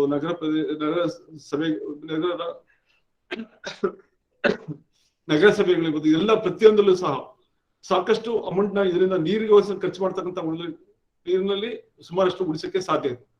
ಸೊ ಒಂದು ಏನಂದ್ರೆ ರೀಚಾರ್ಜಿಂಗ್ ಸರಳವಾದ ಒಂದು ಮೆಥಡ್ ನ ಅಡಾಪ್ಟ್ ಮಾಡ್ಕೊಂಡ್ರೆ ಸಾಕು. ಇದಕ್ಕೋಸ್ಕರ ನಮ್ಮ SID ವೆಬ್ಸೈಟ್ ನಲ್ಲಿ, ಚಾನಲ್ ನಲ್ಲಿ ಸುಮಾರು ನೀರಿನ ಬಗ್ಗೆ, ಸಂರಕ್ಷಣೆ ಬಗ್ಗೆ, ರೀಚಾರ್ಜಿಂಗ್ ಬಗ್ಗೆ, ಮತ್ತೆ ರೈನ್ ವಾಟರ್ ಹಾರ್ವೆಸ್ಟಿಂಗ್ ಬಗ್ಗೆ ಸಾಕಷ್ಟು ಮಾಹಿತಿಗಳನ್ನ ಮಾಹಿತಿಗಳನ್ನ ಕಲೆ ಹಾಕಿದೆ. ಸೊ ಅದನ್ನ ತಾವು ಬಿಡುವಿದ್ದಾಗ ನೋಡ್ಬೋದು. ಅದು ಸಾಕಷ್ಟು ಮಾಹಿತಿ ಡೀಟೇಲ್ ಆಗಿ ವಿವರವಾಗಿ ಸಿಗುತ್ತೆ. ಆಮೇಲೆ ನಮ್ಮ ಪಾಲಿಸಿಗಳಲ್ಲಿ ಸ್ವಲ್ಪ ಚೇಂಜ್ ಮಾಡುವಂಥದ್ದು, ಅಂದ್ರೆ ಪಬ್ಲಿಕ್ ಆಟಿಟ್ಯೂಡ್ ಸ್ವಲ್ಪ ಡಿಫರೆಂಟ್ ಇರುತ್ತೆ. ಸೊ ಅವ್ರಿಗೆ ನಾವು ಹೇಳಿದ್ರೆ ಬರೀ ಬಾಯಲ್ಲಿ ಹೇಳಿದ್ರೆ ಅದು, ಮತ್ತೆ ಪೇಪರ್ ಮೂಲಕ ಹೇಳಿದ್ರೆ ತಿಳುವಳಿಕೆ ಹೇಳಿದ್ರೆ ಸಾಲದು. ಕೆಲವು ಸ್ವಲ್ಪ ಬಿಗಿಯಾಗಿ ಕಾನೂನು ಅಂದ್ರೆ ಇದನ್ನ ತರಬೇಕಾಗ್ತದೆ, ಪಾಲಿಸಿಗಳನ್ನ ಮಾಡ್ಬೇಕಾಗ್ತದೆ. ಈಗ ಜಾರ್ಖಂಡ್ ಅಲ್ಲಿ ನೋಡಿ ಒಂದು ಮಾಡಿದ್ರು, ನೀವು ಹಾರ್ವೆಸ್ಟ್ ಮಾಡಿದ್ರೆ 1.5 ಪಟ್ಟು ಟ್ಯಾಕ್ಸ್ ಕಟ್ಟಿ ಅಂತ ಅಂದ್ಬಿಟ್ಟು ಅಲ್ಲಿ ಮುನ್ಸಿಪಾಲಿಟಿ ಕಾರ್ಪೊರೇಷನ್ ಅವರು ಜಾರಿಗೆ ತಂದ್ರು. ಇದು ಮಾಡಿದ್ದು ಸುಮಾರಷ್ಟು ಜನ ಈಗ ಹಾರ್ವೆಸ್ಟಿಂಗ್ ಮಾಡ್ತಿದ್ದಾರೆ, ರೀಚಾರ್ಜಿಂಗ್ ಮಾಡ್ತಿದ್ದಾರೆ, ಟ್ಯಾಕ್ಸ್ ಕಟ್ಟೋದು ಉಳಿತಾಯ ಮಾಡ್ತಿದ್ದಾರೆ. ಈ ರೀತಿ ಒಂದು ರಿಸೋರ್ಸ್ ಮೊಬಿಲೈಸೇಷನ್ಗೆ ತುಂಬಾ ದಾರಿ ಆಗ್ತದೆ. ಮತ್ತೆ ನಮ್ಮ ಸ್ಟ್ರಕ್ಚರಲ್ ಚೇಂಜಸ್ ಅಂದ್ರೆ ಒಂದು ನಮ್ಮ ಉಪಕರಣಗಳಲ್ಲೇ ಒಂದು ಇನ್ಸ್ಟ್ರೂಮೆಂಟ್ ಅಲ್ಲಿ ಚೇಂಜಸ್ ಮಾಡ್ಕೊಂತ ಹೋದ್ರೆ, ಅಂದ್ರೆ ಸಿಂಕ್ ಗಮ್ ಫ್ಲಶ್ ಟ್ಯಾಂಕ್ ಒಂದೇ ಕಡೆ ಮಾಡ್ಬೋದು, ಇಲ್ಲ ಬೇರೆ ಕಡೆ ಇದ್ರೆ ಬೇರೆ ಕಡೆ ತಗೊಳಕ್ಕೆ ಕನೆಕ್ಟ್ ಮಾಡ್ಬೋದು. ಈ ರೀತಿ ಒಂದು ಎಲ್ಲ ಪ್ರಾವಿಷನ್ಸ್ ಇದೆ. ಇದನ್ನೆಲ್ಲ ನಾವು ಅಡಾಪ್ಟ್ ಮಾಡ್ಕೊಂತಂದ್ರೆ ನೀರ್ನ ಬಹಳಷ್ಟು ಸೇವ್ ಮಾಡ್ಬೋದು. ಇದು ಟ್ರೀಟೆಡ್ ವಾಟರ್ ಅನ್ನೆಸೆಸರಿ ತರ ವೇಸ್ಟ್ ಆಗೋದು ತಪ್ಪುತ್ತೆ. ಈ ಕಡೆ ಟ್ರೀಟ್ಮೆಂಟ್ ಕಾಸ್ಟ್ ಸಿಕ್ಕಾಪಟ್ಟೆ ಇರುತ್ತೆ, ಇತ್ತೀಚೆಗೆ ದಿನೇ ಜಾಸ್ತಿ ಆಗ್ತಾ ಇದೆ. ಹಾಗಾಗಿ ಈ ಅಮೌಂಟ್ ಉಳಿತಾಯ ಆಗ್ತಾ ಹೋಗುತ್ತೆ. ಇದು ಸಹ ರಿಸೋರ್ಸ್ ಮೊಬಿಲೈಸೇಷನ್ಗೆ ಒಂದು ದಾರಿ ಆಗುತ್ತೆ. ಎಲ್ಲಕ್ಕಿಂತ ಹೆಚ್ಚಾಗಿ ಮೀಟಿಂಗ್ ಬಹಳ ಮುಖ್ಯ. ಎಷ್ಟು ಮುಖ್ಯ ಅಂತಂದ್ರೆ ಮೀಟಿಂಗ್ ಆಗ್ತಿದಂಗೆ ಆಟೋಮೆಟಿಕ್ ಆಗಿ ಫುಲ್ ಕಂಟ್ರೋಲ್ ಆಗುತ್ತೆ. ಒಂದು ಎಕ್ಸಾಂಪಲ್ ಹೇಳ್ತೀನಿ. ಈ ಒಂದು ಅಪಾರ್ಟ್ಮೆಂಟ್ ಅಲ್ಲಿ 48 ಮನೆಗಳಿದ್ವು. 48 ಮನೆಗಳಿಗೆ ಸಿಕ್ಕಾಪಟ್ಟೆ ನೀರು ಸುಮಾರು 80,000 ರೂಪಾಯಿ ಟ್ಯಾಂಕರ್ಗೆ ಚಾರ್ಜಸ್ ಕೊಡ್ಬೇಕಾಗುತ್ತೆ ಪ್ರತಿ ತಿಂಗಳು. ಸೊ 8 ತಿಂಗಳು ಸುಮಾರು ಕಟ್ಟಿದ್ರು ಸಾಕಾಗುತ್ತೆ ಅವ್ರಿಗೆ, ಮೇಂಟೈನ್ ಮಾಡಕ್ ಆಗಲ್ಲ ಅಂತ ಗೊತ್ತಾಗುತ್ತೆ. ಕಡೆಗೆ ಬ್ಯಾಂಕ್ ಇಂದ ಲೋನ್ ತಂದು ಪ್ರತಿ ಮನೆಗೂ ಒಂದು ಮೀಟರಿಂಗ್ ಹಾಕ್ಸ್ಬಿಟ್ಟು ಒಂದು ಮೀಟರ್ ಹಾಕ್ಸಿದ್ದು ಪ್ರತಿ ಮನೆಗೂ ಈಗ ಕಂಟ್ರೋಲ್ ಆಗುತ್ತೆ. ಸೊ ಕಂಟ್ರೋಲ್ ಹೆಂಗಾಗುತ್ತಂದ್ರೆ 80,000 ರೂಪಾಯಿ ಕೊಡ್ತಿದ್ದಂತ ಒಂದು ಟ್ಯಾಂಕರ್ ಚಾರ್ಜಸ್ 40,000 ರೂಪಾಯಿ ಬಂತು. 50% ಉಳಿತಾಯ ಆಯ್ತು. ಸೊ 50% ಉಳಿತಾಯ ಆಯ್ತಂದ್ರೆ ಇದನ್ನ ಇದೇ ಇಮೇಜಿನ್ ಮಾಡಿ, ಒಂದು ಇಡೀ ಮುನ್ಸಿಪಾಲಿಟಿನಲ್ಲಿ ಇರ್ತಕ್ಕಂಥ ಬೋರ್ವೆಲ್ಗಳಿಗೆ ಮತ್ತೆ ಓಪನ್ ವೆಲ್ಸ್ ನ ರೀಚಾರ್ಜ್ ಮಾಡ್ಬಿಟ್ರೆ ನಮ್ಮ ಸಮಸ್ಯೆಗಳು ಅರ್ಧಕ್ಕರ್ಧ ಕಡಿಮೆ ಆಗುತ್ತೆ. ಮತ್ತೆ ಇದರಿಂದ ರೆವಿನ್ಯೂ ಸಾಕಷ್ಟು ಉಳಿತಾಯ ಆಗುತ್ತೆ. ಸೊ ಈ ದೃಷ್ಟಿಯಲ್ಲಿ ನಾವು ಇದನ್ನ ಒಂದು ಪ್ರಾಮುಖ್ಯತೆ ಕೊಡಬೇಕಾಗಿದೆ. ಇನ್ನೊಂದು ಎಕ್ಸಾಂಪಲ್ ಹೇಳ್ತೀನಿ ಇದ್ರ ಬಗ್ಗೆ. ಡೆಲ್ಲಿ ಗವರ್ಮೆಂಟ್ ಬಂದೋಬಸ್ತಲ್ಲಿ ಈ ಒಂದು ಇದನ್ನ ಅಡಾಪ್ಟ್ ಮಾಡ್ತಾರೆ. ಮೀಟಿಂಗ್ ಕಂಪಲ್ಸರಿ ಮಾಡಿದ್ರು. ಮೀಟಿಂಗ್ ಕಂಪಲ್ಸರಿ ಮಾಡಕ್ ಮುಂಚೆ ಅವ್ರು ಒಂದು ಮಾಡಿದ್ರು, 25,000 ಲೀಟರ್ ನಮ್ಗೆ ಫ್ರೀ ಆಗಿ ಕೊಡ್ತೀವಿ, ಆದ್ರೆ 25,000 ಲೀಟರ್ ದಾಟಿದ್ರೆ ನೀವು ಚಾರ್ಜ್ ಕಟ್ಬೇಕು ಅಂತ ಹೇಳಿದ್ರು. ಸರಿ, ಏನ್ ಮಾಡಿದ್ರು, ಎಲ್ಲರೂ ಮೀಟಿಂಗ್ ಕಂಪಲ್ಷನ್ಸ್ ಮಾಡಿದ್ರು. ಸೊ ಮೀಟಿಂಗು ಆಕ್ಚುಲಿ ಏನಾಯ್ತಂದ್ರೆ ಅವತ್ತಿನ ಪರಿಸ್ಥಿತಿ ಹೇಗಿತ್ತಂದ್ರೆ, Delhi water board, Delhi Jal board ಅಂತ ಹೇಳ್ತೀವಿ, ಆ ಡೆಲ್ಲಿ ಜಲ್ ಬೋರ್ಡ್ ಅಲ್ಲಿ ರೆವಿನ್ಯೂ ಬರ್ತಿಲ್ಲ ವಾಟರ್ ಬೋರ್ಡ್ ಇಂದ, ಸಿಕ್ಕಾಪಟ್ಟೆ ಲಾಸ್ ಆಗ್ತಿತ್ತು. ಸೊ ನಮ್ಗೆ ಬಹಳ ಆಶ್ಚರ್ಯ ಆಯ್ತು, ಏನಿದೆ ಸರ್ಕಾರದಿಂದ ಈ ತರ ನಿರ್ಧಾರ ಆಯ್ತಲ್ಲ, ಫ್ರೀ ನೀರು ಹೆಂಗ್ ಕೊಡೋದು ಅಂತ. ಆದ್ರೆ ಗೌರ್ಮೆಂಟ್ ಅವರು ಬಂದ್ ಮಾಡಿದ್ರು, ಎಲ್ರು ಮೀಟಿಂಗ್ ಮಾತ್ರ ಮಾಡ್ತಿದ್ರು, ಮಾಡಲ್ಲ ಅಂತ. ಸೊ ಮೀಟಿಂಗ್ 96% ಹೆಚ್ಚು ಆಯ್ತು, 96%. ಸೊ 96% ಮೀಟಿಂಗ್ ಆಗ್ತಿಂಗೆ ಈ ಡೆಲ್ಲಿ ಲಾಸ್ ಅಲ್ಲಿ ಇದ್ದಂತ ಡೆಲ್ಲಿ ಜಲ್ ಬೋರ್ಡ್ಗೆ ಆದಾಯ ಬರೋ ಶುರು ಆಯ್ತು. ಹೇಗೆ ಅಂದ್ರೆ 25,000 ಲೀಟರ್ ನೀರು ಕೊಟ್ಟರು ಸಹ ಒಂದು ಅಕೌಂಟಬಿಲಿಟಿ ಸಿಕ್ತು. ಈ ಅಕೌಂಟಬಿಲಿಟಿ ಯಾವಾಗ ಸಿಕ್ತು, ಒಂದು ಮೀಟಿಂಗ್ ಸಿಸ್ಟಮ್ ಮೂಲಕ ಮತ್ತೆ ಆದಾಯ ತಾನಾಗಿ ಇಂಪ್ರೂವ್ ಆಗುತ್ತೆ. ಸೊ ಅದೇ ರಿಸೋರ್ಸ್ ಮೊಬಿಲೈಸೇಷನ್ ಮಾಡಕ್ಕೆ ಇದು one of the best example ಅಂತ ಹೇಳ್ತೀನಿ. ಅಂದ್ರೆ ಮೀಟಿಂಗ್ ಮಾಡ್ಬಿಟ್ರೆ ತಾನಾಗಿ ಎಷ್ಟೋ ಒಂದು ಸಮಸ್ಯೆಗಳೇ ಸಾಲ್ವ್ ಆಗುತ್ತೆ. ಇದನ್ನ ನಾವು ಒಂಥರ ಕಂಪಲ್ಷನ್ಸ್ ಮಾಡ್ಲೇಬೇಕು, ಇಲ್ಲ ಮುಂದಿನ ದಿನಗಳಲ್ಲಿ ನಾವು ನೀರಿನ ಒಂದು ಅಭಾವನ ಕಾಡ್ತಾ ಹೋಗ್ತೀವಿ. ಮತ್ತೆ ವಾಟರ್ ಬಾಡೀಸ್ ಅಂದ್ರೆ ನಮ್ಮ ಇರ್ತಕ್ಕಂಥ ನೀರಿನ ಮೂಲಗಳನ್ನ ನಾವು ಸಂರಕ್ಷಣೆ ಮಾಡಬೇಕಾಗಿದೆ. ಸೊ ನೀರಿನ ಮೂಲಗಳನ್ನ ಸಂರಕ್ಷಣೆ ಮಾಡಿದ್ರೆ ಮುಂದಿನ ದಿನಗಳಲ್ಲಿ ಬಹಳ ಕಷ್ಟ ಆಗ್ತಾ ಹೋಗುತ್ತೆ. ಬೀಡ್ಸ್ ಬೆಳ್ಬಿಟ್ಟಿರುತ್ತೆ, ಸಿಲ್ಟ್ ಆಗ್ಬಿಟ್ಟಿರುತ್ತೆ. ಇದನ್ನ ಸ್ಟಾರಮ್ ಡ್ರೈನ್ ನೆಟ್ವರ್ಕ್ ಎಲ್ಲ ಕನೆಕ್ಟಿವಿಟಿ ಅಂದ್ರೆ ಡ್ರೈನೇಜ್ ನೆಟ್ವರ್ಕ್ ಎಲ್ಲ ನಾವು ಸರಿ ಮಾಡ್ಬೇಕು, ಮತ್ತೆ ಸಿಸ್ಟಮೆಟಿಕ್ ಆಗಿ ಇಟ್ಕೋಬೇಕು. ಈ ರೀತಿ ಒಂದು ವಾಟರ್ ಬಾಡೀಸ್ ನಾವು ಕ್ಲೀನ್ ಆಗಿ ಇಟ್ಕೊಂಡ್ರೆ ನಮ್ಗೆ ಒಂದು ಸುಸ್ಥಿರತೆನ ಕಾಪಾಡುತ್ತೆ. ಮತ್ತೆ ಒಂದು ನಮ್ಮ ಎನ್ವಿರಾನ್ಮೆಂಟ್ ಅಂದ್ರೆ ನಮ್ಮ ಪರಿಸರನೂ ಒಂಥರ ಚೆನ್ನಾಗಿ ಮೇಂಟೈನ್ ಆಗ್ತಾ ಹೋಗುತ್ತೆ. ಈಗ ಇದೊಂದು ಎಕ್ಸಾಂಪಲ್, ಇದು ಕಂಕರೆ ಅಂತ ಅಂದ್ಬಿಟ್ಟು, ಈ ಕಂಕರಿಯಾದಲ್ಲಿ ಒಂದು ಪುರಸಭೆಯಲ್ಲಿ ಗುಜರಾತ್ ಅಲ್ಲಿ ಬರುತ್ತೆ. ಇಲ್ಲಿ ಒಂದು ಸ್ಟಾರಮ್ ಡ್ರೈನ್ ನೆಟ್ವರ್ಕ್ ಎಲ್ಲ ಕಟ್ ಆಗ್ಬಿಟ್ಟಿತ್ತು. ಮತ್ತೆ ಜನಗಳು ತಂದು ಕಸದ ರಾಶಿ ತಂದು ಸುರಿತಾ ಇದ್ರು. ಸ್ವಲ್ಪ ದಿವಸ ಬಿಟ್ಟಿದ್ರೆ ಬಹುಶಃ ಇದು ಕಸ ತುಂಬೋಗ್ಬಿಟ್ಟಿರ್ತು. ಆದ್ರೆ ಅಲ್ಲಿ ಮುನ್ಸಿಪಾಲಿಟಿ ಅವರು ಬಹಳ ಒಂಥರ ಇದ್ ಮಾಡಿ ಡಿಟರ್ಮಿನೇಷನ್ ತಗೊಂಡು ಇದನ್ನ ಏನಾದ್ರು ಮಾಡಿ ಇಂಪ್ರೂವ್ ಮಾಡ್ಲೇಬೇಕು ಅಂದ್ಬಿಟ್ಟು ಡ್ರೈನೇಜ್ ನೆಟ್ವರ್ಕ್ ಇಂಪ್ರೂವ್ ಮಾಡಿದ್ರು. ಸೊ ಡ್ರೈನೇಜ್ ನೆಟ್ವರ್ಕ್ ಇಂಪ್ರೂವ್ ಮಾಡಿದ ಕೂಡಲೇ ನೀರು ಆಟೋಮೆಟಿಕ್ ಆಗಿ ಬರೋಷ್ಟು ಆಯ್ತು, ಕೆರೆ ಉತ್ತರ ತುಂಬಾ ಚೆನ್ನಾಗಿ ಬಂತು. ಸೊ ಅದನ್ನ ಕ್ಲೀನ್ ಯಾವ ತರ ಮಾಡೋದು, ಇದು ಗುಜರಾತ್ ಅಲ್ಲಿ ಮಾಡಿದ್ದು, ವಾರಣಾಸಿ ಮಾಡಿದ್ರು.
ಇದು ಡೆಲ್ಲಿನಲ್ಲಿ, ಇದು ವಾರಣಾಸಿನಲ್ಲಿ ಇದ್ ಮಾಡಿದ್ದಾರೆ, ಇದು ಅಡಾಪ್ಟ್ ಮಾಡಿದ್ದಾರೆ. ಸೊ ಅಲ್ಲಿ ಗಂಗಾ ಜಲನ ಇದ್ ಮಾಡೋಕ್ಕೋಸ್ಕರ, ಗಂಗಾ ನದಿನ ಇದ್ ಮಾಡೋಕ್ಕೋಸ್ಕರ ಇದ್ ಮಾಡಿದ್ದಾರೆ. ಇದು ನಮ್ಮ ದೊಡ್ಡ ಕೆರೆಗಳು ಇರ್ತಕ್ಕಂಥ ULBಗಳಲ್ಲಿ ಇದನ್ನ ಅಡಾಪ್ಟ್ ಮಾಡ್ಕೋಬಹುದು. ನೆಕ್ಸ್ಟ್ ಈ ರೀತಿ ಒಂದು ಕಸದ ರಾಶಿ ಬಂದು ಬೀಳ್ತಿದ್ದಂತ ಒಂದು ಕೆರೆನ ಯಾವ ರೀತಿ ಬದಲಾವಣೆ ಮಾಡೋದಕ್ಕೆ ಒಂದು ಬೆಸ್ಟ್ ಎಕ್ಸಾಂಪಲ್. ಸೊ ಇದನ್ನ ಒಂದು ವಾಕಿಂಗ್ ಟ್ರ್ಯಾಕ್ ಕಟ್ಟಿದ್ರು, ಈ ಪಬ್ಲಿಕ್ ಗೆ ಒಂದು ಫೀಸ್ ಫಿಕ್ಸ್ ಮಾಡಿದ್ರು, ಮಂತ್ಲಿ ಪಾಸ್ ಇಷ್ಟು ಕಟ್ಟಬೇಕು ಅಂತ. ಇದರಿಂದ ULBಗೆ ಆದಾಯ ಬರೋ ಶುರು ಆಯ್ತು. ಸೊ ಅಂದ್ರೆ ರಿಸರ್ವ್ಸ್ ಮೊಬಿಲೈಸೇಷನ್ಗೆ ಒಂದು ದಾರಿ ಆಯ್ತು. ಅಂದ್ರೆ ಒಂದು ಕೆರೆನ, ಒಂದು ಒತ್ತ ಇರ್ತಕ್ಕಂಥ ಕೆರೆನ ಯಾವ ರೀತಿ ಬಳಕೆ ಮಾಡಬಹುದು, ಯಾವ ರೀತಿ ಒಂದು ರೀಜನರೇಟ್ ಮಾಡಕ್ಕೆ ಸಾಧ್ಯ ಇದೆ, ಮತ್ತೆ ಇದರಿಂದ ಆದಾಯ ಯಾವ ರೀತಿ ತಗೋಬಹುದು ಅನ್ನೋದಕ್ಕೆ ಒಂದು ಬೆಸ್ಟ್ ಎಕ್ಸಾಂಪಲ್. ಅಷ್ಟೇ ಮಾಡಲಿಲ್ಲ, ಇನ್ನು ಮುಂದೆ ಇನ್ನೊಂದು ಹೆಜ್ಜೆ ಹೋಗ್ಬಿಟ್ಟು ಒಂದು ಮಾನೋ ರೈಲ್ ಇಂಟ್ರೊಡ್ಯೂಸ್ ಮಾಡಿದ್ರು. ಈ ಒಂದು ಟ್ರೈನ್, ಒಂದು ಸಣ್ಣ mini train, toy train round ಹೊಡಿತಾ ಇರುತ್ತೆ. ಇದು ಮಕ್ಕಳುಗಳು ಬಂದ್ರೆ ಎಸ್ಪೆಷಲಿ ಸಮ್ಮರ್ ಇದು ರಜಾ ಬಂತಂದಾಗ ಸಾಕಷ್ಟು ಜನ ಪಿಕ್ನಿಕ್ ತರ ಹೋಗ್ತಾರೆ, ಇಲ್ಲಿ ಟ್ರೈನ್ ಅಲ್ಲಿ ರೌಂಡ್ ಹೊಡ್ಕೊಂಡ್ ಬರ್ತಾರೆ. ಸೊ ರೌಂಡ್ ಹೊಡಿಬೇಕಾದ್ರೆ ಮಕ್ಕಳಿಗೆ ಖುಷಿ ಆಗುತ್ತೆ, ಎಷ್ಟು ಒಳ್ಳೆ ಶುದ್ಧವಾದ ನೀರು ಸಿಗ್ತದೆ, ಮತ್ತೆ ಎಷ್ಟು ಪರಿಸರ ಎಷ್ಟು ಚೆನ್ನಾಗಿರುತ್ತೆ.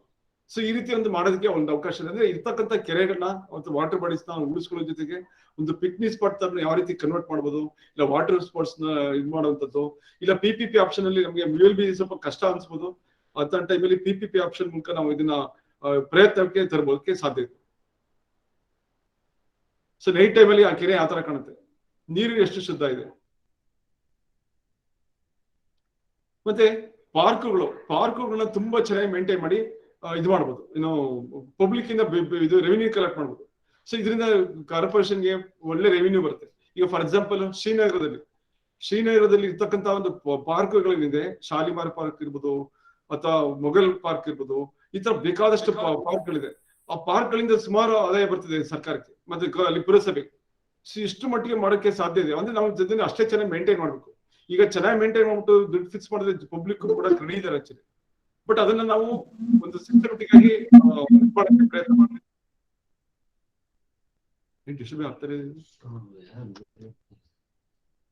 ಇನ್ನೊಂದು ಇಲ್ಲಿರ್ತಕ್ಕಂಥ ಒಂದು ಪ್ಲೇ ಗ್ರೌಂಡ್ಸ್, ಪಾರ್ಕಿಂಗ್ ಇದಕ್ಕೆಲ್ಲ ನಾವು ಫೆಸಿಲಿಟೇಟ್ ಮಾಡ್ಕೊಟ್ರೆ, ಅಂದ್ರೆ ನಾವೇ ಒಂದು ಯೂನಿವರ್ಸಿಟಿಗಳಿಂದನೇ ಒಂದು ಪೆವಿಲಿಯನ್ ಮತ್ತೆ ಒಂದು ಸ್ಪೋರ್ಟ್ಸ್ ಆಕ್ಟಿವಿಟೀಸ್ಗೆ ಬೇಕಾದಂತ ಒಂದು ಉಪಕರಣಗಳನ್ನ, ಸಲಕರಣೆಗಳನ್ನ ಒದಗಿಸ್ಕೊಡೋದು, ಇವೆಲ್ಲ ಮಾಡ್ತಿದ್ರೆ ಅದರಿಂದ ಸಹ ಆದಾಯ ಬರಕ್ಕೆ ಸಾಧ್ಯ ಇದೆ. ಸೊ ಇದನ್ನ ನಾವು ಸಿಸ್ಟಮೆಟಿಕ್ ಆಗಿ ಒಂದು ಅಪ್ರೋಚ್ ಅಲ್ಲಿ ಬೈ ಚಾನ್ಸ್ ನಮ್ಗೆ ULB ಕಷ್ಟ ಆಯ್ತಂದ್ರೆ ಅದನ್ನ PPP ಆಪ್ಷನ್ ಪಬ್ಲಿಕ್ ಪಾರ್ಟ್ನರ್ಶಿಪ್ ಇದು ಪಾಲಿಸಿ ಮೂಲಕ ನಾವು ಅದನ್ನ ಜಾರಿಗೆ ತರಕ್ಕೆ ಸಾಧ್ಯ ಇದೆ. ಸೊ ಇದು ಮಾಡೋದ್ರಿಂದ ಇದಕ್ಕೆ ಜನಗಳಿಗೆ ಒಂದು ಎಂಕರೇಜ್ಮೆಂಟ್ ಕೊಟ್ಟಂಗೆ ಆಗ್ತದೆ. ಸ್ವಿಮ್ಮಿಂಗ್ ಪೂಲ್ ಮಾಡ್ಬೋದು, ಇದ್ರ ಜೊತೆಗೆ ಸ್ವಿಮ್ಮಿಂಗ್ ಪೂಲ್ ಇರ್ಬೋದು, ಸ್ಪೋರ್ಟ್ಸ್ ಗ್ರೌಂಡ್ ಇರ್ಬೋದು. ಅಂದ್ರೆ ಅವ್ರಿಗೆ ಬೇಕಾದಂತ ಒಂದು ಸಲಕರಣೆಗಳನ್ನ ಒದಗಿಸ್ಕೊಡ್ಬೇಕು. ಈಗ ಮಾಡ್ತಂದ್ರೆ ಜನಗಳು ದುಡ್ಡು ಕಟ್ಟಕ್ಕೆ ರೆಡಿ ಇದಾರೆ, ಬಟ್ ನಾವು ಅದನ್ನ ಸರಿಯಾದ ರೀತಿಯಲ್ಲಿ ಅದನ್ನ ಟ್ಯಾಪ್ ಮಾಡ್ಬೇಕು. ಸೊ ಅದರಿಂದ ಈ ತರ ಒಂದು ಫೆಸಿಲಿಟೇಟ್ ಮಾಡಿಕೊಟ್ರೆ ಖಂಡಿತ ನಾವು ರಿಸೋರ್ಸ್ ಮೊಬಿಲೈಸೇಷನ್ಗೆ ದಾರಿ ಮಾಡ್ಬೇಕು.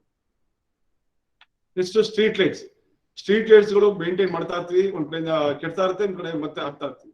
ಇದು ನಿರಂತರ ವ್ಯವಸ್ಥೆ ಆಗ್ಬಿಟ್ಟಿದೆ. ಈ ವ್ಯವಸ್ಥೆಯಿಂದ ಈಚೆ ಬರಲೇಬೇಕಾಗಿದೆ.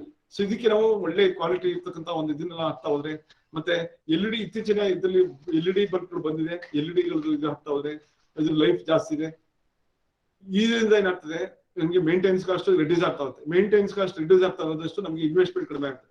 ಮತ್ತೆ ಸೋಲಾರ್ ಇದಕ್ಕೆ ಅಡಾಪ್ಟ್ ಮಾಡ್ಕೊಳ್ಳೋದ್ರಿಂದ ನಮಗೆ ಸೋಲಾರ್ ಉಪಯೋಗಿಸೋದ್ರಿಂದ ವಿದ್ಯುತ್ ಮೇಲೆ ಡಿಪೆಂಡ್ ಆಗುತ್ತೆ. ಮತ್ತೆ ನಾವು KPTCLಗೆ ಕಟ್ಟತಕ್ಕಂಥ ಅಮೌಂಟ್ ಸಹ ರಿಡ್ಯೂಸ್ ಆಗ್ತಾ ಹೋಗುತ್ತೆ. ಇದರಿಂದ ರಿಸೋರ್ಸ್ ಮೊಬಿಲೈಸೇಷನ್ಗೆ ಒಂದು ದಾರಿ ಆಗುತ್ತೆ. ನೋಡಿ, ಕಾರ್ಪೊರೇಷನ್ ವ್ಯಾಪ್ತಿನಲ್ಲಿ ಇರ್ತಕ್ಕಂಥ ಜಾಗಗಳು, ವೇಸ್ಟ್ ಜಾಗಗಳಿದೆ. ಆ ವೇಸ್ಟ್ ಜಾಗನ ಫಸ್ಟ್ ಐಡೆಂಟಿಫೈ ಮಾಡ್ಬೇಕು. ಐಡೆಂಟಿಫೈ ಮಾಡಿ ಆ ಜಾಗದಿಂದ ಸೋಲಾರ್ನ ಇನ್ವೆಸ್ಟ್ ಮಾಡಿ. ಸರ್ ಸೌಂಡ್ ಸರಿಯಾಗಿ ಬರ್ತಾ ಇಲ್ಲ.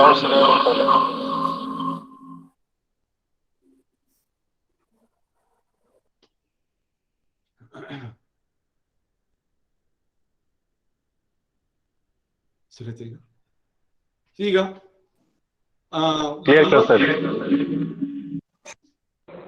ನಮ್ಮ ಒಂದು ಇದರಲ್ಲಿ ULB ವೇಸ್ಟ್ ಜಾಗಗಳು ಯಾವ್ದಿದೆ ಅಂದ್ರೆ ನಿರುಪಯುಕ್ತ ಜಾಗಗಳು ಯಾವ್ದಿದೆ ಅದನ್ನ ಐಡೆಂಟಿಫೈ ಮಾಡ್ಬೇಕು. ಐಡೆಂಟಿಫೈ ಮಾಡಿ ಅಲ್ಲಿ ಸೋಲಾರ್ ಪ್ಯಾನೆಲ್ಗಳನ್ನ ಇನ್ಸ್ಟಾಲ್ ಮಾಡ್ಬೇಕು. ನಮ್ಗೆ ಸಾಕಷ್ಟು ವಿದ್ಯುತ್ ಉಳಿತಾಯ ಮಾಡ್ಬೋದು. ಸೊ ವಿದ್ಯುತ್ ಉಳಿತಾಯದಿಂದ ಕಾರ್ಪೊರೇಷನ್ ಸ್ಟ್ರೀಟ್ ಲೈಟ್ಸ್ ಬಳಸೋದು ಸಾಕು. KPTCLಗೆ ಕಟ್ಟತಕ್ಕಂಥ ಅಮೌಂಟ್ ಕಡಿಮೆ ಆಗ್ತದೆ. ಇದರಿಂದ KPTCL ಅವರು ಅಷ್ಟೇ ಕಲ್ಲಿದ್ದ ಮೂಲಕ, ಅಂದ್ರೆ ಕೋಲಿಂದ ಉತ್ಪಾದನೆ ಆಗ್ತಕ್ಕಂಥ ಎಲೆಕ್ಟ್ರಿಸಿಟಿ, ಕೋಲು ಉತ್ಪಾದನೆ ಕಡಿಮೆ ಆಗುತ್ತೆ, ಮತ್ತೆ ಅದ್ರದ್ದು ಇದು ಉಳಿತಾಯ ಆಗುತ್ತೆ.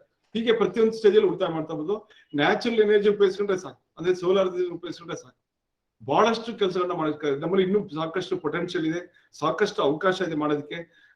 ಸೋಲಾರ್ದನ್ನ ಉಪಯೋಗಿಸ್ಕೊಳ್ಳಕ್ಕೆ ಇನ್ನೂ ಬೇಕಾದಷ್ಟು. ಫಾರ್ ಎಕ್ಸಾಂಪಲ್ ಹೇಳ್ಬೇಕಂದ್ರೆ ಇನ್ಸ್ಟಿಟ್ಯೂಷನ್ ಗಳಲ್ಲಿ ಕಂಪಲ್ಷನ್ಸ್ ಮಾಡುವಂಥದ್ದು ಪಾಲಿಸಿ ಮೂಲಕ, ಅದು ನಮ್ಮ ULB ವ್ಯಾಪ್ತಿಯಲ್ಲಿ ಬರ್ತಕ್ಕಂಥ ಇದ್ರಲ್ಲಿ ಮಾಡಿದ್ರೆ ಸಾಕು. ಮತ್ತೆ ಬಿಲ್ಡಿಂಗ್ ಗಳಲ್ಲಿ ಆಗ್ಲಿ ಸೋಲಾರ್ ಹೀಟಿಂಗ್ ಸಿಸ್ಟಮ್ ಕಂಪಲ್ಷನ್ಸ್ ಮಾಡಿದ್ರೆ ಅದೇ ತರ ಹೀಟ್ ಇದ್ರದ್ದು ಮಾಡಿದ್ರೆ ಒಳ್ಳೇದು. ಈ ರೀತಿ ಒಂದು ಸೋಲಾರ್ದನ್ನ ಎಷ್ಟು ನಾವು ಅಡಾಪ್ಟ್ ಮಾಡ್ಕೊಂತ ಹೋಗ್ತೀವಿ ಸಿಸ್ಟಮ್ ನ. ಇದನ್ನು ಅಷ್ಟೇ ಗೌರ್ಮೆಂಟ್ ಆಫ್ ಇಂಡಿಯಾದಿಂದ ಸಾಕಷ್ಟು ಎನ್ಕರೇಜ್ಮೆಂಟ್ಸ್ ಇದೆ. ಪಾಲಿಸಿಗಳ ಮೂಲಕ ಮತ್ತೆ ಒಂದು ಇದ್ರ ಮೂಲಕ ಇದು ಮಾಡ್ತಿದ್ರೆ, ಪ್ರಾಜೆಕ್ಟ್ ಪ್ರಪೋಸಲ್ ಅವ್ರಿಗೆ ಸಬ್ಮಿಟ್ ಮಾಡ್ತಿದ್ರೆ ಗೌರ್ಮೆಂಟ್ ಆಫ್ ಇಂಡಿಯಾ ಇದಕ್ಕೆ, ಅವರು ಬಂದು ಇದಕ್ಕೆ ಇನ್ವೆಸ್ಟ್ ಮಾಡಕ್ಕೆ ಮತ್ತೆ ಮೇಂಟೈನ್ ಮಾಡಕ್ಕೆ ರೆಡಿ ಇದ್ದಾರೆ. ಸೊ ಇದಕ್ಕೆಲ್ಲ ಸ್ವಲ್ಪ ಒಂದು ನಮ್ಮ ಓಪನ್ ಇದರಲ್ಲಿ ಒಂದು ಸೋರ್ಸ್ ಅಲ್ಲಿ ಒಂದು ಇದು ಮಾಡ್ತಂದ್ರೆ, ಚಾಲು ಮಾಡ್ತಂದ್ರೆ ಸ್ವಲ್ಪ ಸುಲಭ ಆಗ್ತಾ ಹೋಗುತ್ತೆ.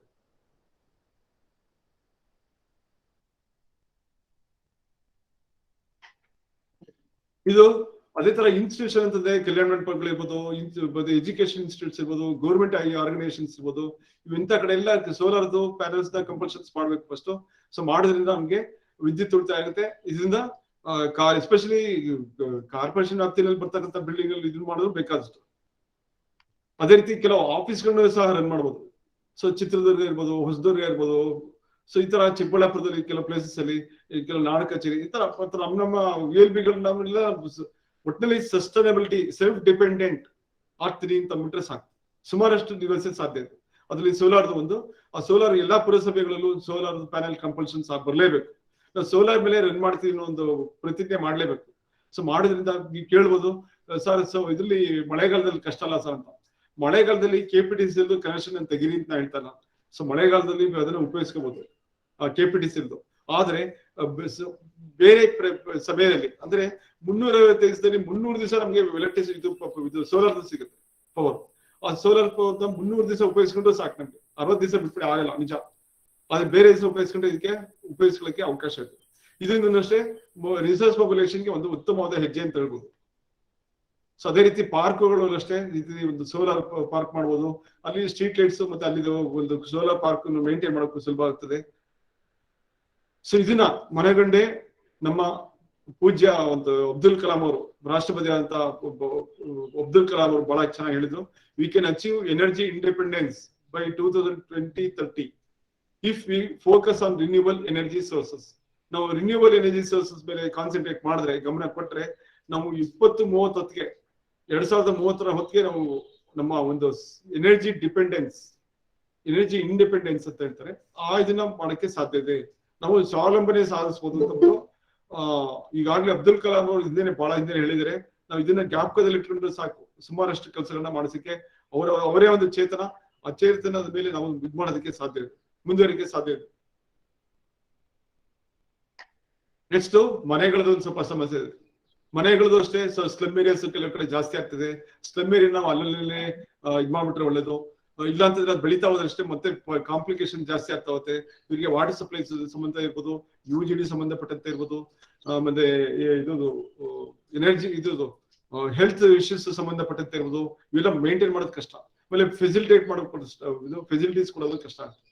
ಸೊ ಅದನ್ನ ಅಲ್ಲಲ್ಲೇ ನಾವು ಒಂಥರ ಕ್ರಮ ತಗೊಂತಾ ಇದ್ರೆ, ಒಂದು ಡಿಟರ್ಮಿನೇಷನ್ ಸ್ವಲ್ಪ ಅಪ್ರೋಚ್ ಇಟ್ಕೊಂಡ್ರೆ ಸಾಕು, ಸಾಕಷ್ಟು ಬದಲಾವಣೆ ಮಾಡ್ಕೋಬಹುದು. ಸೊ ಇವಾಗಲೂ ಸಹ ಈ ತರ ಒಂದು ವ್ಯವಸ್ಥೆ ನೋಡ್ತಾ ಇದ್ರೆ ನೋಡಿ, ಪೈಪಲ್ಲಿ ವಾಸ ಮಾಡ್ತಾರೆ ಪಾಪ ಕಾರೆಂಟ್ ಹುಡುಗಿ, ಯಾವ ತರ ಕಷ್ಟ ಪಡ್ತಿದ್ದಾರೆ ಜನ, ಯಾವ ತರ ಕಷ್ಟ ಪಡ್ತಾರೆ, ಇವರಿಗೆಲ್ಲ ಒಂದು ಹೌಸಿಂಗ್ ಪ್ರಾಬ್ಲಮ್ ಸಾಲ್ವ್ ಆಗ್ಬೇಕು. ಸೊ ಈ ತರ ಒಂದು ಸಾಲ್ವ್ ಮಾಡ್ಕೊಂತ ಬಂದ್ರೆ ಸುಮಾರಷ್ಟು ಸಮಸ್ಯೆಗಳು ನಮ್ಗೆ ಬರ್ಡನ್ನು ಅರ್ಬನ್ ಲೋಕಲ್ ಬಾಡೀಸ್ ಮೇಲೆ ಕಡಿಮೆ ಆಗ್ತಾ ಹೋಗುತ್ತೆ. ಸೊ ಇದಕ್ಕೆ ಮಾಸ್ ಹೌಸಿಂಗ್ ಸ್ಕೀಮ್ಗಳು ನಾವು ಇದು ಮಾಡಬಹುದು. ಈ ಮಾಸ್ ಹೌಸಿಂಗ್ ಸ್ಕೀಮ್ ಅಲ್ಲಿ ಸಣ್ಣ ಇವೆಲ್ಲ ಸಕ್ಸಸ್ ಆಗಿದೆ. ಇದೆಲ್ಲ ಇವಾಗೆಲ್ಲ ಬಹಳಷ್ಟು ಟೆಕ್ನಾಲಜಿಕಲ್ ಅಡ್ವಾನ್ಸ್ಮೆಂಟ್ಸ್ ಬಹಳ ಆಗಿದೆ. ಸೊ ಈ ಟೆಕ್ನಾಲಜಿಕಲ್ ಅಡ್ವಾನ್ಸ್ಮೆಂಟ್ಸ್ ಅಲ್ಲಿ ಒಂಥರ ತುಂಬಾ ಫಾಸ್ಟ್ ಆಗಿ ಆಗ್ತಾ ಇದೆ, ಮತ್ತೆ ಮಿನಿಮಮ್ ಟೈಮ್ ಅಲ್ಲಿ ಆಗ್ತಿದೆ. ಯಾವುದೇ ವಿಧವಾದ ಕಾಂಪ್ಲಿಕೇಶನ್ಗೆ ಸಾಧ್ಯತೆ ಇಲ್ಲದಂಗೆ ಆಗ್ತಾ ಇದೆ.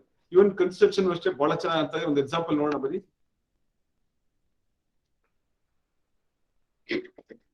Resurgent India, for a country on a fast track of growth, adequate infrastructure, including creation of smart cities, is vital to keep up the momentum.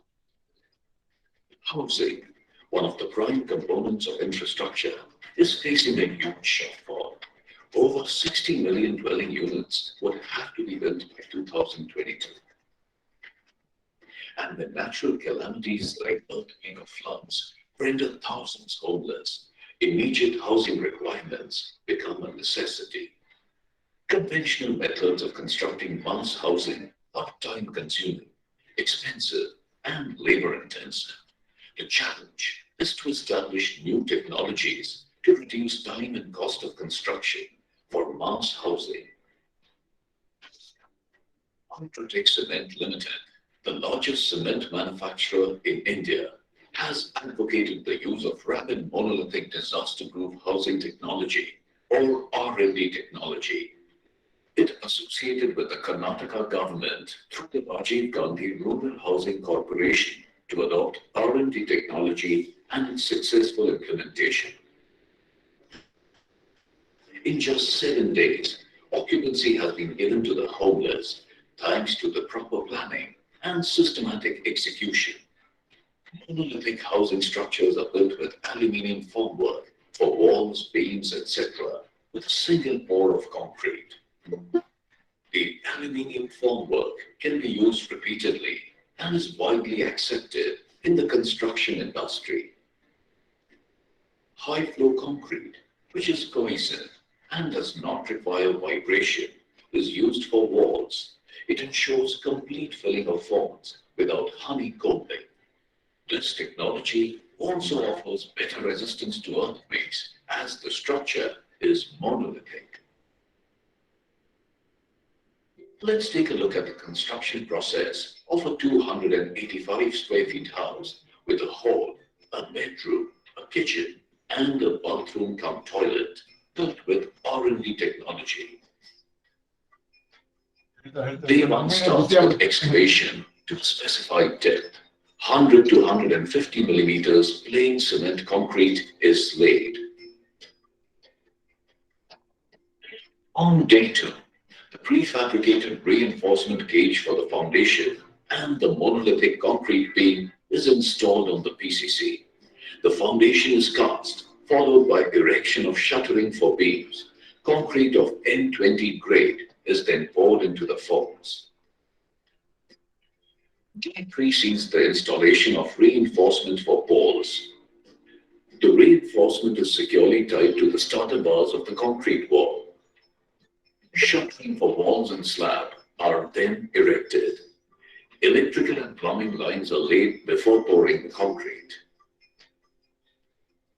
On day 4, the slab reinforcement is put in place and concrete is then poured, first into the wall forms and then onto the slab.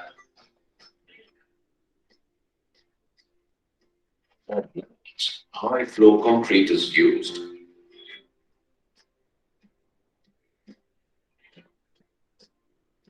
Deshuttering of walls is carried out at the beginning of day 5. After deshuttering, wall ties and sleeves are removed and the surface is ground for a smooth finish. At the end of the day, the slab forms are removed, leaving the props intact. On day 6, fixing of doors, windows, flooring, electrical fittings, plumbing, and sanitary works are completed. Day 7 is for whitewashing and painting, and the house is ready for occupation. Over 900 homes were successfully constructed using this technology for the Karnataka State Habitat Center at various locations.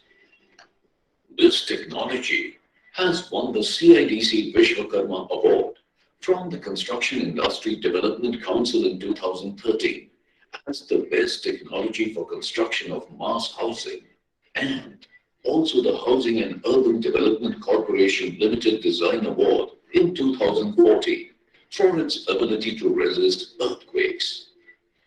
A small, comfortable house in just 7 days. R&D technology has made this possible, fulfilling the needs of millions to have a quality shelter at an affordable cost.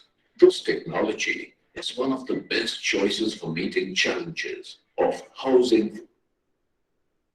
ಮತ್ತೆ ನಮ್ಮ urban areas ಅಲ್ಲಿ ಟೌನ್ಗಳಲ್ಲಿ ಇದರಲ್ಲಿ cycle track ಅನ್ನ ಇದು ಮಾಡುವಂಥದ್ದು network ಮತ್ತೆ ಪಾದಚಾರಿಗಳ network ಇದೆಲ್ಲ ಮಾಡೋದ್ರಿಂದ ಜನಗಳ ಹೆಲ್ತ್ ಇಂಪ್ರೂವ್ ಆಗ್ತಾ ಹೋಗುತ್ತೆ, ಮತ್ತೆ ಒಂದು ಆಕ್ಟಿವಿಟೀಸ್ಗೆ ಒಂದು ಇದು ಮಾಡೋದಾಗುತ್ತೆ, ಎಂಕರೇಜ್ ಮಾಡ್ದಂಗೆ ಆಗ್ತದೆ.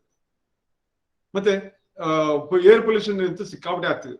ಸೊ ಏರ್ ಪೊಲ್ಯೂಷನ್ ನಾವು ಕಡಿಮೆ ಮಾಡೋಕ್ಕೋಸ್ಕರ ಎಲೆಕ್ಟ್ರಿಕ್ ವೆಹಿಕಲ್ಸ್ ನ ನಾವು ತಂದ್ರೆ ತುಂಬಾ ಒಳ್ಳೇದು. ಇದರಿಂದ ಚಾರ್ಜಿಂಗ್ ಮಾಡ್ಕೊಂಡ್ರೆ ಸಾಕು, ಬಹಳ ಮಿನಿಮಮ್ ಇದೆಲ್ಲ ಆಗ್ತದೆ. ಇತ್ತೀಚಿನ ಪೆಟ್ರೋಲ್ ರೇಟು ಡೀಸೆಲ್ ರೇಟಲ್ಲಿ ಕಾಸ್ಟ್ ಬಹಳ ಜಾಸ್ತಿ ಆಗ್ತದೆ. ಸೊ ಇದನ್ನು ಮಿನಿಮೈಸ್ ಮಾಡೋಕೆ ಇದು ಬೆಸ್ಟ್ ಇದು. ಅದೇ ತರ ನಮ್ಮ ಕಾರ್ಪೊರೇಷನ್ ವೆಹಿಕಲ್ ಅಷ್ಟೇ ಸಾದಷ್ಟು ಎಲೆಕ್ಟ್ರಿಕಲ್ ವೆಹಿಕಲ್ ನ ಉಪಯೋಗಿಸೋದು ಒಳ್ಳೇದು. ಸೊ ಇದು ಉಪಯೋಗಿಸ್ತಾ ನಿಮ್ಗೆ ಆಕ್ಚುಲಿ ಹೇಳ್ಬೇಕು ಅಂದ್ರೆ ಡೆಲ್ಲಿನಲ್ಲೇ ಆಟೋ ರಿಕ್ಷಾಗಳೆಲ್ಲ ಬಂದ್ಬಿಟ್ಟಿದೆ, ಬೇಕಾದಷ್ಟು ಬಂದಿದೆ. ಅಂತದ್ರಲ್ಲಿ ಸಣ್ಣ ಸಣ್ಣ ಟೌನ್ಗಳು ಬರೋಕೆ ಯಾಕೆ ಸಾಧ್ಯ ಇಲ್ಲ, ಡೆಲ್ಲಿ ಅಂತ ಕಡೆ ಬಂದ್ಬರೆ. ಸೊ ಏರ್ ಪೊಲ್ಯೂಷನ್ ಕಡಿಮೆ ಆಗ್ತದೆ, ಮತ್ತೆ ಇದು ನಾಯ್ಸ್ ಅಂದ್ರೆ ನಾಯ್ಸ್ ಪೊಲ್ಯೂಷನ್ ಕಡಿಮೆ ಆಗ್ತದೆ. ಅಂದ್ರೆ ಸೌಂಡ್ ನಿಂದ ಆಗ್ತಕ್ಕಂಥ ಪೊಲ್ಯೂಷನ್ ಕಡಿಮೆ ಆಗ್ತಾ ಹೋಗುತ್ತೆ. ಸೊ ಇದನ್ನ ಅಡಾಪ್ಟ್ ಮಾಡ್ಕೊಂತ ಹೋಗ್ಬೋದು. ಮತ್ತೆ ಪಾರ್ಕಿಂಗ್ ಏರಿಯಾದಲ್ಲಿ ಸಣ್ಣ ಸಣ್ಣ ಟೌನ್ಗಳಲ್ಲಿ ಪಾರ್ಕಿಂಗ್ ಸಫರ್ ಮಾಡ್ತಿದ್ದಾರೆ. ಸೊ ಒಂದು 10 ದಿವಸ ಯಾವ ರೀತಿ ಪಾರ್ಕಿಂಗ್ ನಾವು ಯಾವ ರೀತಿ ನಿರ್ಮಾಣ ಮಾಡಬಹುದು, ಒಂದು ಎಕ್ಸಾಂಪಲ್ ಇದು.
ಸೊ ಒಂದು ಸಣ್ಣ 20-30 ಸೈಟ್ ಅಲ್ಲಿ ಎಷ್ಟು 16 ವೆಹಿಕಲ್ ನಿಲ್ಸಕ್ಕೆ ಸಾಧ್ಯ ಇದೆ.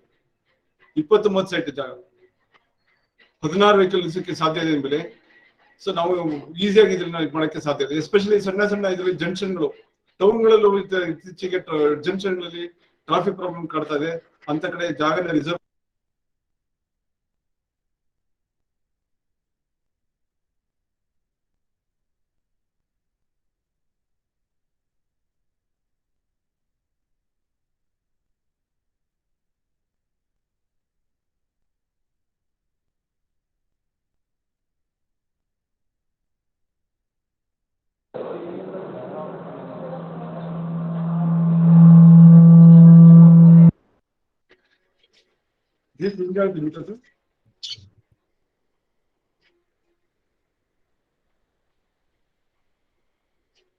ಸೊ ಬಹಳ ಮಿನಿಮಮ್ ಪೀರಿಯಡ್ ಅಲ್ಲಿ ಯಾವ ರೀತಿ ನಾವು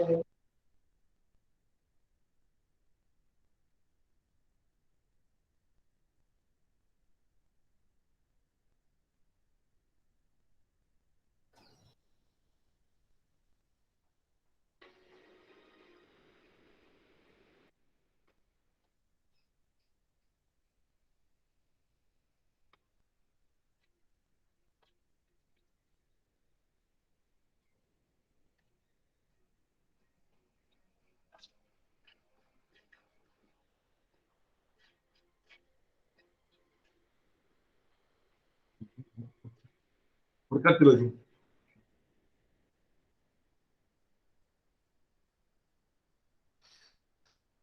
ಹೀಗೆ ನಾವು ಬಹಳ ಮಿನಿಮಮ್ ಸ್ಪೇಸ್ ಅಲ್ಲಿ ಮ್ಯಾಕ್ಸಿಮಮ್ ಇದು ಮಾಡ್ಬೋದು. ಇದನ್ನ ರೆವಿನ್ಯೂ ಜನರೇಷನ್ ಆಗುತ್ತೆ. ನಾವು ಕಾರ್ಪೊರೇಷನ್ ವತಿಯಿಂದ ಈ ತರ ಕಟ್ಟಿಸ್ಬಿಟ್ರೆ ತುಂಬಾ ಇನ್ಸ್ಟಂಟೇನಿಯಸ್ ಆಗಿ ಬಹಳ ಮಿನಿಮಮ್ ಪೀರಿಯಡ್ ಅಲ್ಲಿ ಅದು ಎಷ್ಟೋ ಪುರಸಭೆಗಳಲ್ಲಿ ಪ್ರಾಬ್ಲಮ್ ಸಾಲ್ವ್ ಮಾಡ್ಕೋಬಹುದು. ಈ ರೀತಿ ಮಾಡ್ಕೊಳ್ಳೋದ್ರಿಂದ ಜೊತೆಗೆ ನಮಗೆ ಸ್ಮಾರ್ಟ್ ಸೊಲ್ಯೂಷನ್ಸ್ ಅಂದ್ರೆ ಒಂದು ತಂತ್ರಜ್ಞಾನಗಳನ್ನ ಯಾವ ರೀತಿ ಅಳವಡಿಸ್ಕೋಬಹುದು. ಈಗ ಯಾವ್ದಾದ್ರು ಮಾಡೋಕೆ ಸಾಧ್ಯ ಇದ್ರೆ ಈ ಗವರ್ನೆನ್ಸ್ ಅಲ್ಲಿ ಸಿಟಿಗೆ ಎಂಗೇಜ್ಮೆಂಟ್ಸ್ ಇರ್ಬೋದು, NGOಗಳನ್ನ ಇರ್ಬೋದು, ಮತ್ತೆ ಎಲೆಕ್ಟ್ರಾನಿಕ್ ಸರ್ವಿಸ್ ಡೆಲಿವರಿ ಮೂಲಕ ಇರ್ಬೋದು ಮಾಡ್ಕೋಬಹುದು. ಅದೇ ತರ waste management, waste energy, waste fuel ಮಾಡ್ಕೊಳ್ಳುವಂಥದ್ದು, ವೇಸ್ಟ್ ಕಂಪೋಸ್ಟ್ ಮಾಡ್ಕೊಳ್ಳುವಂಥದ್ದು. ಇದು ಸಾರಾಂಶ ನಾನು ಏನ್ ಹೇಳಿದೆ ಅದ್ರ ಸಾರಾಂಶ ಹೇಳ್ತಾ ಇದೀನಿ. ಮತ್ತೆ CND ವೇಸ್ಟ್ ನ ಯಾವ ರೀತಿ ಇದು ಬೈ ಪ್ರಾಡಕ್ಟ್ ಮಾಡ್ಬೋದು, ಮತ್ತೆ ರೀಸೈಕಲ್ ವಾಟರ್ನ ಯಾವ ತರ ಮಾಡ್ಬೋದು, ಮತ್ತೆ ವಾಟರ್ ಮ್ಯಾನೇಜ್ಮೆಂಟ್ ನ ಯಾವ ರೀತಿ ಮಾಡ್ಬೇಕು, ಮತ್ತೆ ಲೀಕೇಜ್ ಡಿಟೆಕ್ಷನ್ ಮತ್ತೆ ಮೀಟರಿಂಗು ಅದೆಲ್ಲ ಯಾವ ರೀತಿ ಮಾಡ್ಬೇಕು, ವಾಟರ್ ಕ್ವಾಲಿಟಿ ಮಾನಿಟರಿಂಗ್ ಮಾಡ್ಬೇಕು ಅದೆಲ್ಲ ಹೇಳಿದೀನಿ. ಮತ್ತೆ ಎನರ್ಜಿ ಮ್ಯಾನೇಜ್ಮೆಂಟ್ ಅಲ್ಲಿ ಸಂಬಂಧಪಟ್ಟಂತೆ ಹೇಳಿದರೆ ಸ್ಮಾರ್ಟ್ ಮೀಟರ್ಸ್ ನ ಅಡಾಪ್ಟ್ ಮಾಡ್ಕೊಳ್ಳುವಂಥದ್ದು. ಈಗ ಅದನ್ನ ಹೇಳ್ತಾ ಹೋಗ್ತೀನಿ. ರಿನ್ಯೂವಬಲ್ ಸೋರ್ಸಸ್ ಆಫ್ ಎನರ್ಜಿದು ಮತ್ತೆ ಎನರ್ಜಿ ಎಫಿಷಿಯಂಟ್ ಗ್ರೀನ್ ಬಿಲ್ಡಿಂಗ್ಸ್ ಸಂಬಂಧಪಟ್ಟಂತೆ ಕೆಲವು ಹೇಳಿದ್ವಿ. ಮತ್ತೆ ಈ ರೀತಿ ಒಂದು ಸ್ಮಾರ್ಟ್ ಪಾರ್ಕಿಂಗ್ ಇರ್ಬೋದು, ಮೊಬಿಲಿಟಿ ಸಂಬಂಧಪಟ್ಟಂತೆ, ಮತ್ತೆ ಇದ್ರದ್ದು ಟ್ರಾಫಿಕ್ ಮ್ಯಾನೇಜ್ಮೆಂಟ್ ಬಗ್ಗೆ ಇರ್ಬೋದು. ಈ ತರ ಒಂದು ಸೊಲ್ಯೂಷನ್ಸ್ ನ ಟೆಕ್ನಾಲಜಿ ಇವತ್ತಿನ ಒಂದು ಅಡ್ವಾನ್ಸ್ಮೆಂಟ್ ಬೇಕಾದಷ್ಟು ಆಗ್ತಿದೆ. ನಮ್ಮ ಒಂದು ಈ ಮೊದಲಿನ ತರ ಅಮೆರಿಕದಲ್ಲೇ ನೋಡಿದ್ದಿಲ್ಲ, ನಮ್ಮಲ್ಲೇ ಅಡಾಪ್ಟ್ ಮಾಡ್ಲಿಕ್ಕೆ ಬೇಕಾದಷ್ಟು ಅವಕಾಶ ಆಗಿದೆ. ಯಾಕಂದ್ರೆ ಅಮೆಜಾನ್ ಅಂತದ್ದು ಯಾವುದೇ ಕಂಟ್ರಿ ಇರೋ ಪ್ರಾಡಕ್ಟ್ ನಮ್ಮ ಬಾಗಿಲಿಗೆ ತಂದ್ಕೊಡ್ತಾ ಇದೆ ಇವತ್ತು ಅಂತ ಮಟ್ಟಕ್ಕೆ ನಾವು ಬಂದು ನಿಂತಿದ್ವಿ. ಹಾಗಾಗಿ ಮನಸ್ಸು ಮಾಡೋದು ದೊಡ್ಡ ವಿಷಯ ಆಗಿದೆ. ಸೊ ಈಗ ಪ್ರೆಸೆಂಟ್ ಸಿಸ್ಟಮ್ ಈಗ ಅಡ್ಮಿನಿಸ್ಟ್ರೇಷನ್ ಸಂಬಂಧಪಟ್ಟಂತೆ ಹೇಳಿದ್ರೆ ULB ಅಡ್ಮಿನಿಸ್ಟ್ರೇಷನ್ ಸಾಕಷ್ಟು ಸವಾಲುಗಳಿದೆ. ಏನಪ್ಪಾ ಅಂದ್ರೆ ಹ್ಯೂಜ್ ಫೈಲ್ಸ್ ನ ಇಂಟಿಗ್ರೇಟ್ ಮಾಡೋಕ್ ಕಷ್ಟ ಇದೆ. ಆಮೇಲೆ ಹಳೆ ರೆಕಾರ್ಡ್ಸ್ ಎಲ್ಲ ನೋಡ್ಬೇಕಾಗಿದೆ. ಆಮೇಲೆ ಡೇಟಾ ಸಿಕ್ಕಾಬಿಟ್ಟೆ ಇದೆ. ರೆಕಾರ್ಡ್ ರೂಮ್ ಮೇಂಟೈನ್ ಮಾಡಕ್ ಆಗ್ತಿಲ್ಲ, ಮತ್ತೆ ಹಾರ್ಡ್ ಕಾಪಿ ಮೇಂಟೈನ್ ಮಾಡಕ್ ಆಗ್ತಿಲ್ಲ. ಯಾಕಂದ್ರೆ ಎಷ್ಟೋ 20 ವರ್ಷ ಆದ್ಮೇಲೆ ಅದ್ರದ್ದು ಸ್ಟ್ರೆಂತ್ ಡಿಟೋರೇಟ್ ಆಗಿರ್ತದೆ. ಮತ್ತೆ ಆನ್ಲೈನ್ ಇನ್ಫಾರ್ಮೇಶನ್ ಸಿಗೋದ್ ಕಷ್ಟ ಆಗ್ತಿದೆ. ಈ ರೀತಿ ಎಲ್ಲ ಇದೆ. ಅಂದ್ರೆ ಓವರ್ ಆಲ್ ಹೇಳಿದ್ರೆ ಪ್ರೆಸೆಂಟ್ ಸಿಸ್ಟಮ್ ಅಲ್ಲಿ ಬಹಳ ಸರ್ಕಸ್ ಇದೆ ನೋಡಿ. ಆಲ್ಮೋಸ್ಟ್ ಒಂದು ULB ನೋಡ್ತಾ ಇದ್ರೆ ಕನ್ವೆನ್ಷನ್ ಮೆಥಡ್ ಅಲ್ಲಿ ಯಾವ ತರ ರೆಕಾರ್ಡ್ ಕೀಪಿಂಗ್ ಇದೆ ಅಂತ ಒಂದು ಎಕ್ಸಾಂಪಲ್ ಇದೆ. ಒನ್ ಆರ್ ದಿ ಅದರ್ ಅಂದ್ರೆ ಹೆಚ್ಚು ಅಥವಾ ಕಡಿಮೆ ಎಲ್ಲ ULBಗಳು ಈ ತರ ಪರಿಸ್ಥಿತಿ ಇದೆ. ಈ ತರ ಪರಿಸ್ಥಿತಿ ನಾವು ಈಚೆ ಬರ್ಬೇಕಾಯ್ತು. ಸೊ ಈ ಪರಿಸ್ಥಿತಿ ಈಚೆ ಬರ್ಬೇಕು ಅಂದ್ರೆ ನಾವು ನಮ್ಮಲ್ಲಿ ಬಹಳಷ್ಟು ಬದಲಾವಣೆಗಳನ್ನ ಅಂದ್ರೆ ಡಿಜಿಟಲೈಸ್ ಮಾಡುವಂತದ್ದು ಇದು ಮಾಡ್ಬೇಕು. ಸೊ ಡಿಜಿಟಲೀಕರಣ ಮಾಡ್ತಾ ನಮ್ಗೆ ಇದು ಕಡಿಮೆ ಆಗ್ತಾ ಹೋಗುತ್ತೆ. ಪೇಪರ್ಲೆಸ್ ಆಫೀಸ್ ತನಕ ತಂದು ನಿಲ್ಲಿಸಬಹುದು. ಸೊ ಪೇಪರ್ಲೆಸ್ ಆಫೀಸ್ ಇಂದ ಹಿಡಿದು ಮೊಬೈಲ್ ಆಫೀಸ್ ವರೆಗೂ ಬಂದ್ಬಿಡುತ್ತೆ. ಸೊ ಮೊಬೈಲ್ ಅಲ್ಲೇ ಆಫೀಸ್ ಆಪರೇಟ್ ಮಾಡಬಹುದು. ಆ ಪರಿಸ್ಥಿತಿಗೆ ಹೋಗ್ಬೋದು. ಅಂದ್ರೆ ಇದಕ್ಕೆ ತಂತ್ರಜ್ಞಾನಗಳನ್ನ ಅಳವಡಿಸ್ಕೊಂತ ಹೋಗೋದು ಬಹಳ ಮುಖ್ಯ. ಸೊ ಅದಕ್ಕೆ ಒನ್ ಆಫ್ ದಿ ಬೆಸ್ಟ್ ಅಂದ್ರೆ ಡೇಟಾ ಬೇಸ್ ಇದಂದ್ರೆ JS. ಸೊ JS ಅಡಾಪ್ಟ್ ಮಾಡ್ಕೊಳ್ಳೋದ್ರಿಂದ ಇದ್ರ ಬಗ್ಗೆ ಬಹಳ ಮುಂದಿನ ವಾರ ತುಂಬಾ ಡೀಟೇಲ್ ಆಗಿ ಹೇಳ್ತೀನಿ, ಮುಂದಿನ ಗುರುವಾರ. ಸೊ JS ಬಗ್ಗೆ ಈಗ ಸಂಕ್ಷಿಪ್ತವಾಗಿ ಅಂದ್ರೆ ಬಹಳ ಬ್ರೀಫ್ ಆಗಿ ಹೇಳ್ತೀನಿ. ಸೊ JS ಅಂದ್ರೆ ಏನಿಲ್ಲ, ನಕ್ಷೆನ ಪುರಸಭೆ ಅಥವಾ ULB ಒಂದು ನಕ್ಷೆನ ಸಿದ್ಧಪಡಿಸ್ಕೊಂಡು ಅದಕ್ಕೆ ಡೇಟಾಗಳನ್ನ ಆಡ್ ಮಾಡೋದು. ಡೇಟಾನ ಯಾವ ರೀತಿ ಆಡ್ ಮಾಡ್ಬೇಕು ಅಂದ್ರೆ ಅಕ್ಷಾಂಶ ಮತ್ತೆ ರೇಖಾಂಶಕ್ಕೆ ಅನುಗುಣವಾಗಿ ಅಂದ್ರೆ ಜಿಯೋ ಕೋಡೆಡ್ ಈ ಜಿಯೋ ಕೋಡೆಡ್ ಇನ್ಫಾರ್ಮೇಶನ್ ನಾವು ಸಿಸ್ಟಮ್ಟಿಕ್ ಆಪರೇಟ್ ಮಾಡ್ತಂದ್ರೆ ನಮ್ಗೆ ಬಹಳಷ್ಟು ಸುಲಭ ಆಗುತ್ತೆ ನಿರ್ವಹಣೆ ಮಾಡೋದು. ಸೊ ಏನೇನೆಲ್ಲ ಮಾಡಕ್ ಸಾಧ್ಯ ನೋಡೋಣ. ಈಗ ಫಾರ್ ಎಕ್ಸಾಂಪಲ್ ಇದೊಂದು ಸ್ಟೇಟ್ಮೆಂಟ್ ಇದೆ. ಈ ಸ್ಟೇಟ್ಮೆಂಟ್ ನೋಡಿದ್ರೆ ನಮ್ಗೆ ಕಡಿಮೆ ಆಗೋದು ಜಾಸ್ತಿ ಆದಂತ ಇಮ್ಮಿಡಿಯೇಟ್ ಪತ್ತೆ ಮಾಡೋಕೆ ಬಂದ 5 ನಿಮಿಷ ಬೇಕು. ಅದು ಹುಡುಕ್ತಾ ಹೋಗ್ಬೇಕು ವ್ಯಾಲ್ಯೂಸ್, ಕಡಿಮೆ ಯಾವ್ದು ಹೆಚ್ಚಿನ ಯಾವ್ದು. ಇದನ್ನ ನಾನು ಗ್ರಾಫ್ ಕನ್ವರ್ಟ್ ಮಾಡ್ಬಿಟ್ರೆ ಅಂದ್ರೆ converting data into graphical form, ಅಂದ್ರೆ ಡೇಟಾ ಗ್ರಾಫಿಕಲ್ ಫಾರ್ಮ್ ಗೆ ಕನ್ವರ್ಟ್ ಮಾಡ್ಬಿಟ್ರೆ within a fraction of second ಅಲ್ಲಿ ನಾವು ಹೇಳ್ಬೋದು ಯಾವ್ದು ಜಾಸ್ತಿ ಇದೆ, ಯಾವ್ದು ಕಡಿಮೆ ಇದೆ, ಯಾವ್ದಕ್ಕೆ ಯಾವ್ದನ್ನ ಕಂಪೇರ್ ಮಾಡ್ಬೋದು. ವಿತ್ ನಕ್ಷೆಗಳನ್ನು ಸಮೇತ ಮಾಡ್ಬೋದು, ಫೋಟೋಗಳನ್ನ ಹಾಕ್ಬೋದು, ವಿಡಿಯೋಗಳನ್ನ ಹಾಕ್ಬೋದು, ಏನೇನ್ ಮಾಡೋಕೆ ಸಾಧ್ಯ ಅದು ಎಲ್ಲ ಮಾಡಕ್ಕೆ ಈ GIS ಅಪ್ಲಿಕೇಶನ್ ಸಾಧ್ಯ ಇದೆ. ಸೊ ಇದನ್ನ ನಾವು ಅಳವಡಿಸ್ಕೊಂತಂದ್ರೆ ಬಹಳ ಸುಲಭ ಆಗ್ತಾ ಹೋಗುತ್ತೆ.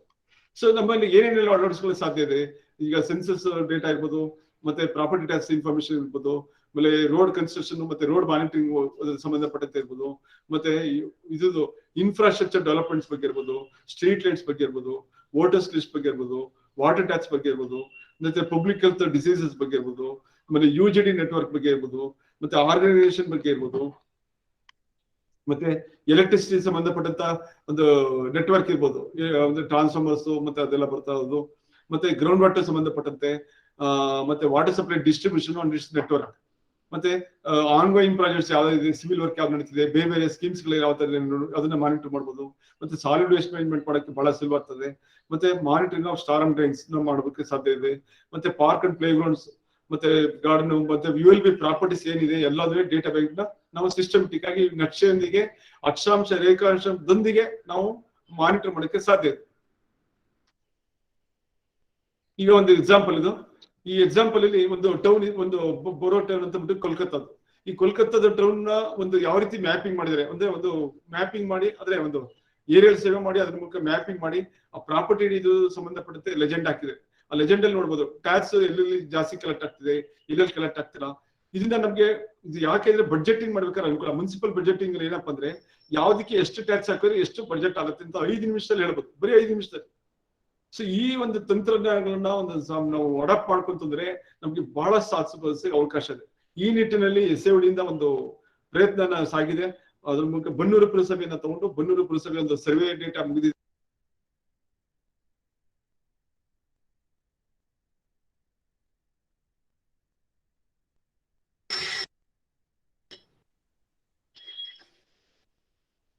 ಮತ್ತೆ ಬಿಟ್ಟ ಸರ್ ಯಾಕಿದು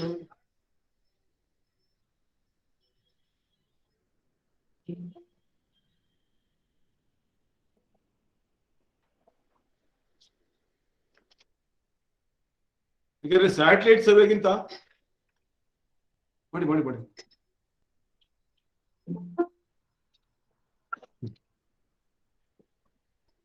ಯಾಕಂದ್ರೆ ಸ್ಯಾಟಲೈಟ್ ಸರ್ವೆಗಿಂತ ಈ ರೀತಿ ಒಂದು ಡ್ರೋನ್ ಸರ್ವೆ ಮೂಲಕ ಅಕ್ಯುರೇಟ್ ರಿಸಲ್ಟ್ ಸಿಗ್ತಾ ಇದೆ. ಸೊ ಇದು ನಾವು ಈ ರೀತಿ ಒಂದು ಸರ್ವೆ ಮಾಡಿಸೋದ್ರಿಂದ ಸರಿ ಇದು ಕೊಡೋಣ.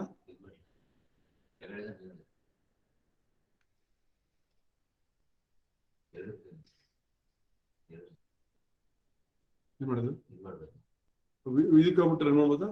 ಈಗ ಆಗುತ್ತೆ ನೋಡಿ.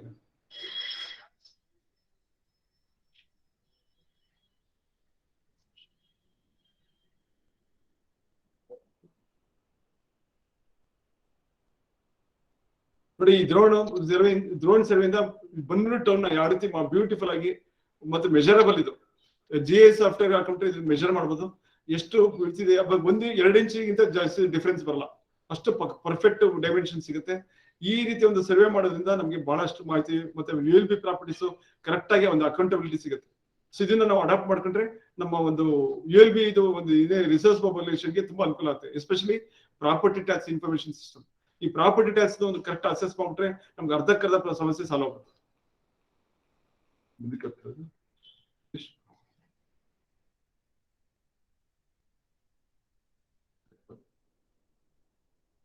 ಈಗ ಇದನ್ನ ಒಂದು ಎಕ್ಸಾಂಪಲ್ ನೋಡಿದೆ, ಡಿಸ್ಚಾರ್ಜ್ ಮಾಡ್ಬೇಕು ಯಾವ ತರ ಕಾಣುತ್ತೆ. ಆ ಬಂದಿರ್ತಕ್ಕಂಥ ಒಂದು ಇದೇನಿದೆ ಏರಿಯಲ್ ಸರ್ವೆದು, ಆ ಡ್ರೋನ್ ಸರ್ವೆದು, ಅದನ್ನ ಡಿಸ್ಚಾರ್ಜ್ ಮಾಡಬೇಕು. ಡಿಸ್ಚಾರ್ಜ್ ಮಾಡಿದಾಗ ಅದಕ್ಕೆ ನಾವು ಕಲರಿಂಗ್ ಕೊಡ್ಬೇಕಲ್ಲ ಸಪ್ರೇಟ್, ತಾನಾಗೆ ತಗೊಳುತ್ತೆ. ಗೌರ್ಮೆಂಟ್ ಲ್ಯಾಂಡ್ ಯಾವುದು, ಪ್ರೈವೇಟ್ ಲ್ಯಾಂಡ್ ಯಾವುದು, ಪಬ್ಲಿಕ್ ಯಾವುದು, ಆಮೇಲೆ ವಾಟರ್ ಬಾಡೀಸ್ ಯಾವುದು, ಇದೆಲ್ಲ ಒಳ್ಳೆ ಮಾಹಿತಿಗಳನ್ನ ಕಲರ್ಫುಲ್ ಆಗಿ ಕೊಡುತ್ತೆ ನಮ್ಗೆ. ಇದನ್ನ ಬಹಳ ಚೆನ್ನಾಗಿ ಅನಲೈಸ್ ಮಾಡ್ಬೋದು, ಈಸಿಯಾಗಿ ಪತ್ತೆ ಮಾಡ್ಬೋದು. ಮತ್ತೆ ಈ ಪ್ರಾಪರ್ಟಿ ಟ್ಯಾಕ್ಸ್ ಇನ್ಫಾರ್ಮೇಶನ್ ಸಿಸ್ಟಮ್ ಬಗ್ಗೆ ಹೇಳಿದಾರೆ. ಯಾರ್ಯಾರು ಪ್ರಾಪರ್ಟಿ ಟ್ಯಾಕ್ಸ್ ಕಟ್ಟಿಲ್ಲ, ಯಾವ ತರ ಸ್ಟೇಜ್ ಇದೆ, ಏನು ಅಂತ ಪ್ರತಿಯೊಂದು ವಾಚ್ ಮಾಡಬಹುದು. ಫಾರ್ ಎಕ್ಸಾಂಪಲ್ ಹೇಳೋದಾದ್ರೆ, ಈಗ ಒಂದು ಬಿಲ್ಡಿಂಗ್ ಎಡಗಡೆ ಇರ್ತಕ್ಕಂಥ ಇದರಲ್ಲಿ ಒಂದು ವಾರ್ಡ್ ಏರಿಯಾ ಮ್ಯಾಪ್ ಅಲ್ಲಿ ಒಂದು ಬಿಲ್ಡಿಂಗ್ ಮೇಲೆ ಕ್ಲಿಕ್ ಮಾಡಿದೀನಿ, ಯೆಲ್ಲೋ ಕಲರ್ ತೋರಿಸ್ತಾರೆ. ಈ ಯೆಲ್ಲೋ ಕಲರ್ದು ಇಮ್ಮಿಡಿಯೇಟ್ ಆಗಿ ಇದು ಮಾಡಿದ್ಕೊಳ್ಳಿ ಒಂದು ಫೋಟೋ ಬರುತ್ತೆ, ಆ ಮನೆ ಯಾವ ತರ ಇವತ್ತಿನ ಸ್ಟೇಜ್ ಅಂತ. ಅಂದ್ರೆ ನಾವು ಡೇಟಾಗಳನ್ನ ಎಷ್ಟು ಚೆನ್ನಾಗಿ ಸಿಸ್ಟಮೆಟಿಕ್ ಮಾಡ್ತೀವಿ. ಅವ್ರ ಮನೆ ಸ್ಯಾಂಕ್ಷನ್ ಆಗಿರ್ತಕ್ಕಂಥ ಪ್ಲಾನ್ ಕೊಡುತ್ತದೆ, ಓನರ್ಶಿಪ್ ಯಾರು, ಅವ್ರು ಯಾರ ಹೆಸರಿದೆ ರೆಕಾರ್ಡು, ಮತ್ತೆ ಪ್ರತಿಯೊಂದು ಇದು ಮಾಹಿತಿನೇ ಇನ್ಕ್ಲೂಡಿಂಗ್ ಸ್ಯಾಂಕ್ಷನ್ ಪ್ಲಾನ್ ಇರ್ಬೋದು, ಅದ್ರ ಪೊಸಿಷನ್ ಸರ್ಟಿಫಿಕೇಟ್ ಇರ್ಬೋದು, ಪ್ರತಿಯೊಂದು ಮಾಹಿತಿನೂ ಕೊಡುತ್ತೆ. ಈ ರೀತಿ ಒಂದು ನಮ್ಮ GIS ಒಂದು ಟೆಕ್ನಾಲಜಿನಲ್ಲಿ ಇದನ್ನ ಅಳವಡಿಸ್ಕೊಂಡ್ರೆ ಬಹಳ ಉಪಯುಕ್ತ ಆಗುತ್ತೆ. ಸೊ ಮೇಲೆ ಟ್ಯಾಕ್ಸ್ ಡಿಫಾಲ್ಟರ್ಸ್, ಯಾರ್ಯಾರ ಟ್ಯಾಕ್ಸ್ ಕಟ್ಟಿಲ್ಲ ಅಂತ ಅಂದ್ಬಿಟ್ಟು ಮ್ಯಾಪಿಂಗ್ ಮಾಡಿದ್ರೆ ಸಾಕು. ಅದು ನಾವು ಕ್ವೈರಿ ಮ್ಯಾಪ್ ಅಂತ ಹೇಳ್ತೀವಿ. ಕ್ವೈರಿ ಒಂದು ಇದೆ, ಒಂದು ಮೆನು ಇದೆ. ಆ ಕ್ವೈರಿ ಮೆನು ಹೋಗ್ಬಿಟ್ಟು ನಾವು ಒತ್ತಿದ್ರೆ ಸಾಕು, ಕ್ಲೀನ್ ಆಗಿ ನಮಗೆ ಇಟ್ಕೊಡುತ್ತೆ, ಮಾಹಿತಿ ಕೊಡುತ್ತೆ. ಸೊ ಅದ್ರಲ್ಲಿ ನಮಗೆ ಯಾರು ಈ ರೆಡ್ ಕಲರ್ ಎಲ್ಲ ತೋರಿಸ್ತಾ ಇರೋದು ಡಿಫಾಲ್ಟರ್ಸ್, ಯಾರು ಟ್ಯಾಕ್ಸ್ ಕಟ್ಟಿಲ್ಲ ಅವರು. ಸೊ ಅವ್ರನ್ನ ನಾವು ಈಸಿಯಾಗಿ ಟಾರ್ಗೆಟ್ ಮಾಡ್ಬೋದು, ಅದನ್ನ ಈಸಿಯಾಗಿ ಪ್ರಿಂಟ್ ಔಟ್ ತಗೋಬಹುದು. ಇದನ್ನ ಪ್ರಿಂಟ್ ಔಟ್ ಸ್ಟೇಟ್ಮೆಂಟ್ ಅಲ್ಲೂ ತಗೋಬಹುದು, ಮತ್ತೆ ಮ್ಯಾಪ್ ಅಲ್ಲೂ ತಗೋಬಹುದು. ಎರಡು ತಗೊಂಡೋಗಿ ಬಿಲ್ ಕಲೆಕ್ಟರ್ ಕೊಟ್ಟರೆ ಅವರು ವ್ಯವಸ್ಥೆ ಮಾಡ್ತಾರೆ. ಇದನ್ನ ಮಾನಿಟರ್ ಮಾಡೋಕೆ ವ್ಯವಸ್ಥೆಗಳು ಈಗ next smart water metering. So water ಮೀಟರ್ನ ಯಾವ ರೀತಿ ನಾವು ಮಾಡ್ಬೋದು, ಯಾವ ರೀತಿ ಮಾನಿಟರ್ ಮಾಡ್ಬೋದಕ್ಕೆ ಒಂದು ಎಕ್ಸಾಂಪಲ್ ಮೈಸೂರಿನಲ್ಲಿ ಒಂದು ಸ್ಮಾರ್ಟ್ ಸಿಟಿ ಇದೆ. ಮೈಸೂರು ಇದರಲ್ಲಿ ಆ ಸ್ಮಾರ್ಟ್ ಸಿಟಿ ಯಾವಪ್ಪ ಅಂದ್ರೆ ಇನ್ಫೋಸಿಸ್ ಕ್ಯಾಂಪಸ್. ಸುಮಾರು ಒಂದು 60 ಎಕರೆ ಇರ್ತಕ್ಕಂಥ ಒಂದು ಪ್ರದೇಶದಲ್ಲಿ ಒಂದು ಯಾವ ರೀತಿ ಮಾಡಕ್ಕೆ ಸಾಧ್ಯ ಇದೆ ಅಂದ್ಬಿಟ್ಟು ಸುಮಾರಷ್ಟು ಮಾಡಿದ್ರೆ, ಇಲ್ಲಿ ಈ ಇನ್ಫೋಸಿಸ್ ಕ್ಯಾಂಪಸ್ ಇಂದಾನೆ ಇಡೀ ಇಂಡಿಯಾದಲ್ಲಿ ಇರ್ತಕ್ಕಂಥ ಇನ್ಫೋಸಿಸ್ ಸಂಸ್ಥೆಗಳು ಪೂನಾದಲ್ಲಿ ಇರ್ಬೋದು, ಹೈದರಾಬಾದ್ ಇರ್ಬೋದು, ಚೆನ್ನೈನಲ್ಲಿ ಇರ್ಬೋದು, ಬಾಂಬೆಲಿ ಇರ್ಬೋದು. ಸೊ ಎಲ್ಲಾ ಕಡೆ ಈ ಒಂದು ಇನ್ಫಾರ್ಮೇಶನ್ ಮಾಹಿತಿನ ಕಲೆ ಹಾಕಿ ಇಲ್ಲೇ ಮಾನಿಟರ್ ಮಾಡ್ತಾರೆ, ಎಲ್ಲೆಲ್ಲಿ ಎಷ್ಟೆಷ್ಟು ಕನ್ಸಂಪ್ಷನ್ ಆಗ್ತಿದೆ ಪವರ್ ಅಂತ. ಸೊ ಅದೇ ರೀತಿ ನಮ್ಮ ಈ ಒಂದು ಜೈಪುರ ಸಿಟಿ ಇದು. ಈ ಜೈಪುರ್ನಲ್ಲಿ ವಿದ್ಯುತ್ ಸ್ಮಾರ್ಟ್ ಮೀಟರಿಂಗ್ ಇದು ಅಷ್ಟೇ ಇದಕ್ಕೂ ಅಡಾಪ್ಟ್ ಮಾಡ್ಕೋದು, ವಾಟರ್ ಮೀಟರ್ಗೂ ಇದು ಮಾಡ್ತಿದ್ದಾರೆ. So water meter account number, ownership ಯಾರು, ಮತ್ತೆ ಅದ್ರದ್ದು ಲೆಫ್ಟ್ ಸೈಡ್ ಅಲ್ಲಿ ನಿಮಗೆ ಮೆನುಗಳೆಲ್ಲ ಕೊಟ್ಟಿದೆ, ಮೀಟರಿಂಗ್ ಏನೇನು ಎಷ್ಟೆಷ್ಟು ಯಾವ ತರ ಇದೆ, ಏನೇನು ರನ್ ಆಗ್ತಿದೆ, ಯಾವ ಮೀಟರ್ ಒತ್ತಿದ್ರೆ ಎಲ್ಲೆಲ್ಲಿ ನಂಬರ್ ಸಿಗುತ್ತೆ, ಎಷ್ಟು ಮೀಟರ್ ರೀಡಿಂಗ್ ಇದೆ, ಪ್ರತಿಯೊಂದು ಮಾಹಿತಿನೂ ನಮಗೆ ಕೂತ್ ಜಾಗದಲ್ಲಿ ವಾಚ್ ಮಾಡೋಕೆ ಅವಕಾಶ ಇದೆ. ಇದರಿಂದ ನಾವು ಎಫಿಷಿಯಂಟ್ ಆಗಿ ಮೇಂಟೈನ್ ಮಾಡೋ ಸಾಧ್ಯ ಇದೆ. ಇದರಿಂದ ರಿಸೋರ್ಸ್ ಪಾಪ್ಯುಲೇಷನ್ ಚೆನ್ನಾಗಿ ಮಾಡೋಕೆ ಅವಕಾಶ ಇದೆ. ಸೊ ಮೀಟರಿಂಗು ಅಷ್ಟೇ ಬಹಳ ಬ್ಲೂಟೂತ್ ಟೆಕ್ನಾಲಜಿ ಎಲ್ಲ ಬಂದಿದೆ. ಸೊ ಇದರಿಂದ ಪ್ರಿಂಟ್ ಔಟ್ ಅಲ್ಲೇ ತಗೊಂಡ್ಬಂದು ಅಲ್ಲೇ ಇದು ಮಾಡ್ಬಿಡೋದು, ಜನರೇಟ್ ಮಾಡ್ಕೊಟ್ಬಿಡೋದು. ಸೊ ಇದರಿಂದ ಏನಿರ್ತದೆ ಅಲ್ಲೇ ಅಪ್ಡೇಟ್ ಆಗ್ತಾ ಹೋಗುತ್ತೆ. ಇದು ಜಿಯೋ ರೆಫರೆನ್ಸ್ ಕೋಡಿಂಗ್ ಎಲ್ಲ ಇರ್ತದೆ. ಅದೇ ತರ ಸ್ಕ್ಯಾಡಾ ವಾಟರ್ ಸಪ್ಲೈ ಸಿಸ್ಟಮ್ ಅಲ್ಲಿ, ಡಿಸ್ಟ್ರಿಬ್ಯೂಷನ್ ಸಿಸ್ಟಮ್ ಅಲ್ಲಿ ನಾವು ಸ್ಕ್ಯಾಡಾ ಅಡಾಪ್ಟ್ ಮಾಡ್ಕೊಂಡ್ರೆ, ಅಂದ್ರೆ ಆಟೋಮೇಶನ್ ಅಂತ ಹೇಳ್ತೀವಿ. ಈ ಆಟೋಮೇಶನ್ ಸಿಸ್ಟಮ್ ಅಡಾಪ್ಟ್ ಮಾಡ್ಕೊಂಡ್ರೆ, ಸೊ ಇಲ್ಲಿ ಕೊಟ್ಟಿದೆ ಸರ್ಕಲ್ 1, ಸರ್ಕಲ್ 2 ಯಾವ ತರ. ಇದು ಹೈದರಾಬಾದ್ ಸಿಟಿ ವಾಟರ್ ಸಪ್ಲೈ ಬರೋದು ಯಾವ ಡಿವಿಷನ್ ಅಂದ್ರೆ O&M 6 ಡಿವಿಷನ್ ಇದು. 6 ಡಿವಿಷನ್ ಮ್ಯಾಪ್ ಇದೆ, ಕೆಳಗಡೆ ಮ್ಯಾಪ್ ತೋರಿಸ್ತಾ ಇದೆ. ಎಷ್ಟು ಏರಿಯಾ ಇದೆ ನೋಡಿ, ಯಾವ ಏರಿಯಾ ಬರ್ತಾ ಇದೆ ಅಂತ ತೋರಿಸ್ತಾ ಇದೆ. ಆ ಏರಿಯಾದು ಎಲ್ಲೆಲ್ಲಿ ಡಿಸ್ಟ್ರಿಬ್ಯೂಟ್ ಯಾವ ತರ ಆಗ್ತಿದೆ, ಎಲ್ಲೆಲ್ಲಿ ಫ್ಲೋ ಆಗ್ತಿದೆ, ಪ್ರತಿಯೊಂದು ಮಾನಿಟರ್ ಮಾಡ್ತಾ ವಿತ್ ಮ್ಯಾಪಿಂಗ್ ಮಾಡ್ತಾ ಹೋಗೋದು. ಅಂದ್ರೆ ಒಂದು ಆಟೋಮೇಶನ್ ನಾವು ಬಳಸ್ಕೊಂಡಷ್ಟು ನಮ್ಮ ಒಂದು ಸಸ್ಟೈನಬಿಲಿಟಿ ಅಂದ್ರೆ ಒಂದು ಸುಸ್ಥಿರತೆ ಮತ್ತೆ ಮೇಂಟೆನೆನ್ಸ್ ಕಾಸ್ಟ್ ಕಡಿಮೆ ಆಗ್ತಾ ಹೋಗುತ್ತೆ. ಇದನ್ನ ಮಾಡಕ್ಕೆ ಸಾಧ್ಯ ಇದೆ. ಆಮೇಲೆ ನೀರು ಎಷ್ಟು ಕಲೆಕ್ಟ್ ಆಯ್ತು, ಎಷ್ಟು ನೀರು ಬಂದಿದೆ, ಎಷ್ಟು ಔಟ್ ಫ್ಲೋ ಆಗ್ತದೆ, ಎಷ್ಟು ಡಿಸ್ಟ್ರಿಬ್ಯೂಷನ್ ಆಗ್ತಿದೆ, ಪ್ರತಿ ಒಂದು ಮಾಹಿತಿನೂ ಇಂಚಿಂಚು ಗೊತ್ತಾಗುತ್ತೆ.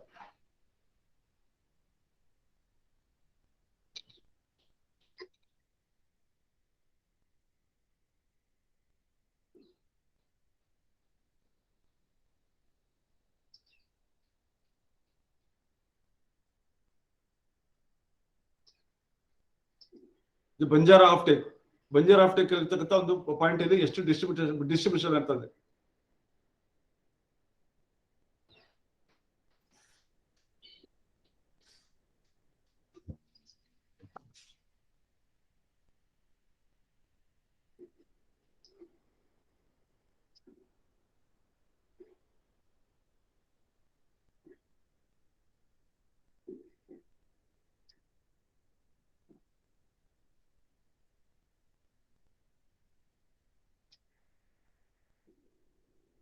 ಎಷ್ಟು ಕ್ವಾಂಟಿಟಿ ಬಂತು, ಎಷ್ಟು ಕ್ವಾಂಟಿಟಿ ಬಂತು, ಯಾವ ಪೈಪ್ ಹಾಕಿದೆ, ಪ್ರತಿಯೊಂದು ಮಾಹಿತಿನೂ ಇದ್ರಲ್ಲಿ ಗೊತ್ತಾಗ್ತಾ ಹೋಗುತ್ತೆ.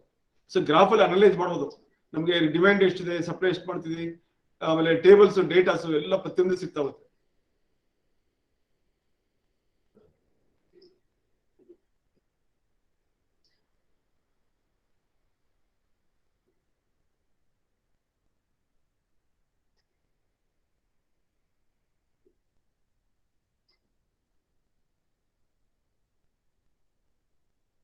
ಸೊ ಈ ರೀತಿ ಇದು ನಮ್ಮ ಸ್ಯಾನಿಟರಿ ಸಿಸ್ಟಮ್ ಅಲ್ಲಿ ಸ್ಕ್ಯಾಡಾ ಅಳವಡಿಸ್ಕೋಬಹುದು. ಸೊ ಯಾವ ತರ ಟ್ರೀಟ್ಮೆಂಟ್ ನಡೀತಾ ಇದೆ, ಯಾವ ತರ ಮಾಡ್ತಾ ಇದೆ, ಸ್ಲೆಡ್ಜ್ ಪ್ರೊಸೆಸ್ ಇರ್ಬೋದು, ಇದ್ರದ್ದು ಇರ್ಬೋದು, ಒಟ್ಟಿನಲ್ಲಿ ನಮ್ಮ ಒಂದು STP ಇದರಲ್ಲೂ ಸಹ ಯಾವ ರೀತಿ ಒಂದು ಸ್ಕ್ಯಾಡ್ ಅನ್ನು ಅಳವಡಿಸ್ಕೋಬಹುದು, ಇದಕ್ಕೆ ಬೆಸ್ಟ್ ಎಕ್ಸಾಂಪಲ್. ಇದನ್ನ ಕೊಯಮತ್ತೂರು ಅಲ್ಲೆಲ್ಲ ಅಳವಡಿಸ್ಕೊಂಡು ಬಹಳ ಸಿಸ್ಟಮೆಟಿಕ್ ಆಗಿ ಮಾಡ್ತಾ ಇದ್ದಾರೆ. ಅಲ್ಲಿ ಬಹಳ ಮೇಂಟೆನೆನ್ಸ್ ತುಂಬಾ ಚೆನ್ನಾಗಿದೆ. ಸೊ ಇದರಿಂದ ಕಾಸ್ಟ್ ಉಳಿತಾಯ ಆಗ್ತದೆ. ಸೊ ಕಾಸ್ಟ್ ಉಳಿತಾಯ ಆಯ್ತಂದ್ರೆ ಸಾಕು, ರಿಸೋರ್ಸ್ ಮೊಬಿಲೈಸೇಷನ್ಗೆ ಒಂದು ದಾರಿ. ಸೊ ಅದೇ ರೀತಿ continuous monitoring of solar energy generation, ಎಷ್ಟು ಜನರೇಟ್ ಆಗುತ್ತೆ ಸೋಲಾರ್, ಎಷ್ಟು ಬಳಸ್ತಾ ಇದೀವಿ, ಒಂದು ಒಳ್ಳೆ ಮ್ಯಾಪಿಂಗ್ ಮಾಡ್ಬೇಕು. ಎಷ್ಟು ಚೆನ್ನಾಗಿ ನಮ್ಗೆ ಮಾಹಿತಿ ಸಿಗುತ್ತಿದ್ರೆ ಒಂದು ಆಟೋಮೇಶನ್ ಟೆಕ್ನಾಲಜಿ ಅಳವಡಿಸ್ಕೊಳ್ಳೋದ್ರಿಂದ ಸುಧಾರಣೆಗಳನ್ನ ಮಾಡ್ಬೋದು. ಅದೇ ತರ ಸ್ಟಾರಮ್ ಡ್ರೈನ್ ನೆಟ್ವರ್ಕ್ ಅಲ್ಲೂ ಸಹ ಯಾವ ರೀತಿ ಮಾಡೋದಕ್ಕೆ ಒಂದು ಬೆಸ್ಟ್ ಎಕ್ಸಾಂಪಲ್ ಇದು. ಸೊ ಈ ಸ್ಟಾರಮ್ ಡ್ರೈನ್ ಅಲ್ಲಿ ಒಂದು ಸೆನ್ಸಾರ್ ಗಳನ್ನ ಕೊಟ್ಟಿರ್ತಾರೆ. ಅದು ಆ ಫ್ಲೋ ಆ ಲೆವೆಲ್ ಬಂದ ಕೂಡಲೇ ಇಮಿಡಿಯೇಟ್ ಆಗಿ ಸೆನ್ಸಾರ್ ಮಾಡೋದು, ಅದಕ್ಕೆ ಕಮ್ಯುನಿಕೇಶನ್ ಕೊಡುತ್ತೆ. ಇನ್ನು ಆಟೋಮೇಶನ್ ಟೆಕ್ನಾಲಜಿ ಮುಖ ಕಂಟ್ರೋಲ್ ರೂಮ್ಗೆ ಮಾಹಿತಿ ಕೊಡುತ್ತೆ. ಕಂಟ್ರೋಲ್ ರೂಮ್ ಅಲ್ಲಿ ವಿತ್ ವಿಡಿಯೋ ನೋಡ್ಬೋದು ನಾವು ಸ್ಟಾರ್ ವಾಟರ್ದು ಎಲ್ಲಿ ಪ್ರಾಬ್ಲಮ್ ಇದೆ, ಎಲ್ಲಿ ಸಮಸ್ಯೆ ಇದೆ, ಎಲ್ಲಿ ಏನೇನು ಯಾವ ರೀತಿ ಏನೇನು ಮೆಷರ್ಸ್ ತಗೋಬೇಕು ಅದ್ರ ಬಗ್ಗೆ ಮಾಹಿತಿ ಕಲೆಕ್ಟ್ ಮಾಡ್ಬೇಕು. ಮತ್ತೆ ಹೆಲ್ತ್ ಇಶ್ಯೂಸ್ ಬಗ್ಗೆ ಸಹ ನಾವು ಸೀರಿಯಸ್ ಕನ್ಸರ್ನ್ ತಗೋಬೇಕಾಗಿದೆ. ಮೊದಲಿಂದನೇ ಕ್ಲೀನೆಸ್ ಆಗ್ಲಿ ಅಥವಾ ಸಾಲಿಡ್ ವೇಸ್ಟ್ ಇದೆಲ್ಲ ಆಯ್ತಂದ್ರೆ ಅರ್ಧಕ್ಕರ್ಧ ಸಮಸ್ಯೆಗಳು ಕಡಿಮೆ ಆಗ್ತಾ ಇದೆ. ಸೊ ಏನೇನ್ ಇಶ್ಯೂಸ್ ಇದೆ, ಏನೇನ್ ಕೀ ಚಾಲೆಂಜಸ್ ಅಂದ್ರೆ ಅರ್ಬನ್ ಇದರಲ್ಲಿ ಸೋಶಿಯೋ ಡೆಮೋಗ್ರಫಿಕ್ ಇರ್ಬೋದು, ಆಪರೇಷನ್ ಬಗ್ಗೆ ಇರ್ಬೋದು, ಡ್ಯೂಯಲ್ ಬರ್ಡನ್ ಡಿಸೀಸಸ್ ಬಗ್ಗೆ ಇರ್ಬೋದು, ಅಡ್ಮಿನಿಸ್ಟ್ರೇಟಿವ್ ಸೊಲ್ಯೂಷನ್ಸ್ ಬಗ್ಗೆ ಇರ್ಬೋದು, ಇವುಗಳೆಲ್ಲ ನಾವು ಒಟ್ಟಿಗೆ ಅಟ್ ಎ ಟೈಮ್ ಟ್ಯಾಕಲ್ ಮಾಡ್ಬೇಕಾಗ್ತದೆ. ಮತ್ತೆ ಏರ್ ಪೊಲ್ಯೂಷನ್ ಬಗ್ಗೆ ಅವಾಗಲೇ ಹೇಳಿದೆ, ಸಿಕ್ಕಾಪಟ್ಟೆ ಪೊಲ್ಯೂಷನ್ ಎಷ್ಟು ಮಟ್ಟಿಗೆ ಇದೆ. ಈಗ ಹಿಮಾಚಲ್ ಇರ್ತಕ್ಕಂಥ ವ್ಯಕ್ತಿಯ ಒಂದು ಲಂಗ್ಸ್ ಏನಿದೆ, ಮತ್ತೆ ಡೆಲ್ಲಿನಲ್ಲಿ ಇರ್ತಕ್ಕಂಥ ವ್ಯಕ್ತಿಯ ಒಂದು ಲಂಗ್ಸ್ ಏನಿದೆ, ಬಹಳ ಡಿಫ್ರೆನ್ಸ್ ಇದೆ. ಯಾಕೆ ಡಿಫ್ರೆನ್ಸ್ ಅಂದ್ರೆ ಏರ್ ಪೊಲ್ಯೂಷನ್ ಇಂದ. ಅಂದ್ರೆ ಏರ್ ಪೊಲ್ಯೂಷನ್ ಇದು ನಮ್ಮ ಮನುಷ್ಯನ ಲಂಗ್ಸ್ ಮೇಲೆ ಅಂದ್ರೆ ಬಹಳಷ್ಟು ಎಫೆಕ್ಟ್ ಆಗ್ತಿದೆ, ಪರಿಣಾಮ ಬೀರ್ತಿದೆ. ಹಾಗಾಗಿ ಆರೋಗ್ಯ ಮತ್ತೆ ಆಯುಷ್ಯ ಕಡಿಮೆ ಆಗ್ತಾ ಇದೆ. ಮತ್ತೆ ULBಗಳಲ್ಲಿ ಸ್ಮಾರ್ಟ್ ಪೋಲ್ಸ್, ಈ ಸ್ಮಾರ್ಟ್ ಪೋಲ್ ಗಳನ್ನ ಅಲಾಟ್ ಮಾಡ್ಕೊಂಡ್ರೆ ಮಲ್ಟಿಪಲ್ ಅಂದ್ರೆ ಗೌರ್ಮೆಂಟ್ಗೆ ರೆವಿನ್ಯೂ ಜನರೇಟ್ ಆಗ್ತದೆ, ಅಂದ್ರೆ ಕಾರ್ಪೊರೇಷನ್ಗೆ ಮುನ್ಸಿಪಾಲಿಟಿಗೆ ರೆವಿನ್ಯೂ ಜನರೇಷನ್ ಆಗ್ತದೆ. ಯಾವ ತರ ಅಂದ್ರೆ ಒಂದು ಪೋಲಿಂದ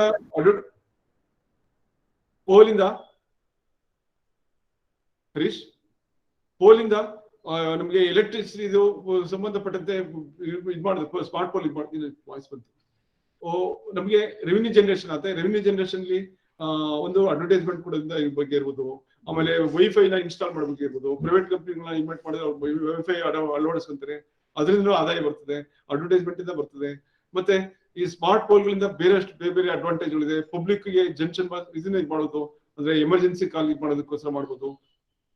ಇದನ್ನು ಅಷ್ಟೇ PPP ಮೂಲಕ ಮಾಡಕ್ ಸಾಧ್ಯ ಇದೆ. ಆಮೇಲೆ GPS ಟೆಕ್ನಾಲಜಿನ ಅಳವಡಿಸ್ಕೊಳ್ಳೋದ್ರಿಂದ GPS is one of the part of the GIS. So GIS ಅಲ್ಲಿ ಅಂದ್ರೆ ಮ್ಯಾಪಿಂಗ್ ಬರ್ತದೆ, GPS ಬರ್ತದೆ. GPS ಅಲ್ಲಿ ಮೈಸೂರಿನಲ್ಲಿ ಫಾರ್ ಎಕ್ಸಾಂಪಲ್ ಇರ್ತಕ್ಕಂಥ ಎಲ್ಲಾ ಕಾರ್ಪೊರೇಷನ್ಗಳು ಇದು ವೆಹಿಕಲ್ಗಳಿಗೆ ನಾವು GPS ಸಿಸ್ಟಮ್ ಅಳವಡಿಸಿದ್ರೆ ಫ್ಯೂಯಲ್ ಎಫಿಷಿಯನ್ಸಿ ಜಾಸ್ತಿ ಆಗುತ್ತೆ. ಸೊ ಫ್ಯೂಯಲ್ ಎಫಿಷಿಯನ್ಸಿ ಏನು, ಮೊದಲು ಸಿಕ್ಕಾಪಟ್ಟೆ ವೇಸ್ಟ್ ಆಗ್ತಿತ್ತು, ಈಗ ಅದೆಲ್ಲ ಕಂಟ್ರೋಲ್ ಆಗ್ಬಿಟ್ಟಿದೆ. ಆಮೇಲೆ ಮಾನಿಟರ್ ಮಾಡ್ಬೋದು, ಎಷ್ಟೆಷ್ಟು ಇಲಿಗಲ್ ಡಂಪ್ ಮಾನಿಟರ್ ಮಾಡ್ಬೋದು. ಆಮೇಲೆ ಮೊಬೈಲ್ ಅಲರ್ಟ್ಸ್ ಕೊಡ್ತಾ ಇರುತ್ತೆ. ಆಮೇಲೆ ಜಿಯೋ ರೆಫರೆನ್ಸಿಂಗ್ ಮಾಡೋದ್ರಿಂದ ನಮ್ಗೆ ಇದು ವೆಹಿಕಲ್ಸ್ ಈಚೆ ಹೋಗಲ್ಲ, ಕರೆಕ್ಟ್ ಟ್ರಿಪ್ ಎಷ್ಟು ವೇಟೇಜ್ ಬಂತು, ಎಷ್ಟು ಇದು ಬಂತು, ಪ್ರತಿಯೊಂದು ಪಕ್ಕ ಲೆಕ್ಕಾಚಾರ ಸಿಗುತ್ತೆ. ಮತ್ತೆ ಡ್ರೈವರ್ಗಳದ್ದು ಆಬ್ಸೆಂಟ್ ಆಗೋದಾಗ್ಲಿ ಅಥವಾ ಟ್ರಿಪ್ ರಿಪೋರ್ಟ್ ಆಗ್ಲಿ, ಮತ್ತೆ ಮಾಹಿತಿ MIS ರಿಪೋರ್ಟ್ಸ್ ಬಗ್ಗೆ ಆಗ್ಲಿ, ಮತ್ತೆ ಡ್ರೈವರ್ ಅಟೆಂಡೆನ್ಸ್ ರಿಪೋರ್ಟ್ ಬಗ್ಗೆ ಇವೆಲ್ಲ ಕೂತ್ಕೊಂಡು ಜನರೇಟ್ ಮಾಡೋದಕ್ಕೆ ಅವಶ್ಯಕತೆ ಇಲ್ಲ. ಈ GPS ಇನ್ಸ್ಟ್ರೂಮೆಂಟ್ ನಮಗೆ ಜನರೇಟ್ ಮಾಡ್ಕೊಟ್ಬಿಡುತ್ತೆ. ಅದು ಅಷ್ಟು ಸಿಸ್ಟಮೆಟಿಕ್ ಆಗಿ ಅಂದ್ರೆ ಈ ತಂತ್ರಜ್ಞಾನ ಅಳವಡಿಸ್ಕೊಂಡ್ರೆ ಮೊಬಿಲೈಸೇಷನ್ಗೆ, ರಿಸೋರ್ಸ್ ಮೊಬಿಲೈಸೇಷನ್ಗೆ ಒಂದು ದಾರಿ ಆಗುತ್ತೆ. ಸೊ ಡೆಲ್ಲಿ ಜಲ್ ಬೋರ್ಡ್ನವರು ಮತ್ತೆ ಮೈಸೂರು ಇರ್ಬೋದು, ಬೇರೆ ಯಾವುದೇ ಕಾರ್ಪೊರೇಷನ್ ಇರ್ಬೋದು, ಸುಮಾರಷ್ಟು ಕಡೆ ಅಳವಡಿಸ್ತಾರೆ. ಇನ್ನೂ ಸಾಕಷ್ಟು ಅಳವಡಿಸಬೇಕಾದ್ರೆ ಈ GPS ಅಳವಡಿಸೋದ್ರಿಂದ ಎಲ್ಲೆಲ್ಲಿ ಟ್ರಿಪ್ ಹೊಡೆದಿದೆ, ಎಲ್ಲೆಲ್ಲಿ ಎಷ್ಟು ಖಾಲಿ ಆಯ್ತು ನೀರು, ಎಲ್ಲೆಲ್ಲಿ ಪ್ರತಿಯೊಂದು ಮಾಹಿತಿನೂ ಇದರಲ್ಲಿ ರೆಕಾರ್ಡ್ ಆಗ್ತಾ ಹೋಗುತ್ತೆ. ಅದೇ ತರ ಈ ಸ್ಮಾರ್ಟ್ ಬಿನ್ಸ್ ಕಸದ ಒಂದು ಇದಕ್ಕೆ ತಂತ್ರಜ್ಞಾನಗಳು ಅಂಡರ್ಗ್ರೌಂಡ್ ಟೆಕ್ನಾಲಜಿ ಎಲ್ಲ ಬಂದಿದೆ. ಸೊ ಅಂಡರ್ಗ್ರೌಂಡ್ ಅಲ್ಲಿ ಕಲೆಕ್ಟ್ ಆಗಿ ಕನ್ವೇರ್ ಬೆಲ್ಟ್ ಮೂಲಕ ಇದಕ್ಕೆ ಹೋಗುತ್ತೆ, ಶಿಫ್ಟ್ ಆಗುತ್ತೆ. ಸೊ ಇದು ನೋಡಿ ಒಂದು ಎಕ್ಸಾಂಪಲ್ ಬೆಳಗಾವಿನಲ್ಲಿ ಅದು ಬಂದಿದೆ. ಬೆಳಗಾವಿ ನಗರವನ್ನು ಸ್ವಚ್ಛ ಮತ್ತು ಸುಂದರಗೊಳಿಸುವ ಉದ್ದೇಶದಿಂದ ಭೂಗತ ಹೈಡ್ರಾಲಿಕ್ ಡಸ್ಟ್ಬಿನ್ ಮತ್ತು ಹೈಡ್ರಾಲಿಕ್ ಡಸ್ಟ್ಬಿನ್ ಎತ್ತಲು ಕ್ರೇನ್ ಹೊಂದಿರುವ 14 ಟನ್ ಕಾಂಪ್ಯಾಕ್ಟರಿನ 2 ಕೋಟಿ ರೂಪಾಯಿಗಳ ಯೋಜನೆಯನ್ನು ಬೆಳಗಾವಿ ದಕ್ಷಿಣ ಶಾಸಕ ಅಭಯ್ ಪಾಟೀಲ್ ಕೈಗೊಂಡಿದ್ದಾರೆ. ಮೊದಲನೇ ಹಂತದಲ್ಲಿ ಪ್ರತಿ ವಾರ್ಡಿನಲ್ಲಿ ಭೂಗತ ಡಸ್ಟ್ಬಿನ್ ನಿರ್ಮಾಣ ಮಾಡಲಾಗುವುದು ಹಾಗೂ ಎರಡನೇ ಹಂತದಲ್ಲಿ ಪ್ರತಿ ವಾರ್ಡಿನಲ್ಲಿ ಮತ್ತೊಂದು ಸಿಂಗಲ್ ಡಸ್ಟ್ಬಿನ್ ನಿರ್ಮಾಣ ಮಾಡಲಾಗುವುದು. ಈ ಭೂಗತ ಡಸ್ಟ್ಬಿನ್ ಸಾಮರ್ಥ್ಯವು 1 ಟನ್ ಸಾಮರ್ಥ್ಯವಾಗಿದೆ. 75% ಕಸವನ್ನು ಸಂಗ್ರಹಿಸಿದ ನಂತರ ಆ ವಾರ್ಡಿನ ಸ್ವಚ್ಛತಾ ಸಿಬ್ಬಂದಿಗೆ ಸಂದೇಶ ಹೋಗುತ್ತದೆ. 90% ಕಸ ತುಂಬಿದ ನಂತರ ಅದನ್ನು ಎತ್ತಿಕೊಳ್ಳಲಿದ್ದರೆ ಆ ವಾರ್ಡಿನ ಕಾರ್ಪೊರೇಟರ್ ಮತ್ತು ಪಾಲಿಕಾ ಆಯುಕ್ತರಿಗೆ ಸಂದೇಶವನ್ನು ಕಳುಹಿಸಲಾಗುತ್ತದೆ. ಭೂಗತ ಡಸ್ಟ್ಬಿನ್ 100% ತುಂಬಿದ ನಂತರ ಕಸವನ್ನು ತೆಗೆದುಕೊಳ್ಳದಿದ್ದರೆ ಸಂಬಂಧಪಟ್ಟವರ ಮೇಲೆ ದಂಡ ವಿಧಿಸಲಾಗುತ್ತದೆ. ಮುಂದಿನ 15 ದಿನಗಳಲ್ಲಿ ಬೆಳಗಾವಿಯಲ್ಲಿ ಈ ವಿಶೇಷ ಆಧುನಿಕ ಸೆನ್ಸರ್ ಹೊಂದಿರುವ ಡಸ್ಟ್ಬಿನ್ ಗಳನ್ನು ಅಳವಡಿಸಲಾಗುವುದು. ಈ ಕಾರ್ಯವು ಮೊದಲನೇ ಹಂತದಲ್ಲಿ ಶಹಾಪುರಿನಲ್ಲಿ ಆರಂಭಿಸುತ್ತಿದ್ದು, ಈ ಪ್ರಯತ್ನವು ಇಡೀ ಭಾರತದಲ್ಲಿ ಮೊದಲನೇ ಹೊಸ ಪ್ರಯತ್ನ ಎಂದರೆ ತಪ್ಪಾಗಲಾರದು.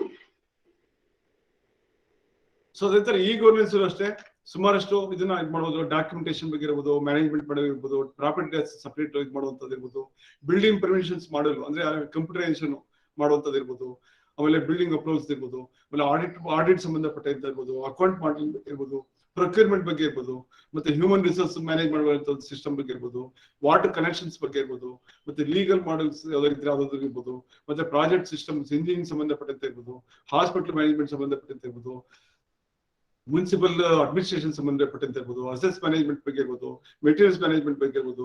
ಈ ರೀತಿ ಒಂದು ವೆಬ್ ಪೋರ್ಟಲ್ ಅನ್ನ ಈ ಗವರ್ನೆನ್ಸ್ ಮೂಲಕ ನಾವು ಸುಲಭವಾಗಿ ಮಾಡಕ್ಕೆ ಇವತ್ತಿನ ದಿವಸ ಟೆಕ್ನಾಲಜಿ ಅವೈಲಬಿಲಿಟಿ ಇದೆ. ಆದ್ರೆ ನಮ್ಮ ULBಗಳಲ್ಲಿ ಬಹಳ ಸ್ವಲ್ಪ ಪ್ರಯತ್ನಗಳನ್ನ ಮಾಡಿ ಅದನ್ನ ಒಂದು ಡಿಟರ್ಮಿನೇಷನ್ ಇಟ್ಕೊಂಡು ಮಾಡಕ್ಕೆ ಪ್ರಯತ್ನ ಮಾಡ್ಬೇಕಾಗಿದೆ. ಅದಕ್ಕೆ ಒಂದು ಸಣ್ಣ ಕಂಟ್ರೋಲ್ ರೂಮ್ ಗಳನ್ನ ಇಟ್ಕೊಂಡ್ರೆ ಸಾಕು. ಸುಮಾರಷ್ಟು ಇದು ದೊಡ್ಡ ಕಾರ್ಪೊರೇಷನ್ ಕಂಟ್ರೋಲ್ ರೂಮ್ ಇದು ಬೇಡ. ಇದು ನಾನು ಹೇಳ್ತದ್ದು ULBಗಳಲ್ಲಿ ಸಣ್ಣ ULBಗಳಲ್ಲಿ ಸಹ ಒಂದು ಸಣ್ಣ ಕಂಟ್ರೋಲ್ ರೂಮ್ ಇಟ್ಕೊಂಡ್ರೆ ಸಾಕು, ಸುಮಾರಷ್ಟು ಮಾನಿಟರಿಂಗ್ ಮಾಡಕ್ಕೆ ಅವಕಾಶ ಇದೆ. ಒಂದು ಎಕ್ಸಾಂಪಲ್ सबसे महत्वपूर्ण project city command and control centre, जिसमें शहर के नागरिकों को तत्काल प्रभावी सेवाएं मिलेंगी, सलामती और सुरक्षा बढ़ेगी।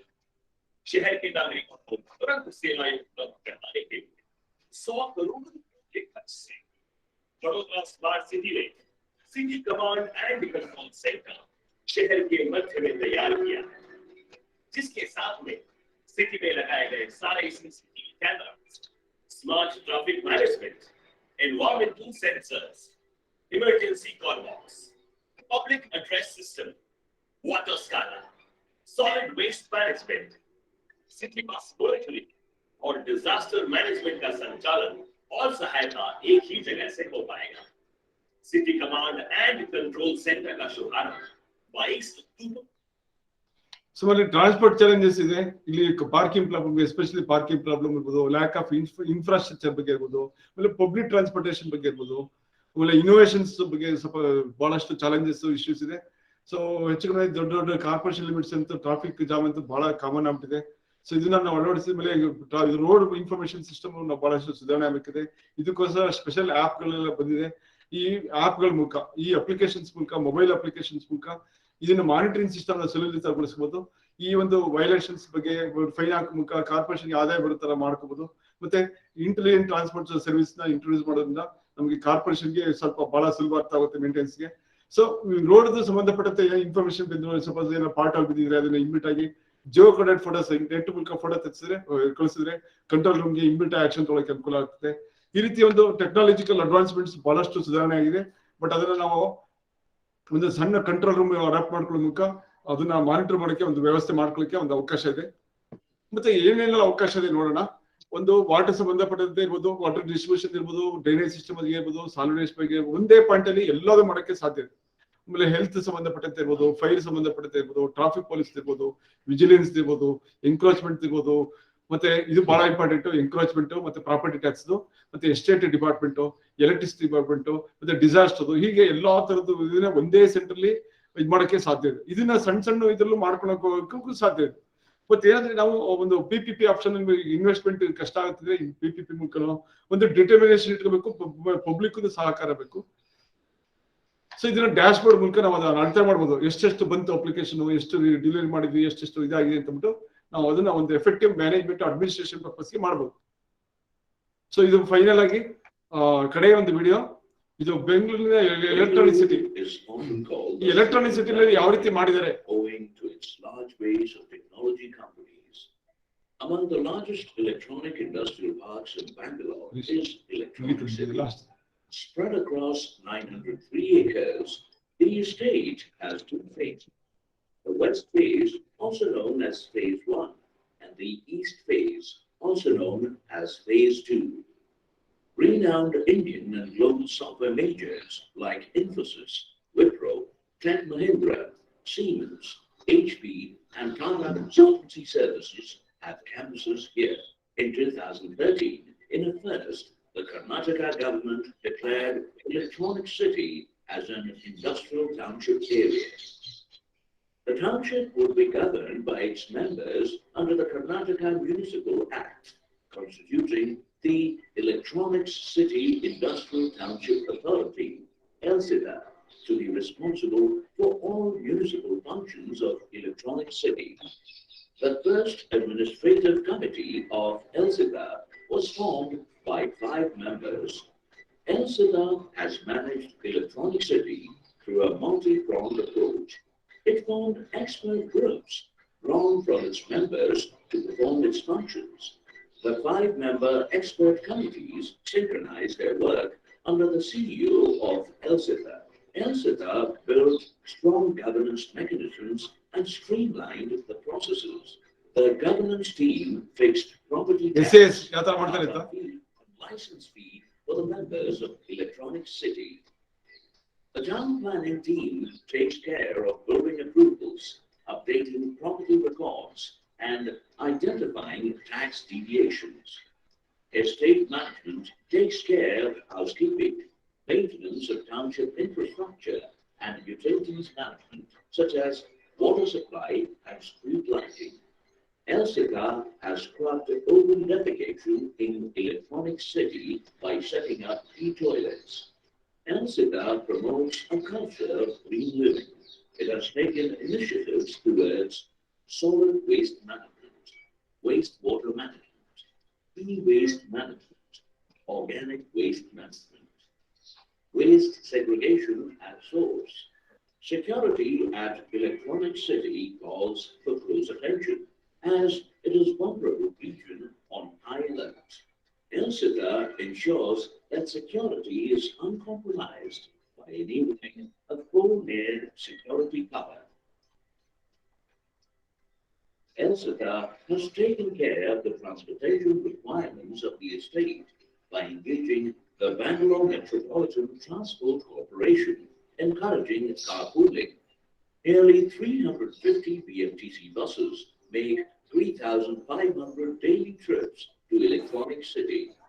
ELCITA manages a cumulative movement of around 50,000 to 60,000 vehicles within the township. ELCITA is working towards its dream of making Electronic City a smart city, and a pilot has been initiated. The project has provisions for e-governance, smart lighting, smart water management, smart parking, smart surveillance, waste management, estate management, and other high-tech features such as air quality management. ELCITA has many ambitious plans for Electronic City. For instance, plans are ongoing to get metro rail connectivity to Electronic City. At Electronic City, every day is one step closer to becoming a more futuristic township with better citizen participation and collaboration. So ಹೀಗೆ ನಾವು ಸಾಕಷ್ಟು technological ಮತ್ತೆ satellite ತಂತ್ರಜ್ಞಾನಗಳು ಮತ್ತೆ ಇದನ್ನೆಲ್ಲ adapt ಮಾಡ್ಕೊಳ್ಳೋ ಮೂಲಕ ಈ ಡಿಸಾಸ್ಟರ್ ಮಾಡೋದಂಥದ್ದು ಮ್ಯಾನೇಜ್ ಮಾಡ್ಬೋದು. ಇವನ್ ಅರ್ಧ ಇಂಟರ್ವ್ಯೂ ನಮಗೆ ನಾವು ಸ್ಯಾಟಲೈಟ್ ಇಂದ ಇನ್ಫಾರ್ಮೇಶನ್ ತಗೋಬಹುದು, ಅಷ್ಟು ಮಟ್ಟಿಗೆ ಮಾಹಿತಿಗಳು ಸಂಗ್ರಹಣೆ ಮಾಡ್ಬೋದು. ಮತ್ತೆ ಅದನ್ನ ನಮ್ಗೆ ಸರಿಯಾದ ರೀತಿ ಬಳಕೆ ಮಾಡ್ಕೋಬಹುದು. ಸೊ ಈ ರೀತಿ ಬಳಕೆ ಮಾಡ್ಕೊಳ್ಳೋದ್ರಿಂದ ನಮಗೆ ಸಾಕಷ್ಟು ಸುಧಾರಣೆಗಳನ್ನು ಮಾಡಕ್ಕೆ ಸಾಧ್ಯ ಇದೆ. ಇದು ಎಲ್ಲದ ಒಟ್ಟಿನಲ್ಲಿ final destination resource mobilisation. So ಇನ್ನೇ ಸಸ್ಟೈನಬಲ್ ವೇ ನಲ್ಲಿ ಹೋಗ್ಬೇಕು ಅಂದ್ರೆ ನಾವು ಡಿಟರ್ಮಿನೇಷನ್ ಇಟ್ಕೋಬೇಕು, ಇಚ್ಛಾಶಕ್ತಿ ಪ್ರದರ್ಶನ ಮಾಡಿದ್ರೆ ಇದು ಮಾಡಕ್ಕೆ ಸಾಧ್ಯ ಇದೆ. ಸೊ ಹಾಗಾಗಿ ನಮಗೆ ಚಾಲೆಂಜ್ ಇರೋದು ರಿಯಾಲಿಟಿ ಏನಪ್ಪಾ ಅಂದ್ರೆ ಎನಾಮರಸ್ ಡೇ ಟು ಡೇ ಚಾಲೆಂಜಸ್ ಅಂದ್ರೆ ದಿನವೂ ಚೇಂಜ್ ಆಗ್ತಾ ಇದೆ. ಮಲ್ಟಿಸಿಪ್ಲಿಟಿ ಏಜೆನ್ಸೀಸ್ ಎಲ್ಲ ಏಜೆನ್ಸೀಸ್ ಸಾಕಷ್ಟು ಇದನ್ನ ಹ್ಯಾಂಡಲ್ ಮಾಡ್ಬೇಕಾಗಿದೆ. ಮತ್ತೆ new ideas and new skills ಅದರಲ್ಲಿ ನಾವು ಸ್ವಲ್ಪ ಸಮಸ್ಯೆಗಳನ್ನ ಫೇಸ್ ಮಾಡ್ತಾ ಇದೀವಿ. ಆ ನ್ಯೂ ಐಡಿಯಾಸ್ ನ್ಯೂ ಸ್ಕಿಲ್ಸ್ ನಾವು ಪ್ರೈವೇಟ್ ಇಂದ ಒಂದು PPP ತಗೊಳಕ್ಕೆ ಸಾಧ್ಯ ಇದೆ. ಮತ್ತೆ ರ್ಯಾಪಿಡ್ ಎಕನಾಮಿಕ್ ಆಕ್ಟಿವಿಟಿ ಅಂದ್ರೆ ಇವತ್ತಿನ ದಿವಸ ಏನಿದೆ ಎಕನಾಮಿಕ್ ಆಕ್ಟಿವಿಟೀಸ್ ಬಹಳ ನಾಗಾಲೋಟದಲ್ಲಿ ಅಂತ ಹೇಳಿದ್ವಿ, ಅಂದ್ರೆ ಬಹಳ ಫಾಸ್ಟ್ ಆಗಿ ಹೋಗ್ತಾ ಇದೆ. ಇದಕ್ಕೆ ನಾವು ಕೋಪ್ ಅಪ್ ಆಗ್ಬೇಕಾದ್ರೆ ಇದಕ್ಕೆಲ್ಲ ಸೊಲ್ಯೂಷನ್ಸ್ ಇದಕ್ಕೆ ಸೊಲ್ಯೂಷನ್ಸ್ ಸಹ ಪ್ರೊವೈಡ್ ಮಾಡಿದೆ. ಇದೆಲ್ಲ ಮಾಡಕ್ಕೆ ಒಂದು ಇಚ್ಛಾಶಕ್ತಿ ಪ್ರದರ್ಶನ ಮಾಡ್ತಿದ್ರೆ ಖಂಡಿತ ಮಾಡಕ್ಕೆ ಸಾಧ್ಯ ಇದೆ. ಸೊ ಇಷ್ಟು ಹೇಳ್ತಾ ಇದನ್ನ ಈ ಒಂದು ಸೆಷನ್ ಮುಗಿಸ್ತಾ ಇದೀನಿ. ಏನಾದ್ರು ಕ್ವಶನ್ಸ್ ಗಳಿದ್ರೆ ದಯವಿಟ್ಟು ಕೇಳ್ಬೋದು.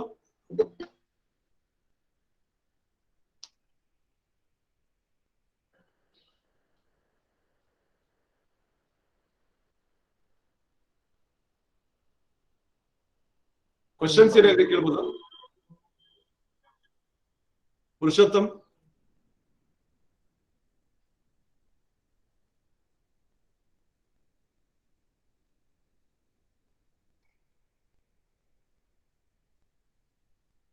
ಕ್ವಶನ್ಸ್ಗಳನ್ನ ಏನಾಗಿದೆ ಕೇಳ್ಬೋದು.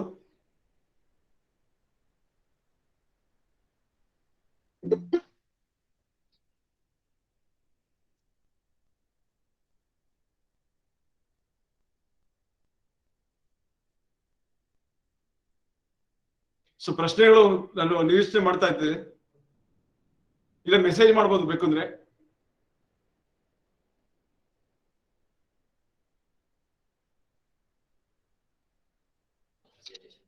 ಏನಂತ ಹೇಳಿದ್ರೆ ಪ್ರೆಸೆಂಟೇಶನ್ ಕಾಪಿನ ಸ್ಪೇರ್ ಮಾಡ್ತೀವಿ. ಎಸ್, ಈಗ ನಾಳೆ ನಾಡಿದ್ರೆ ನಿಮ್ಗೆ ಪ್ರೆಸೆಂಟೇಶನ್ ಕಾಪಿನ ಕಳಿಸ್ತೀವಿ. ಪ್ರೆಸೆಂಟೇಶನ್ ಜೊತೆಗೆ ವಿಡಿಯೋನು ಅಷ್ಟೇ ನಮ್ಮ SIVD ಯೂಟ್ಯೂಬ್ ಚಾನಲ್ ಅಲ್ಲಿ ಅದನ್ನ ಹಾಕ್ತಿವಿ, ತಾವು ನೋಡ್ಬೋದು. ಯಾರು ಬೈ ಚಾನ್ಸ್ ಈ ಸಮಯದಲ್ಲಿ ಅಟೆಂಡ್ ಮಾಡಕ್ಕಾಗಿಲ್ಲ ಅವರು ನೋಡಕ್ಕೆ ಸಾಧ್ಯ ಇದೆ. ಯೂಟ್ಯೂಬ್ ಚಾನಲ್ ಅದನ್ನ ಹಾಕ್ತಿವಿ.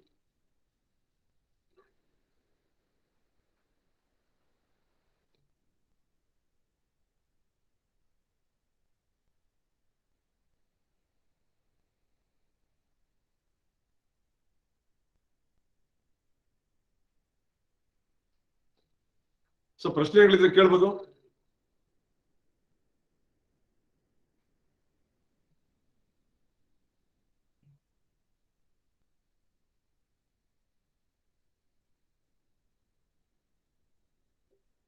ಸೊ ಎಲ್ರಿಗೂ ಧನ್ಯವಾದಗಳನ್ನ ಹೇಳ್ತಾ ಈ ಒಂದು ಸೆಷನ್ ಮುಗಿಸ್ತಾ ಇದೀನಿ. ಧನ್ಯವಾದಗಳು.